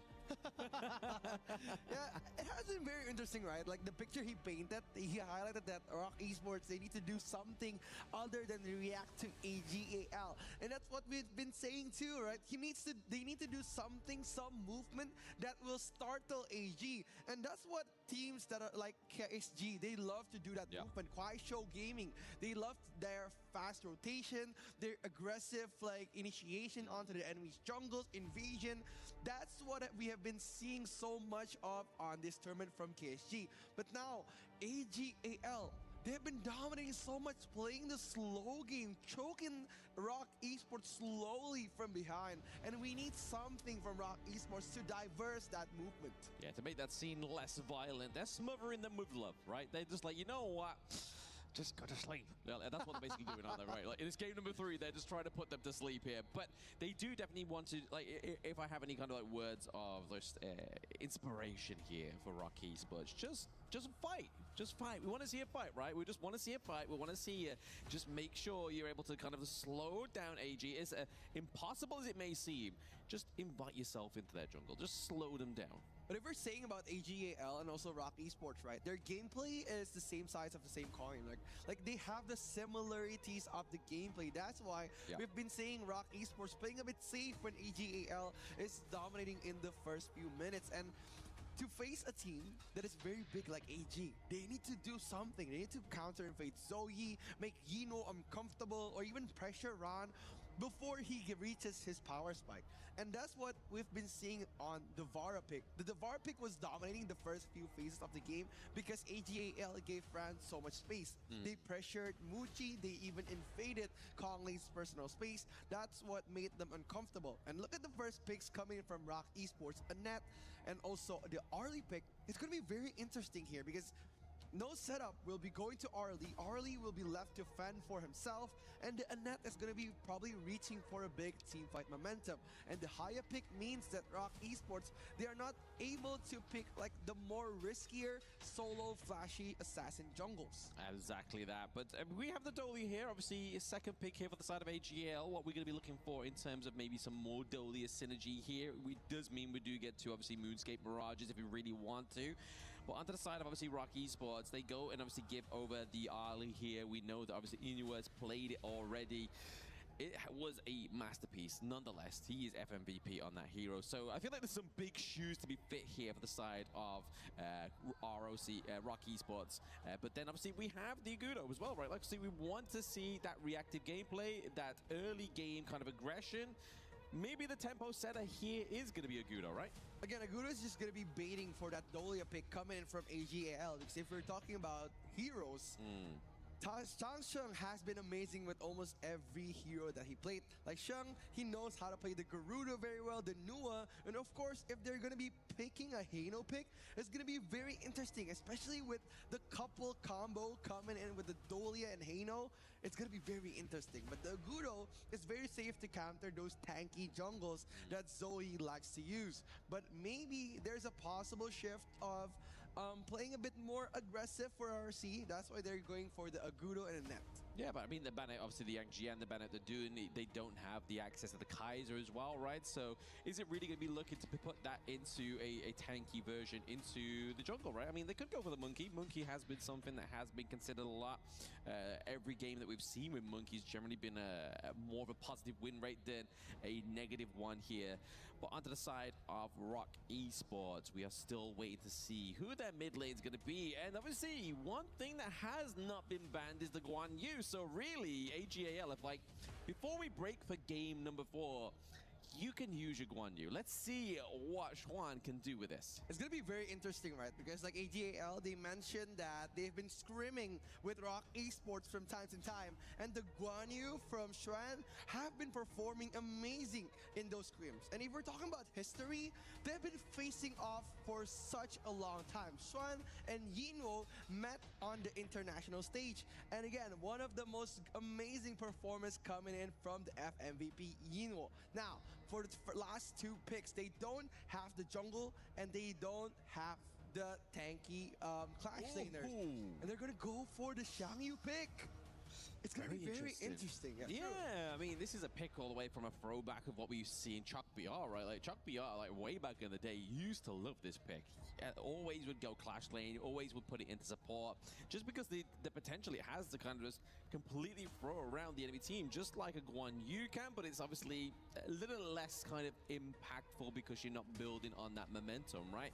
And then Ying, I feel like Ying is a hero that a lot of the global teams are sleeping on in terms of its capability, right? Because obviously a lot of the KPL teams love to lock in this hero in the jungle. Yeah, Ying has been amazing. Gì đây? And with the new patch, with the new rework coming into the global, Họ nấu cái đội hình gì đây?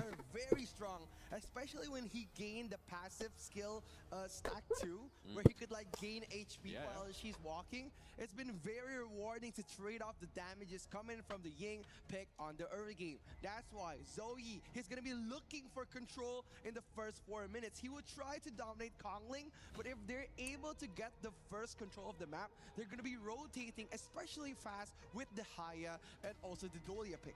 Yes, the Chữa is going to be the pick that's going to round out the comp here for ROC Esports. I feel like we have actually seen this pick at all within KWC, right? I feel like this is its first debut, and that's a really weird sentence to say when you are in the semifinals and you're still getting these hero picks coming through within HOK. But what we're going to really be looking for here for Wendy on the Chữa is just to kind of try and pull the backline into the enemy team, you know, like into your team, try and get the kill a little bit more fished over for you.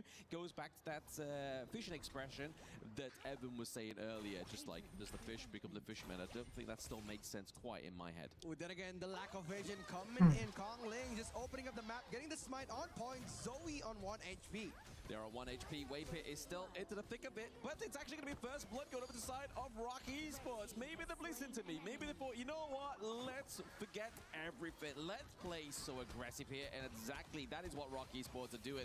They look to maintain and take that Azure Golem away as well, but Ron is able to actually secure that one. Yeah, it's all about timing coming in from Ron as the Clash laner from AG Global. We saw the perfect crucial kill theft coming in from the Umbrosa pick from AG.AL, and he did it again with this Azure Golem.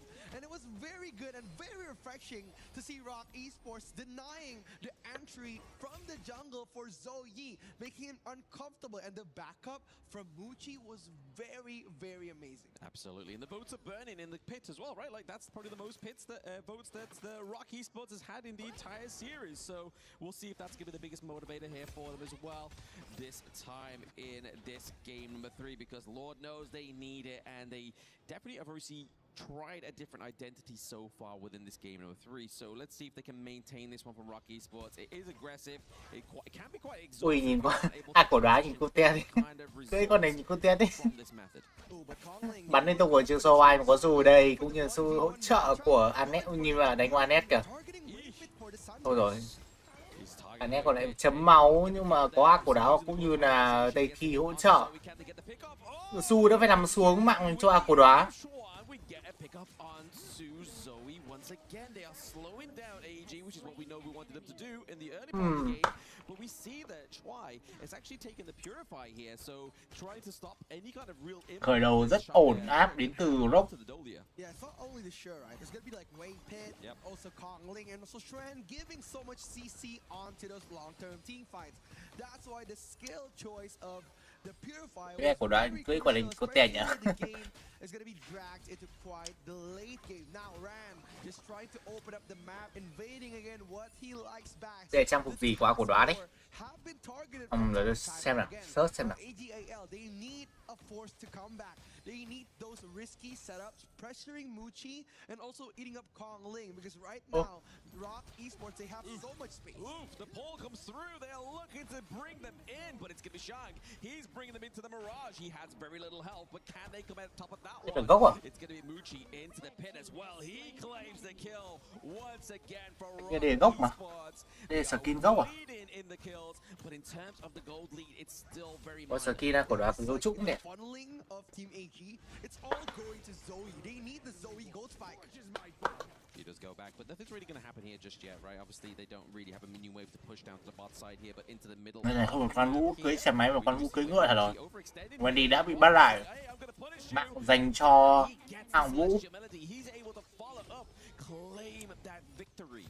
It's going to be all about the timing here for AG.AL. They've been playing the slow pace for the first 3 minutes now. They're trying to fight back with all of the power spike that they're gaining. Look at how they're taking control before the 4th minute, taking Wendy out of the picture. And now without the setup coming from Wendy, the team fight has been miserable for ROC Esports. It's been miserable for ROC Esports, and it's going to get even worse now. Obviously, now that they lose. Vũ thì cũng tương tự như con thềm trong Liên Quân anh em. Down to the bot side of the map, so really AG just kind of like gave them a gift, right? It's like, hey, take this, let's see what you can do with it. They get the kill onto Zoe once again as well. Dâu bắn này Trinh này đánh kiểu gì bây giờ, mạng Musi 41 rồi ạ.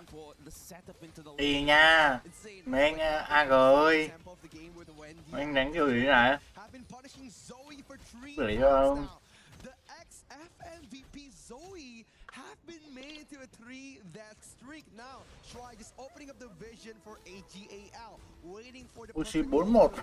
He wants that Hagemon slash at the lowest part Công tố lì 41 này. to deal the most amount of damage, right? That's why ROC Esports haven't been punishing them for quite some time. Exactly, it's a good little bit of macro information there for the side of ROC Esports. Not really to punish Ron, because they will then get punished. Nhưng mà vẫn đang thua tiền á. Ảo thật đi.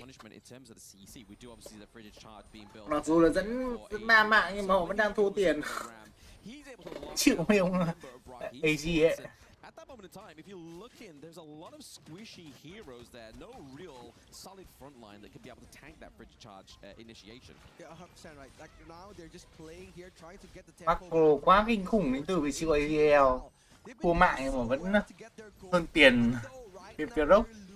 In terms of like tower objectives, but look at their gold lead. They're holding on a very strong lead comparison to ROC Esports. Yeah, I think this is just all going to kind of transition into that. It's 10-minute timer, right? Obviously, we know AG.AL as well as the other KPL teams. They look to work towards that 10-minute timer. It's going to flash. Whoa!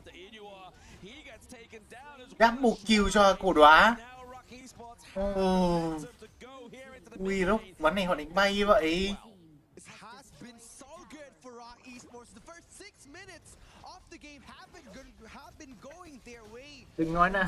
Đừng nói là sẽ Rock sẽ có một ván thắng trước Titan nhá.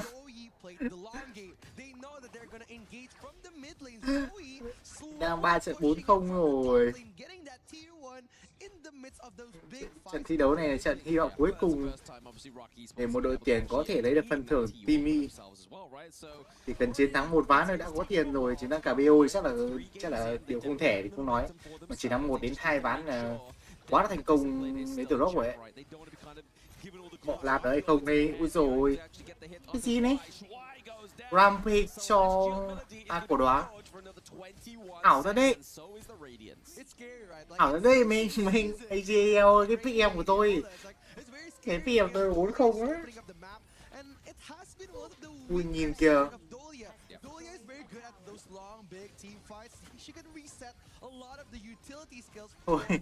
Thôi rồi. Đi cái PM rồi. Ảo lên nhưng mà làm gì? Kìa Wendy. Không được. Unstoppable. Ui ván này công linh đánh hay thế. Double kill cho anh ta.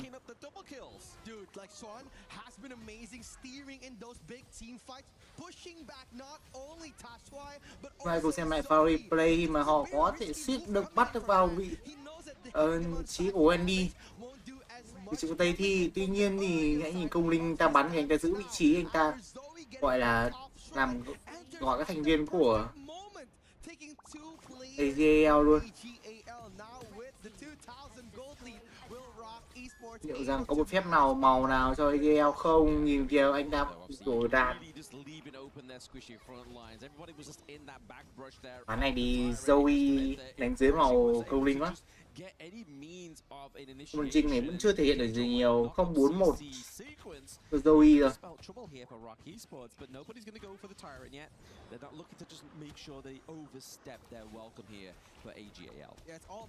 6-0-3 con của đóa, 4-1-5 công tôn ly. Khó.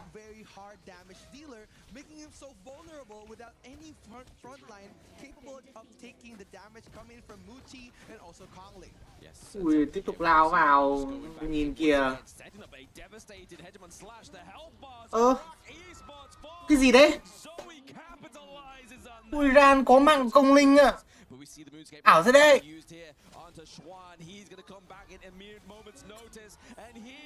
Chịu.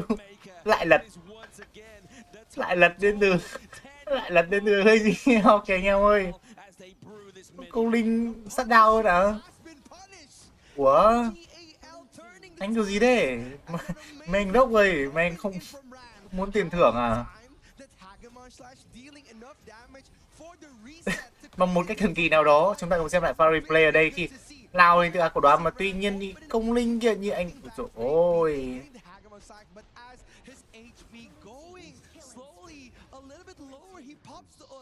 Đàn Zoe chịu cầm vàng, nhưng mà để vàng rơi từ ROC có lợi thế rất lớn, nhưng mà họ không thể tận dụng những lợi thế đó. Liên tiếp lại để cho AG.AL lật lại được thế cờ, bây giờ lại là AG.AL hơn tiền. Chỉ bằng một pha giao tranh, ba thành viên của ROC đã phải nằm xuống, một đồng tiếp theo là sẽ dành cho AG.AL. ROC họ đang muốn ăn con Overlord, họ đang muốn ăn con Overlord hay chăng? Có ăn ở hay không? Nhưng mà ở đây có chàng đã có cho công linh rồi, nhưng mà tuy nhiên thì các thành viên đang bọc sau, còn mình công linh thôi. Công linh phải nằm xuống. Everybody on the side of ROC Esports once again forced into the base. AG loves that isolation gameplay, right? They love to bring them to 1v1, like they love their princess spots. Ở cả hai đội thì hạng Vũ, Hên cũng như là Net vẫn chưa phải nằm xuống ạ. Has been leading the game from time to time again, but look at the 6-2 KDA, making him so unviable for the team fight. It's very, very hard for ROC without their main damage dealer. Exactly. Once he's been taken off there, and obviously the helping hand of the Fur. Ở đây bắt vào vị trí của Xuân, có sự hỗ trợ của cả Gino đây thì Quan Vũ cũng phải làm thôi. Đang trôi đến từ ROC rồi.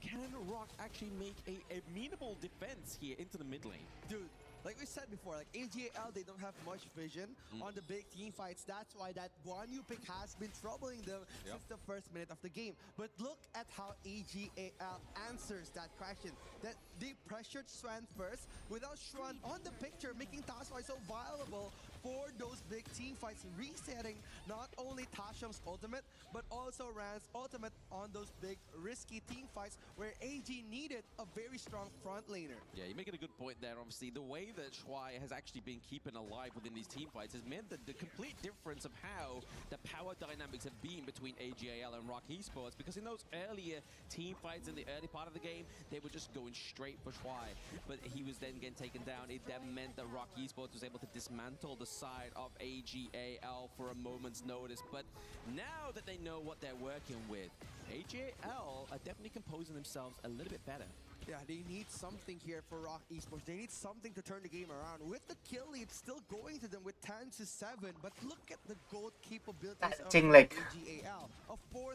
4.000 tiền nhưng với AG.AL chỉ bằng một pha giao tranh sai lầm từ ROC. Họ để 3 mạng và đã bị AG.AL đặt lại thế cờ. Có em 4-0 anh em ạ. Đánh như thế này mà vẫn còn để AG.AL lật được thì mà bị dẫn trước đánh kiểu gì. Lợi thế như thế mà vẫn bị sai lầm ạ. Bắt họ phải trả giá kiểu để cho AG.AL họ bắt vào cái sai lầm quá tốt đi.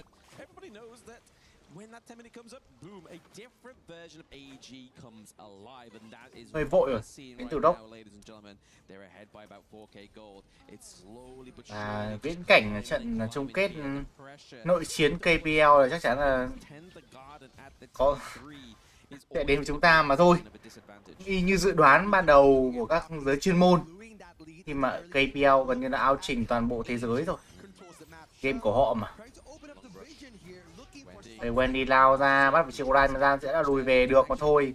Xuân ở đây kéo thú về từ cổ đóa. Lao lên bắt vào chung Musi nhưng mà Musi liên tục với chung Musi và Musi chắc chắn sẽ phải nằm xuống mà thôi. Công Dolly đi lỗi thế. Bắt quá dễ dàng từ Musi.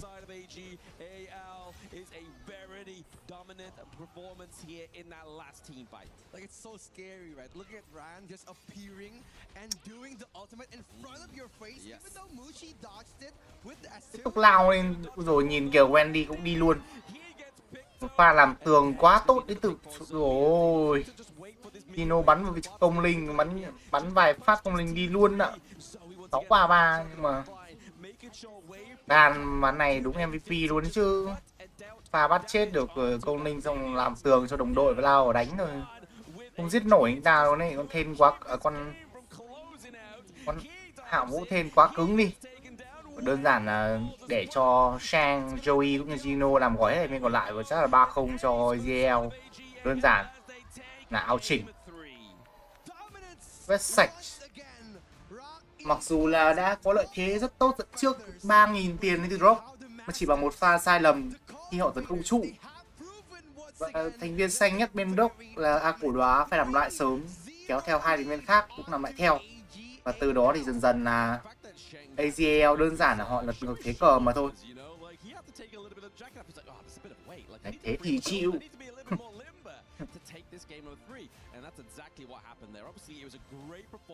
Ta không xem lại và replay những khoảnh khắc khi công linh đã làm quá tốt. ROC họ nuôi cho Copoly và con cổ đóa thi xanh sao. Tuy nhiên chỉ đưa ra một pha sai lầm và họ đã bị AG.AL trừng phạt.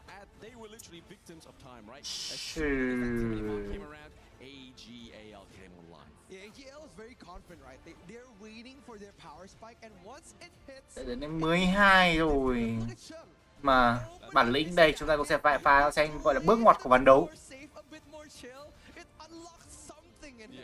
It's like getting the training wheels off the bike. He's like, ready, mom, dad, I'm ready to fly. Let's go. That's exactly what that moment was there. And we actually started to see some great moonscape morale. But enough from us. There was a lot of excitement. We needed that one. What about you, Rain Day? How do you feel after that game number 3? Well, I feel like not only defying ROC Esports coming back in that game and doing another game 3 that we would remember here on the Lenovo Legion Gauntlet. 44 ạ. My metaphor, which was so deep. Rồi đầu game 0-4, cuối game 4-4. And I know Ken, you're laughing only because it hits you that hard and it's that impactful.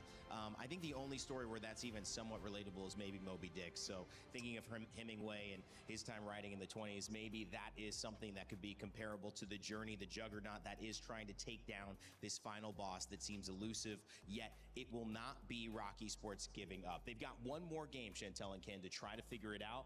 And honestly, this moment in game 3 from so early on, it felt like this could have been the game. Yeah, I actually thought it was ROC Esports winning that game. I mean, it all started with that counter on the invasion from AG.AL. They're fastest to react, as Ken said earlier. They're slowly getting there, but hopefully on game number 4. But yeah, game 3, that was so close. Could have been their game. I felt the gut punch on that one, and that means later on, because I'm injured on in my gut now, I'm gonna do my explanation a little bit different. So this game, we'll talk about the combination because this is This is such a fun one for me. Yes, it's a very serious matter at this point, but this is like a ranked strat. I have not seen this in professional gameplay for a long time.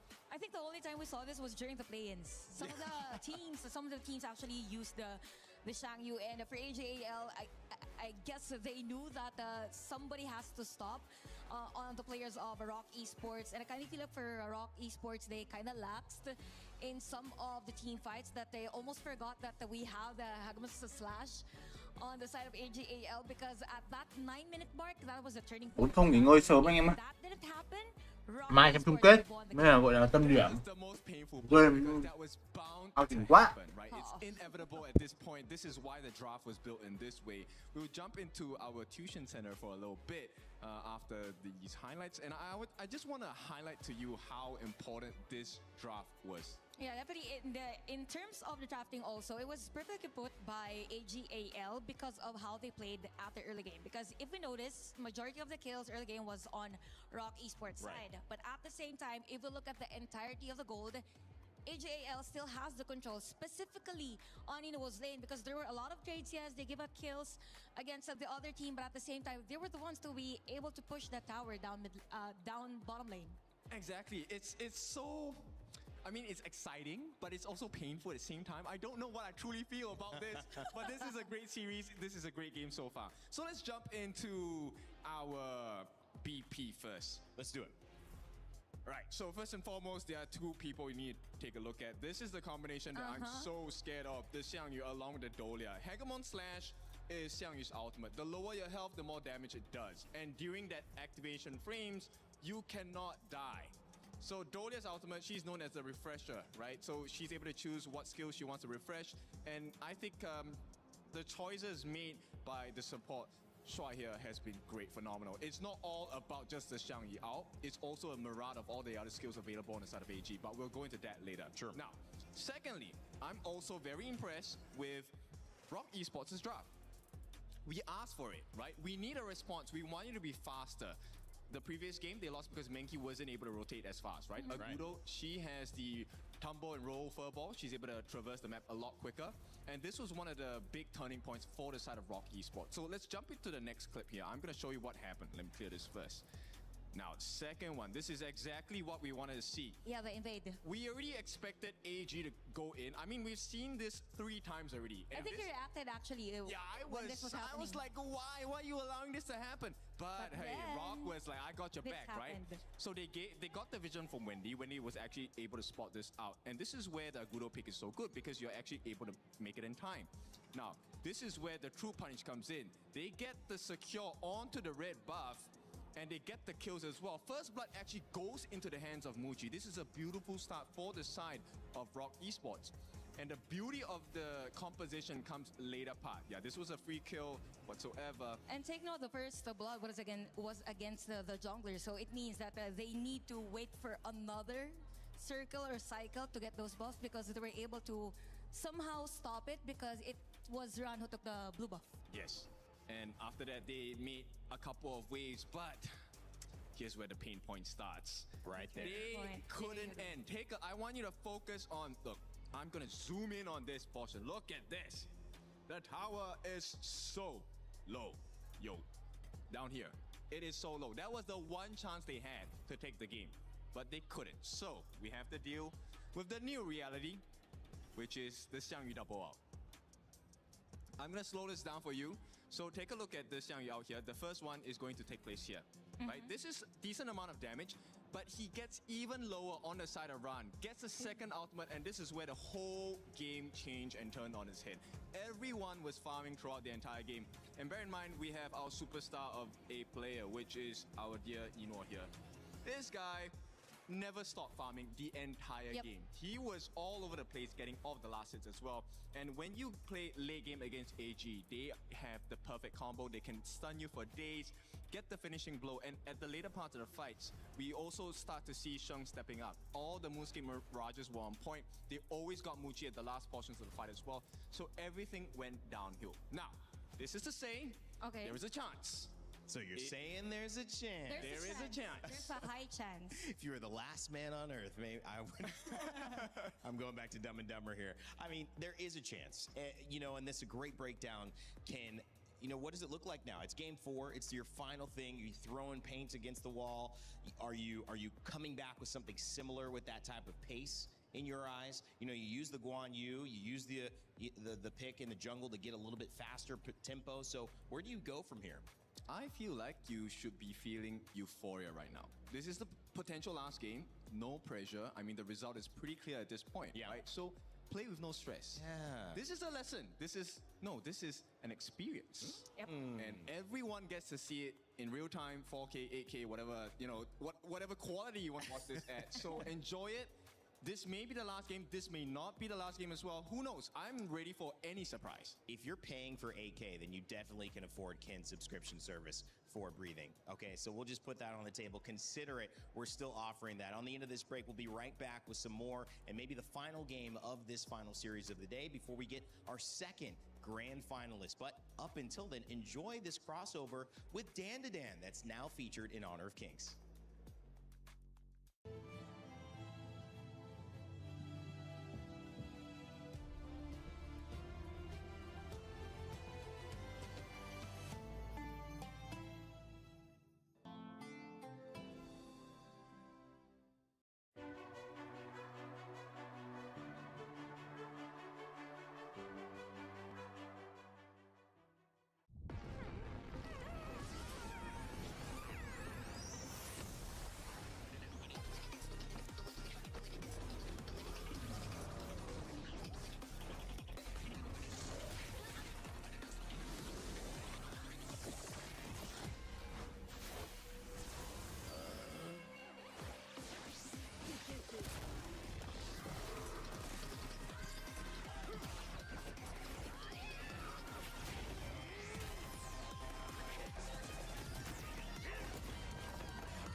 Well, we're having a discussion up here as we welcome you back to our final matchup, potentially, here on Stage 3 at EWC in Paris, France. It's been a fun one. Good day of Honor of Kings. We've got one finalist awaiting, and that is KSG from the KPL. China has come to France. They have dominated. They have been given so many ways that they could lose, and yet they have found an answer to each of them, whether the momentum was against them or for them. They have gotten wins. They've been flawless. One more, and we will have a KPL matchup for our grand final to lift that trophy. The defending champions, AG.AL, trying to get back there to have a chance to do just that. But of course, standing in their way, Ken, is a team that, as you had previously said, need to just relax, need to throw it all against the wall. $10,000 on the line for just a win here, but they need to play without pressure because there really is none at this point.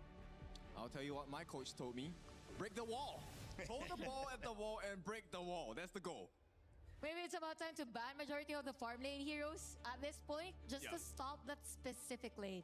All right, well, let's find out if they will extend our semifinal, or if this will be AG.AL booking their ticket to face off against KSG. We'll send it over to Blam and Rookie for what could be our final game of the day. Thank you very much, Mr. Rainday. I don't know what kind of coach Kin had there, but I feel like he may need to be tested for enhancements because, I mean, I don't know who could kick a ball for a wall, but clearly coaches Kin can. So let's see what happens here. But we're straight into the draft of game number 4, ladies and gentlemen. ROC Esports, after that third match, actually was decisive, was great. It was really good to see, but unfortunately just kind of lacked a little bit of a oosh. Yeah, they need to be 6 or 7 times more aggressive here coming into this tournament, because now we are looking at the possible last game of the series. And look at how they're picking their first 2 phase of heroes. The Mai Shiranui and also the Lapu Lapu is going to be so much aggression, especially in the hands of Ta Shuai and also Chak Sheng. And look at how they answered to those first 2 picks. They got the idea and also the Yu Huan combo, which sets up the massive heal team fights. Now, they need another front line coming in for the clash lane of ROC Esports. Yeah, I'm sorry, ladies and gentlemen.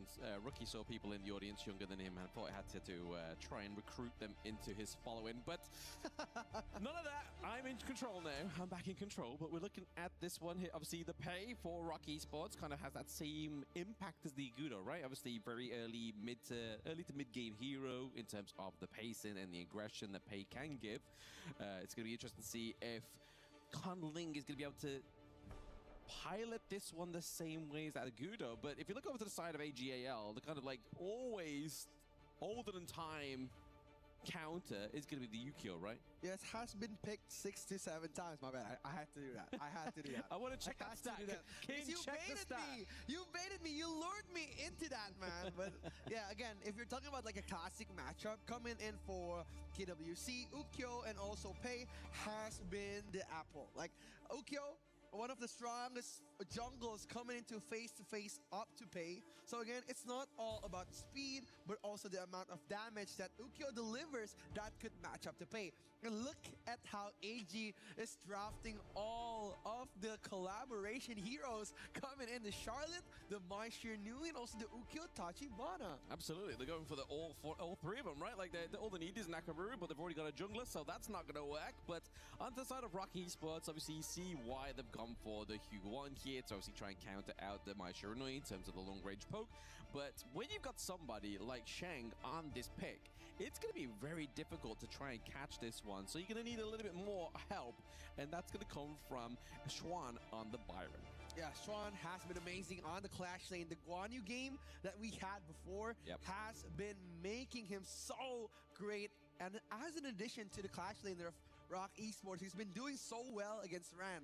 Now, he needs to be the front line of ROC Esports. And it's not going to be an easy task considering all of the picks coming in from AG.AL. It's going to be very aggressive. And look at the last pick for Yinwo.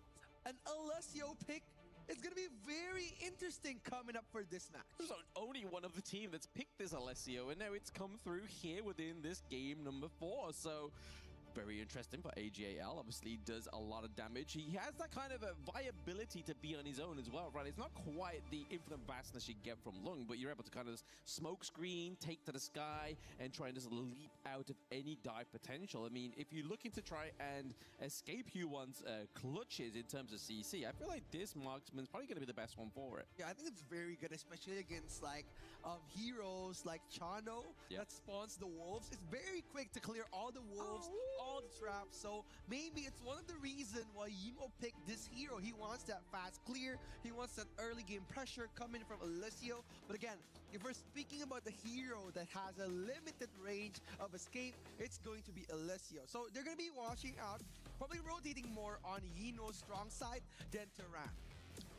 Only time will tell, ladies and gentlemen, boys and girls. This is the potential match point here for AG.AL. They've had a dominant performance so far within KWC. They have not dropped a single round, and they're looking to maintain that perfected scorecard here for themselves. Yeah, again, it's all about the lead here coming in, but look at the early game pressure from AG.AL, punishing Wave Pit. He hasn't even crossed the river, and they've been punishing him from time to time.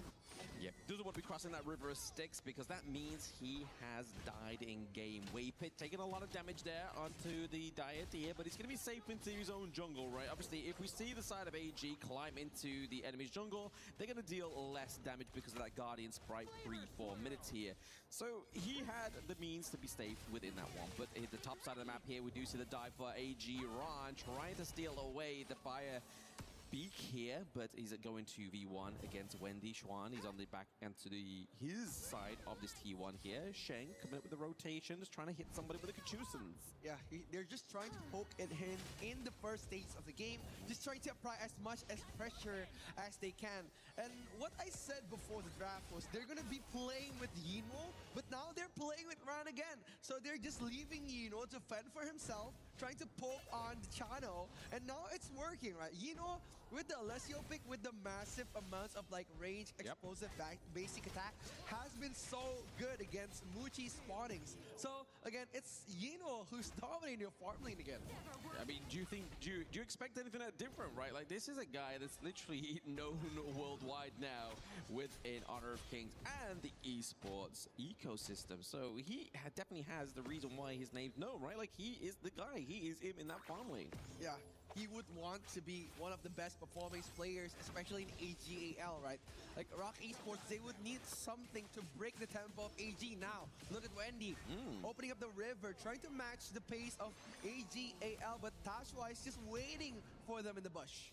Yep, stand by in the long brush, but you have to give it over to ROC Esports, right? They're able to clear that minion wave. Bot side of the map means that Inua is not going to be able to leave that one till that's cleared up, and is already going to be kind of like stunted until that next one comes around. But speaking of coming around there, is going to be that flash having to be used here by Xuan.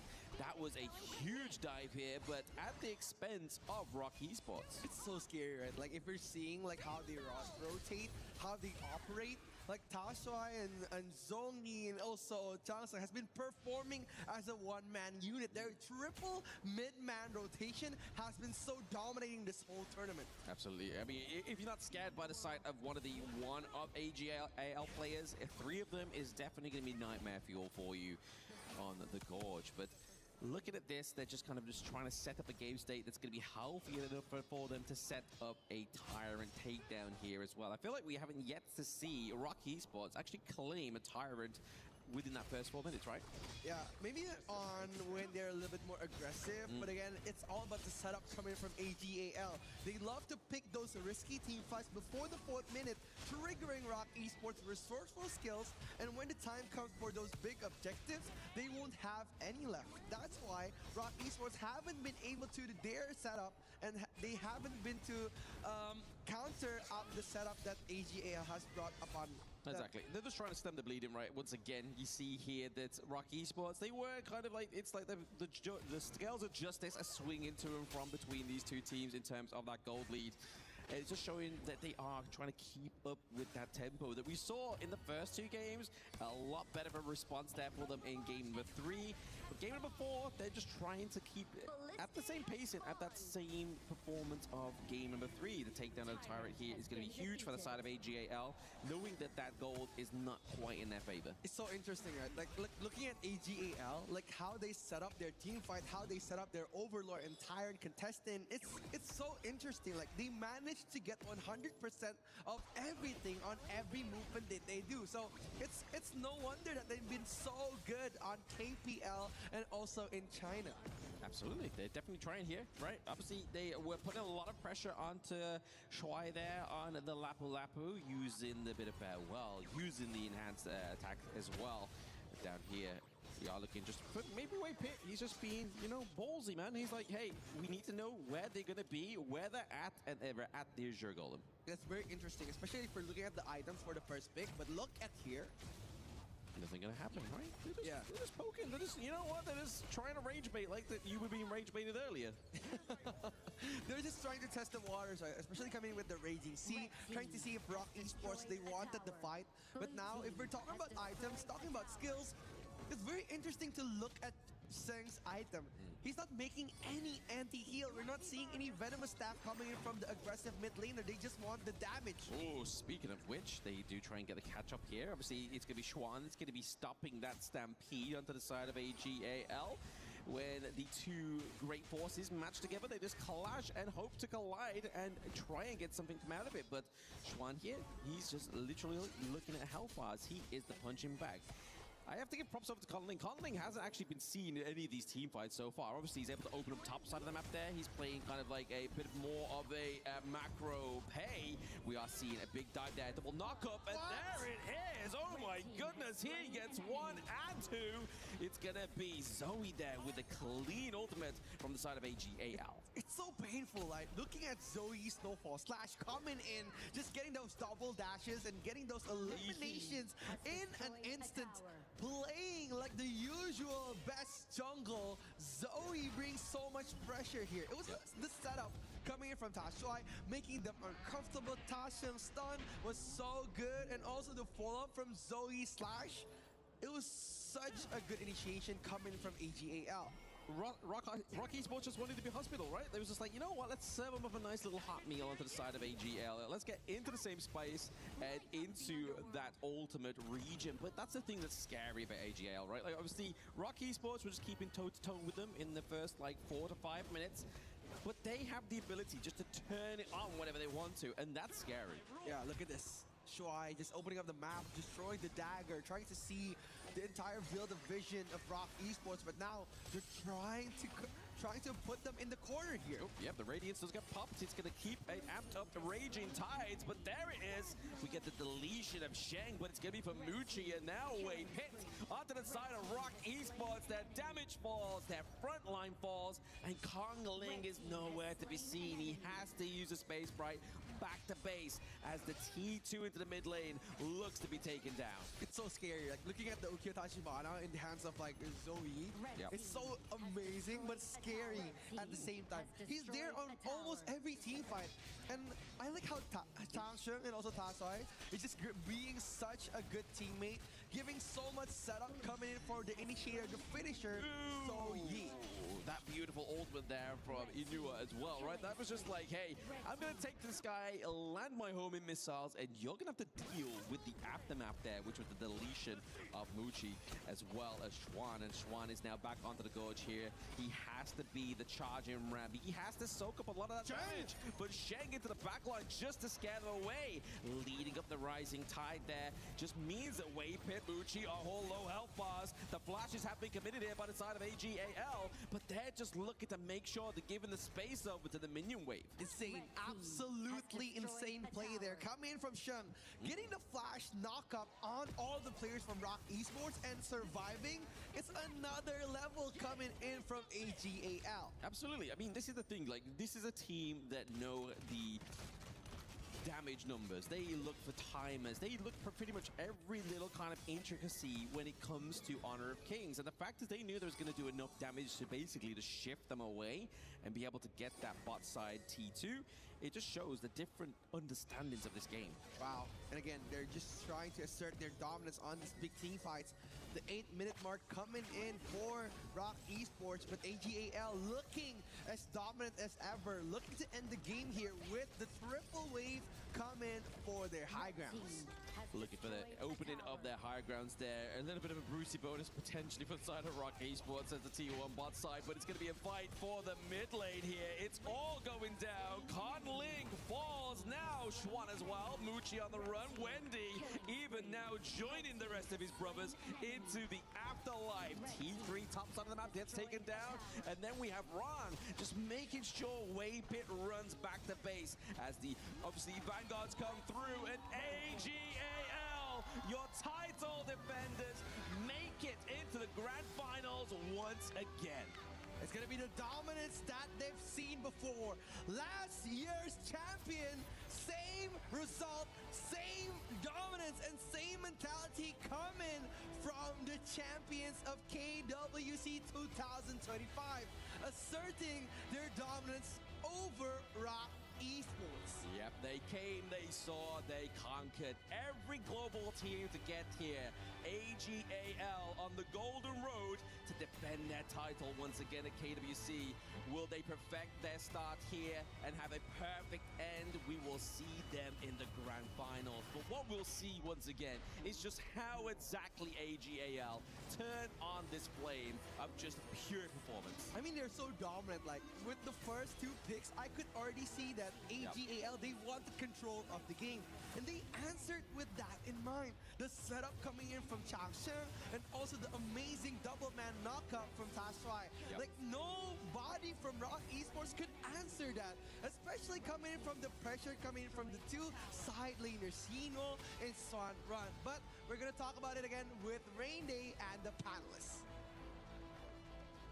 Let's give it up one more time for AG.AL. Let's welcome our grand finalists. Congratulations, Shai, on making it to the grand finals. It will be the second time for you guys to join to the grand finals here in KWC and EWC. What's the different feeling you got this year? 首先恭喜大帅，也恭喜 AG 这一次呢再次晋级了决赛。其实你们这是专业户了，你们去年也是冠军，对吧？那第2次可以在 KW 晋级决赛，会不会和之前有不一样的感受呢？这一次明显感觉到，就是其他海外的队伍，就大家实力越来越强了吧。So this time we feel very differently because we can literally feeling that the teams overseas at international level are becoming stronger and stronger every single time. So yeah, I think it's quite a trip for us. And ROC Esports during the series seem to have their game, especially for game 3, and you magically turn things around immediately. So how do you do that, and how do you communicate so calmly in that game so you can turn things over? 其实我们今天的对手 ROC Esports 他们在第3局给到我们前期的压力是非常大的，打得非常好。所以那一局呢，其实在比赛的中期，你们是怎样冷静的沟通，所以可以把这个比赛反转回来呢？那一波应该就是对面给失误了嘛，就是想打进攻，然后没有操作好，然后被我们反打。I think we grasp that very precious opportunity when they're making the moves to invade and to be aggressively and take that chance, and we fought back. That will be a very important moment for us so that we can finally be the winner for that specific game. So you're going to be facing KPL Stream Champion KSG one more time, but this time you'll be standing on the stage where you had the throne last year. Actually, Zhu-Hao had something very interesting during the post-match interview in Chinese channel. He said, according to his very word, get 3 games of us, then you will beaten us. 刚才句号呢，其实在比赛结束之后的采访有跟我们分享一句狠话他的原话是赢我们3分，算你们赢。What's your response to that? 你想回应什么呢？希望你说话算话，我们3-0的时候就直接判我们赢了。I really think that what you said is true. When we're leading with the 3-0, you gotta give the last game for us. So AG.AL will be the final winner for tomorrow's final. So one more thing, give some messages to the fans all over the world coming in here in Paris, supporting you guys all the time, and not to mention viewers and audiences who have been staying with you guys all the time. 当然最后非常感谢我们今天可以带来这么好的表现呢，最后依旧是给我们线上和线下的观众朋友们带来你自己的一些心底的祝福和话，好吗？大帅。希望大家观赛愉快吧，就是希望我们最后一场也给大家带来一场精彩的比赛。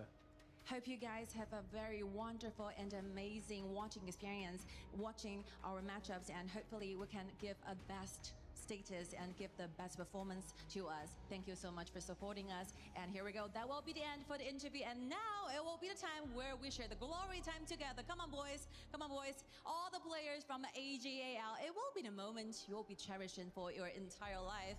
Let's together walk towards the thing you guys have been fought a long way together all the time. AG.AL fought their way towards the very end, make it to the grand finals one more time here on the stage in KWC, in EWC.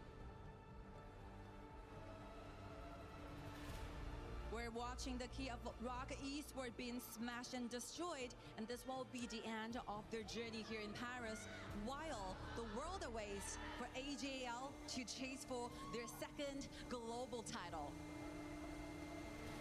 So ladies and gentlemen, here is the grand finals here. AG.AL versus KSG. Get ready for this epic title clash tomorrow night. We'll see you guys in the grand finals.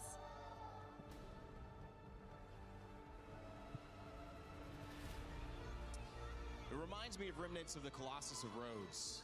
A great era, a great moment in history, now forgotten, crushed, and never to be regained again. And in this way, ROC Esports have found their own journey crushed. But it was not without great momentum to get to this moment. Semifinals, hundreds of thousands of dollars earned, and now a spot to earn even more in our third place matchup against Geekay Esports. But of course, our grand final, you maybe thought it was going to be the case. Well, it certainly is now. It's official. It'll be KSG versus AG.AL. And the fans, if they're any indication, Chantel and Ken, this is going to be a lights-out show. Yeah, definitely. It's another battle for HOK supremacy because we're talking about KPL teams, and it will be a great experience for you if you get to see an ultimate battle, because last year it went 7 games. Wow. Full 7, it was full of excitement as well. And I think the expectations are even higher this series, because now we have a even more interesting story. KSG known as the prodigy team, right? Ooh. First timers coming into the scene,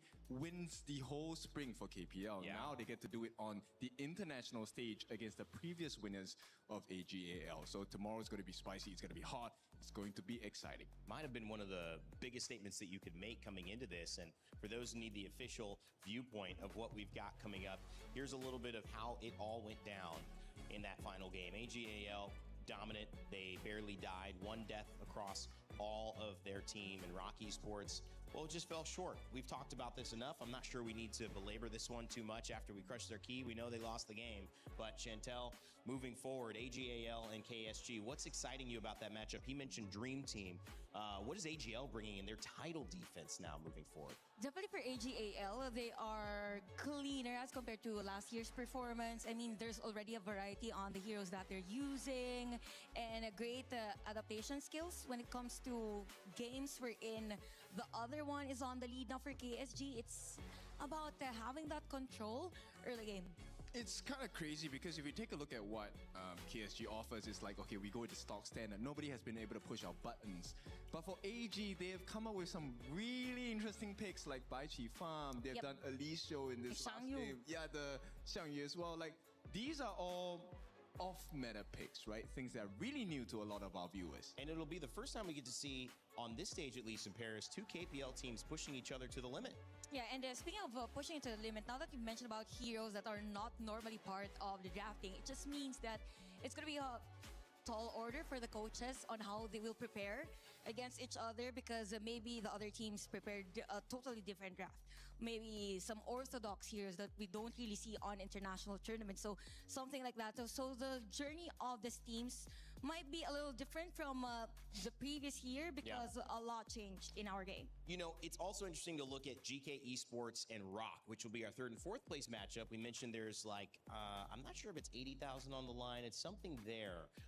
It's about 80,000 on the line, basically 280 to 360 from 4th to 3rd. But the benefit of both these teams and their matchups against KSG and AG.AL respectively is they were really close in the 3rd game, which means that there was something about the way their rosters understand the mechanics of this game, or maybe even drafting, that kind of evens them out, I would say, Ken. Are you looking forward to that matchup to see kind of who stands at the top of the global side of things? For sure, because their history is that I believe it is GK that beats Aurora. So that is the history, right? And in the boot camp, GK came out on tops. So I think there's a lot of, besides the money, there's a lot more to gain by winning against GK. And that's how crazy MKL teams could go, because it's like a love triangle. The other one is the champion, but the KWC, the other one defeats the other. So anyone can actually win that 3rd place match tomorrow. KWC love triangle. I didn't know about that. Oh, yeah. Is that in Chantel's confessions? Is that what we've got? Ken, we heard yours earlier. I'm looking forward to my confessions. Yeah, Your reactions to my confession.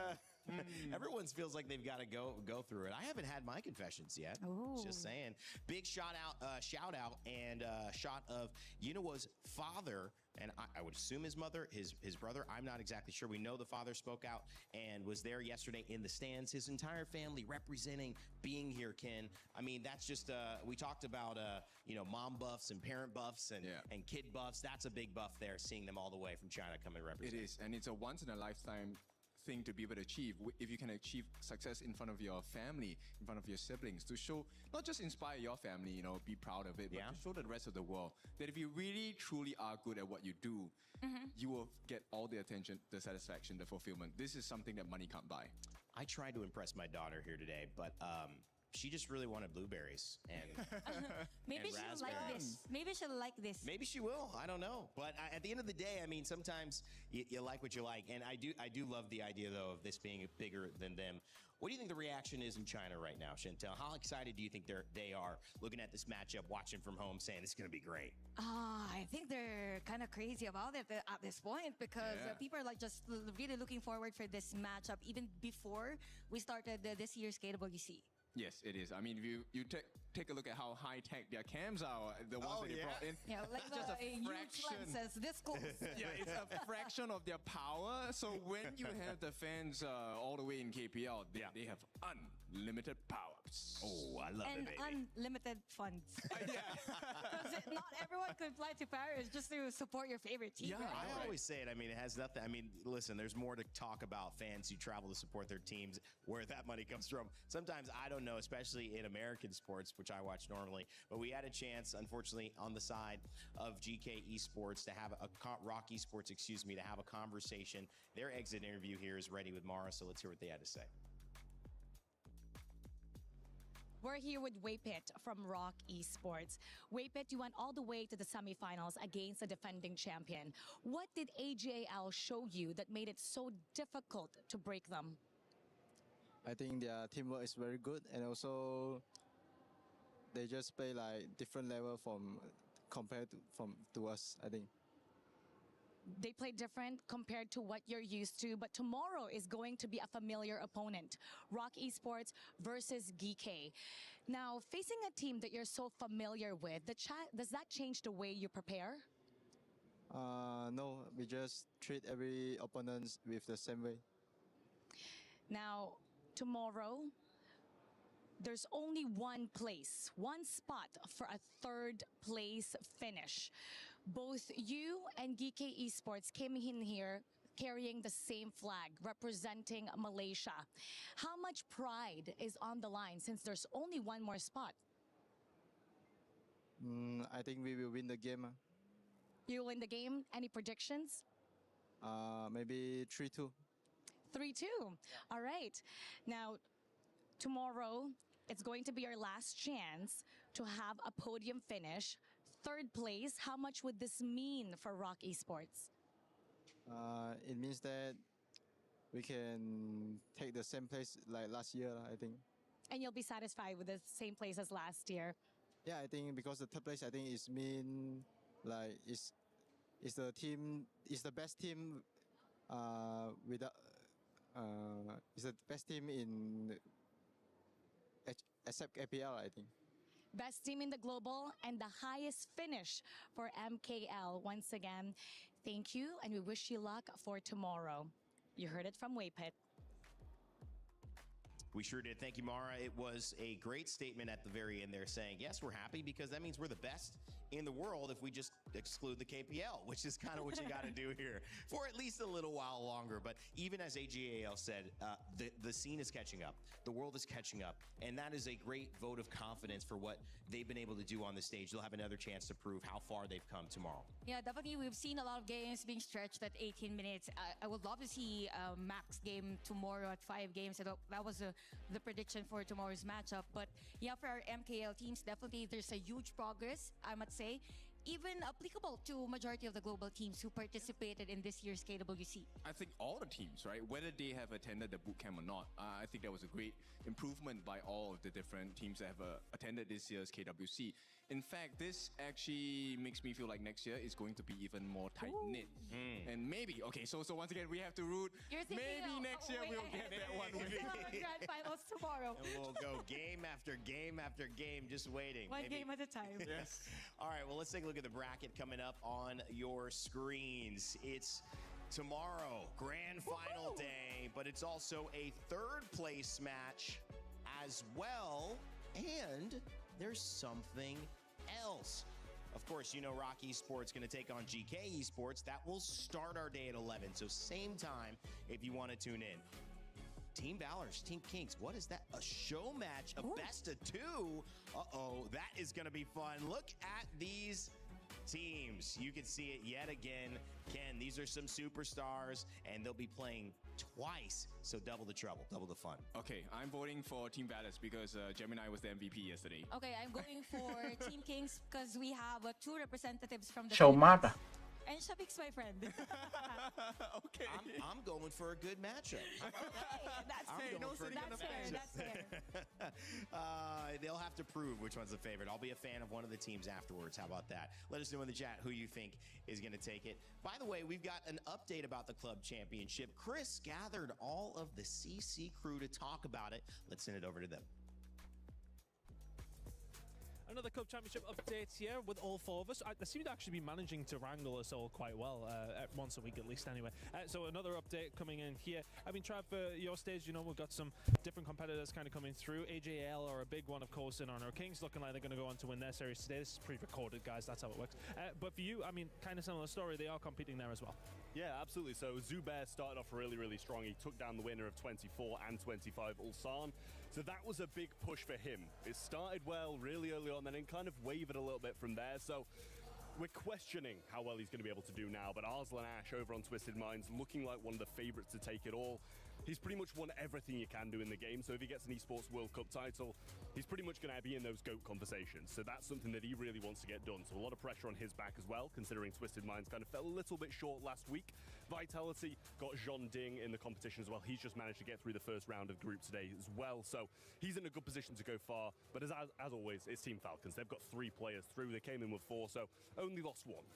Yeah, and I think for Falcons, Jenny, kind of similar conversation in the STC arena. They're not going to be a team who probably go on to win it. I know, obviously, on your stage, they are a team who have done pretty well recently. Yes. But they're chipping away, right? They're in that first place, and just getting those 300 points, 500 points is doing a big thing for them, right? Yeah, it seems to be the theme for Falcons, get as many points as you can, and now that they've had their first win as well, it is that guarantee that they can actually get the trophy. But when it comes to us on the STC arena, it is the final day of groups, so we still have 4 out of the top 8 teams to be qualified. So far we have G2, we have FaZe, 100 Thieves, as well as Falcons. Falcons probably gonna make a deep run, or at least hoping to, considering their last major result. And when we're looking at G2, however, they're not eligible for club championship points in this title, just because of the fact that they made too many roster changes too close to the deadline.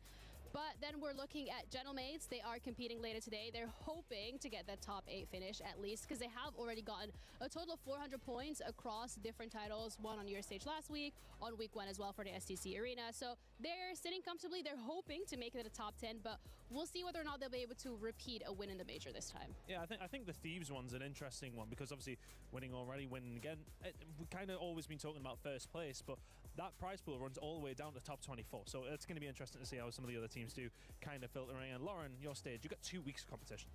Yeah, we've got a lot going on. Yeah. Okay, now over on the Gadia City grid, we are currently focusing, when it comes to the CC side of things, mostly on Aurora Gaming, AG.AL, which is a little bit of a common thread that we're kind of weaving here, yeah, right? And then Vitality. Now, we're going to talk about Vitality in a second because we won't even get to see them until tomorrow. Right now, we're focusing on the very first group. The way that it works is you have to be in the top 5 in order to guarantee your spot in finals. If you're bottom 3, you're going home today. If you're in the middle, you make it through to survival. Right now, Aurora Gaming is in that top 5. They're looking pretty good. They've played really solidly on the first day. We have to see how they do in the rest of the matches here today. However, AG.AL, not as much. They're in the middle of the pack. They're not doing poorly, but they're not guaranteeing that final slot as of right now. That could change throughout the day. They've at least so far put them in a good spot to be in the survival stage, which will give them one more opportunity to get those few remaining final spots, but we're going to have to pay attention and see how it goes. Then you have Vitality on the flip side, one of the teams that was definitely one of the favorites heading into this entire week, and they will start to play tomorrow. So we'll have to see how things go for them. But right now, considering where these teams are on the leaderboard for CC, it could be really exciting. Yeah, I think it's a huge week for AG.AL. That's what it kind of sounds like to me. Outside of your stage, Jenny, they're competing and are going to compete across every single title. Yeah, well, guys, thank you very much. That is your Club Championship update for today. We'll check in tomorrow. Thank you, Chris. And to the Club Championship crew, Trav, Jeannie, and Lauren. It's exciting to see you guys break down all of the tight knit races like AG.AL, Not a Spinseer, Virtus Pro, and Vitality mentioned quite a bit, Chantel. But really, AG.AL, Lauren said the common thread, certainly a thread here. Yeah, definitely know that they are at our grand finals tomorrow. Oh, so yeah. I'm kind of surprised because AG.AL, if I'm not mistaken, was at rank 5 yesterday. So a lot happened today. Up to 2. Yeah, they did. They did well in the other titles. So tomorrow is even more pressure, right? Because they need to make sure they win because they want their 1,000 points up there. Yeah, I actually don't. I know that was kind of actively added, but I don't know. Does it win? Put them ahead of Falcons? That's a question we'll have to find out. Guys, closing out the day, we got our grand final matchup ready. We got our 3rd and 4 matchup. 2 more games to go officially. We got 1 show match, all happening tomorrow.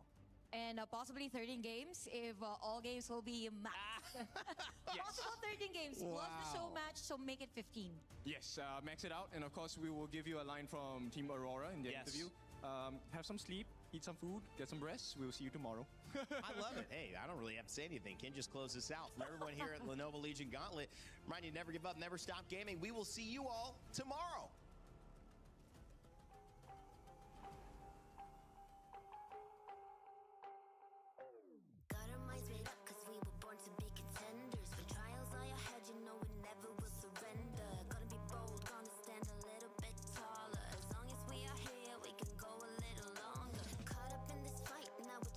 Every victory, feeling every move, yeah, we're writing out the history. Running to the light, feeling calmer than a river. Ready for the fight, we go harder, we go bigger. Feel your heartbeat raising. Goes like 3, 2, 1, that you counting down. I won't let this crown be taken. Can you hear it go? Winner, legacy, feel it, limited. Listen, I'm on it, I wanna live it up like, call it, want it. Started, you're falling fast, forging valor, crowning on the champions, ready to go. Yeah, we're made out of gold, never letting it go. Got your back, yeah, they coming, strong in the storm. Do you wanna go up in fortune, valor, crowning on us? Taking it from the top, I wanna rise it up. I wanna go with the feeling, all that we do is succeeding. Wanna get up and feel myself again. Wanna build a legacy, so undeterred, I'm making them listen. I bet you love what I bring to the table, yo. Look at us now, wanna raise it up, raise it up. It's in the blood, wanna live it up, live it up. Don't wanna stop, wanna bring it home, bring it home. Just wanna be the one, stay proud. Feel your heartbeat raising. Goes like 3, 2, 1, got you counting down. I won't let this crown be taken. Can you hear it go?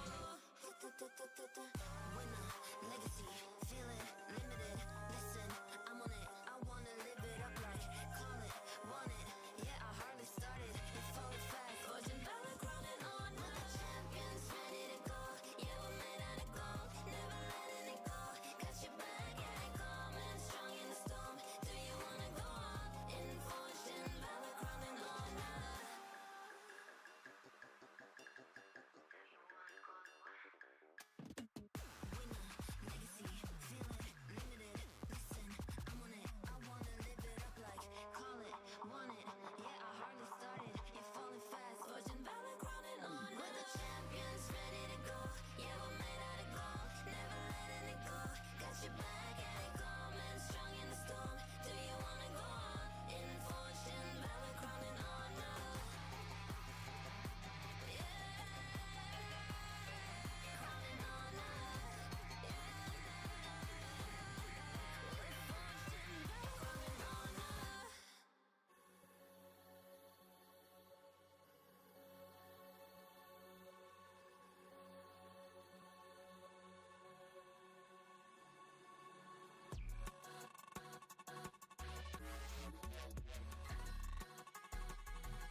Every click, every clutch, every respawn. We were there. Now, the proud founding partner of EWC, powering the biggest event in gaming, shoulder to shoulder with the world's best. Greatness deserves a stage. Lenovo Legion, reach your impossible.